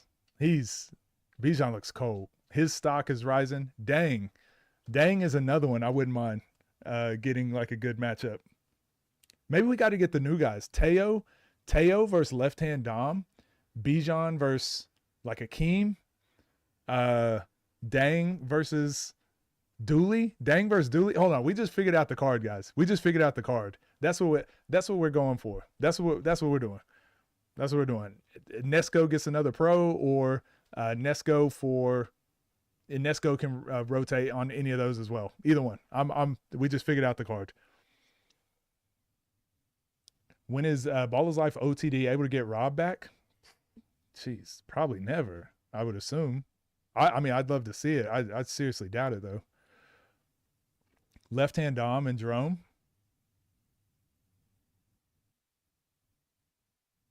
Yeah, that would be a good game.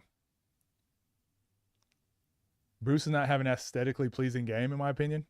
I just think because he's older, he plays to his advantage, which is like mucking it up and making it physical. But I don't know if you just saw his last game in the Blueprint League. Like, I thought it was pretty good. I thought it was aesthetically pleasing. He definitely played more like a pro. Want to see OTD partner with some local platforms? I think that'll happen more. I just went down and did the Pure Ones event in Houston, and the way they're running it, they're starting to run it like really well. They had a lot of good players. I think the smaller platforms need to get 3 or 4 players that are pretty experienced, get them a couple games in the ones. That way, then Ballers Life or OTD can come down and you already have some experience with those players. So your top players now can play the OTD guys and do the city events. I think it works best that way. When OTD or Ballers Life or TNC tries to organize the city event themselves, like, they don't know the people in the city. So they're getting matchups, but it's like, it's just people sending a message like, hey, I'm from there, I don't want to play. We got to have like people that actually are known in the city can set up these events and run it. And I think that'll happen more this year. Winner of Zay and LP should face the winner of Nas and Scoob. I agree. No arguments for me there.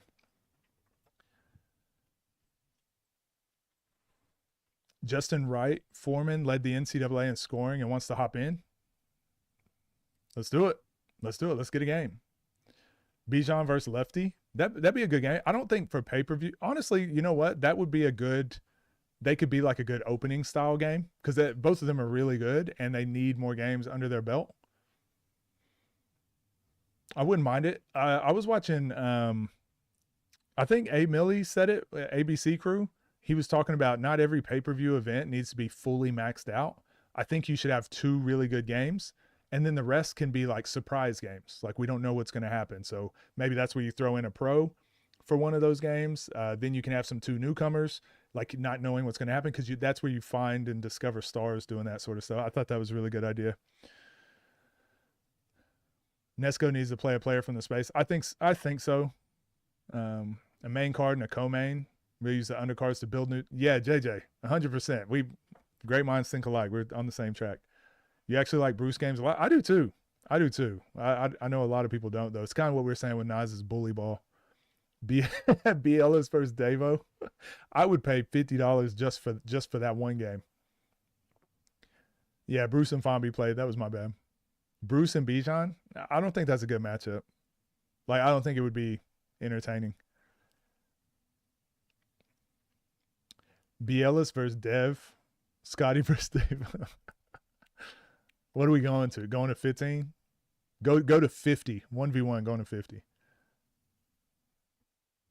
But yeah. Fellas, gang, guys, everyone. I think that's it. I think that's all I wanted to talk about. We got through quite a few games. I wanted to watch that Ball is Life Nas versus Scoob game to have a better idea of how they'll match up. But I actually think it's going to be a great matchup now. Because indoors, I think suits Scoob a lot better. And they've both improved. So I can't say Scoob's improved, so he'll be better off for this game. I think Nas has improved a ton too. But I do think indoors helps Scoob more than outdoors help Nas. So it'll even it up a little bit more. I mean, but still it's Nas. Nas gonna Nas. He's still the number 1 guy in the space. It'd be silly to go against him, but now it's like a rock and a hard place because every time someone bets against Scoob, that's when he comes out and wins. So I don't know. I'm excited. What do you guys think? And I'm not going to cover the other 2 topics I was wanting to cover. We'll probably be winding down soon. You're a 7-footer. How can you get on the scene? Get some film. A lot of people have been asking me that.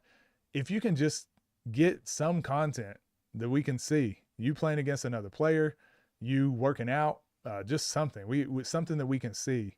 It's better to have those conversations because I get 10, 15 players a day asking me how to get on the scene. And I'm like, the ones that are getting on the scene are the ones that have content.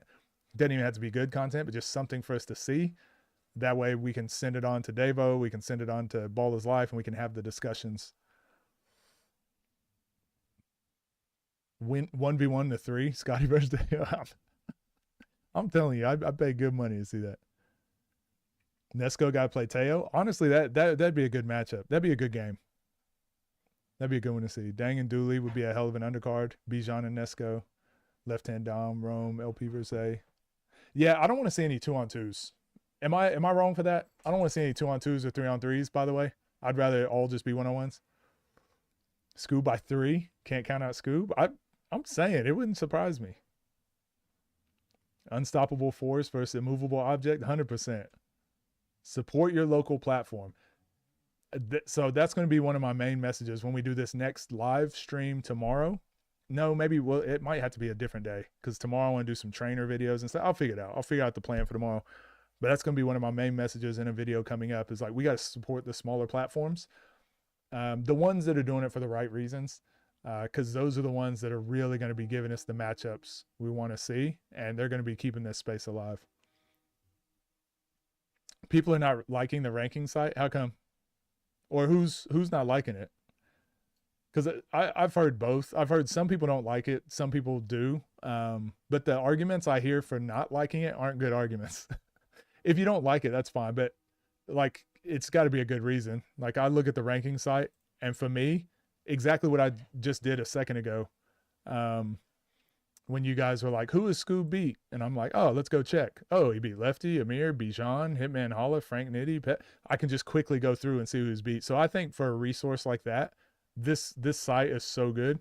But then the rankings, they're just not going to be accurate really until we get more games, probably more data. I think most of the people that don't like the ranking sites are the ones that have their own top 10 in their head and they're stuck with it and they've reasoned why it should be that way. And this ranking site is like totally different than what they have. They should play for a player to switch sides. Save the team games for the series. I don't want to pay for 3v3. I agree. I think the 3v3s can become interesting. 2v2s can become interesting when there's more on the line. But at the moment, there's not enough for a win and loss. To me, it's just a placeholder game.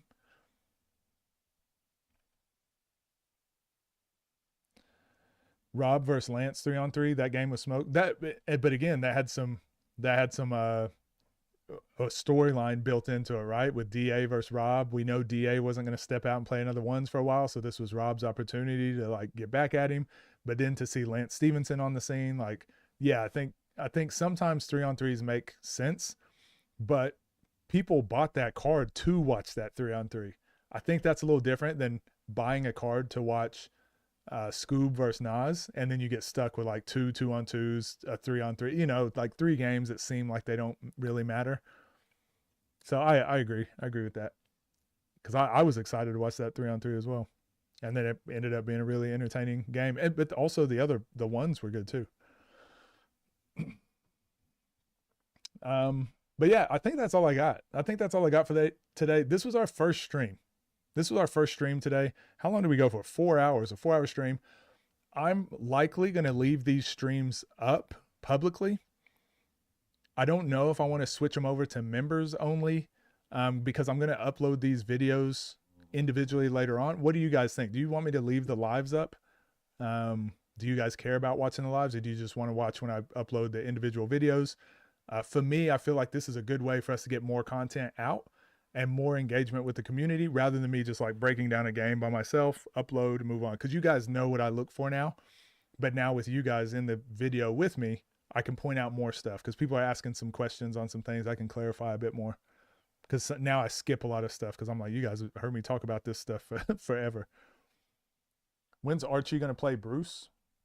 I do think that's happening. Or I heard that game was happening, but I also heard Archie may be playing another pro or something. I don't know. I've heard so many things, but either way, I know Archie definitely wants to play. I know Archie definitely wants to play in the ones. Hop on live after a 2v2 game and say, when did people ever care about a 2v2? But also Lamar's done that too. That's the part I don't like. Players, when they lose, can be like, team games don't matter. I don't like that. But we're getting to a point where I think they are starting to matter.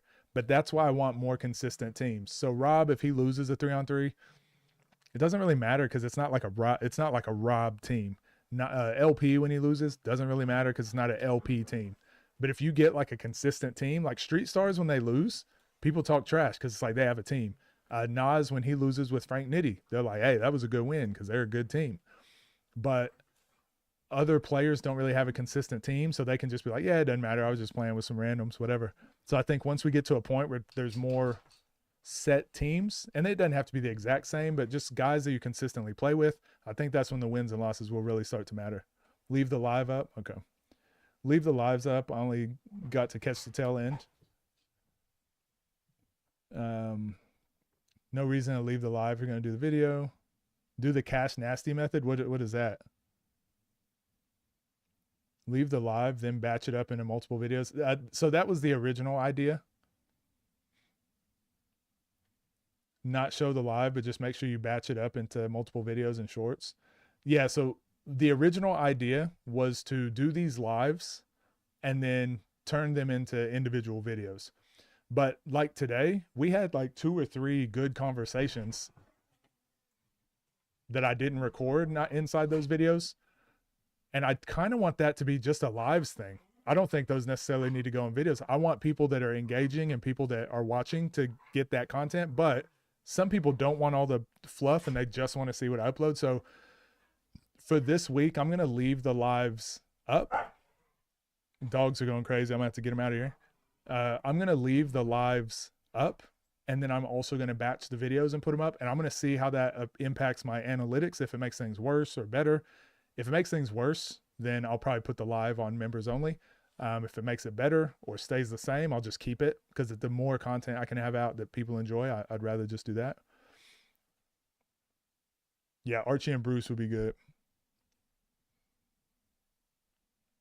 Been spamming the chats. No way you can't see what I'm spamming. I can't.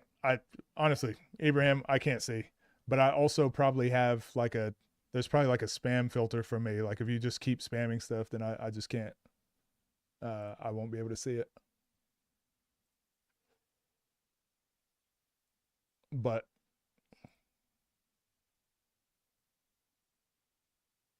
sounds cool. Yeah.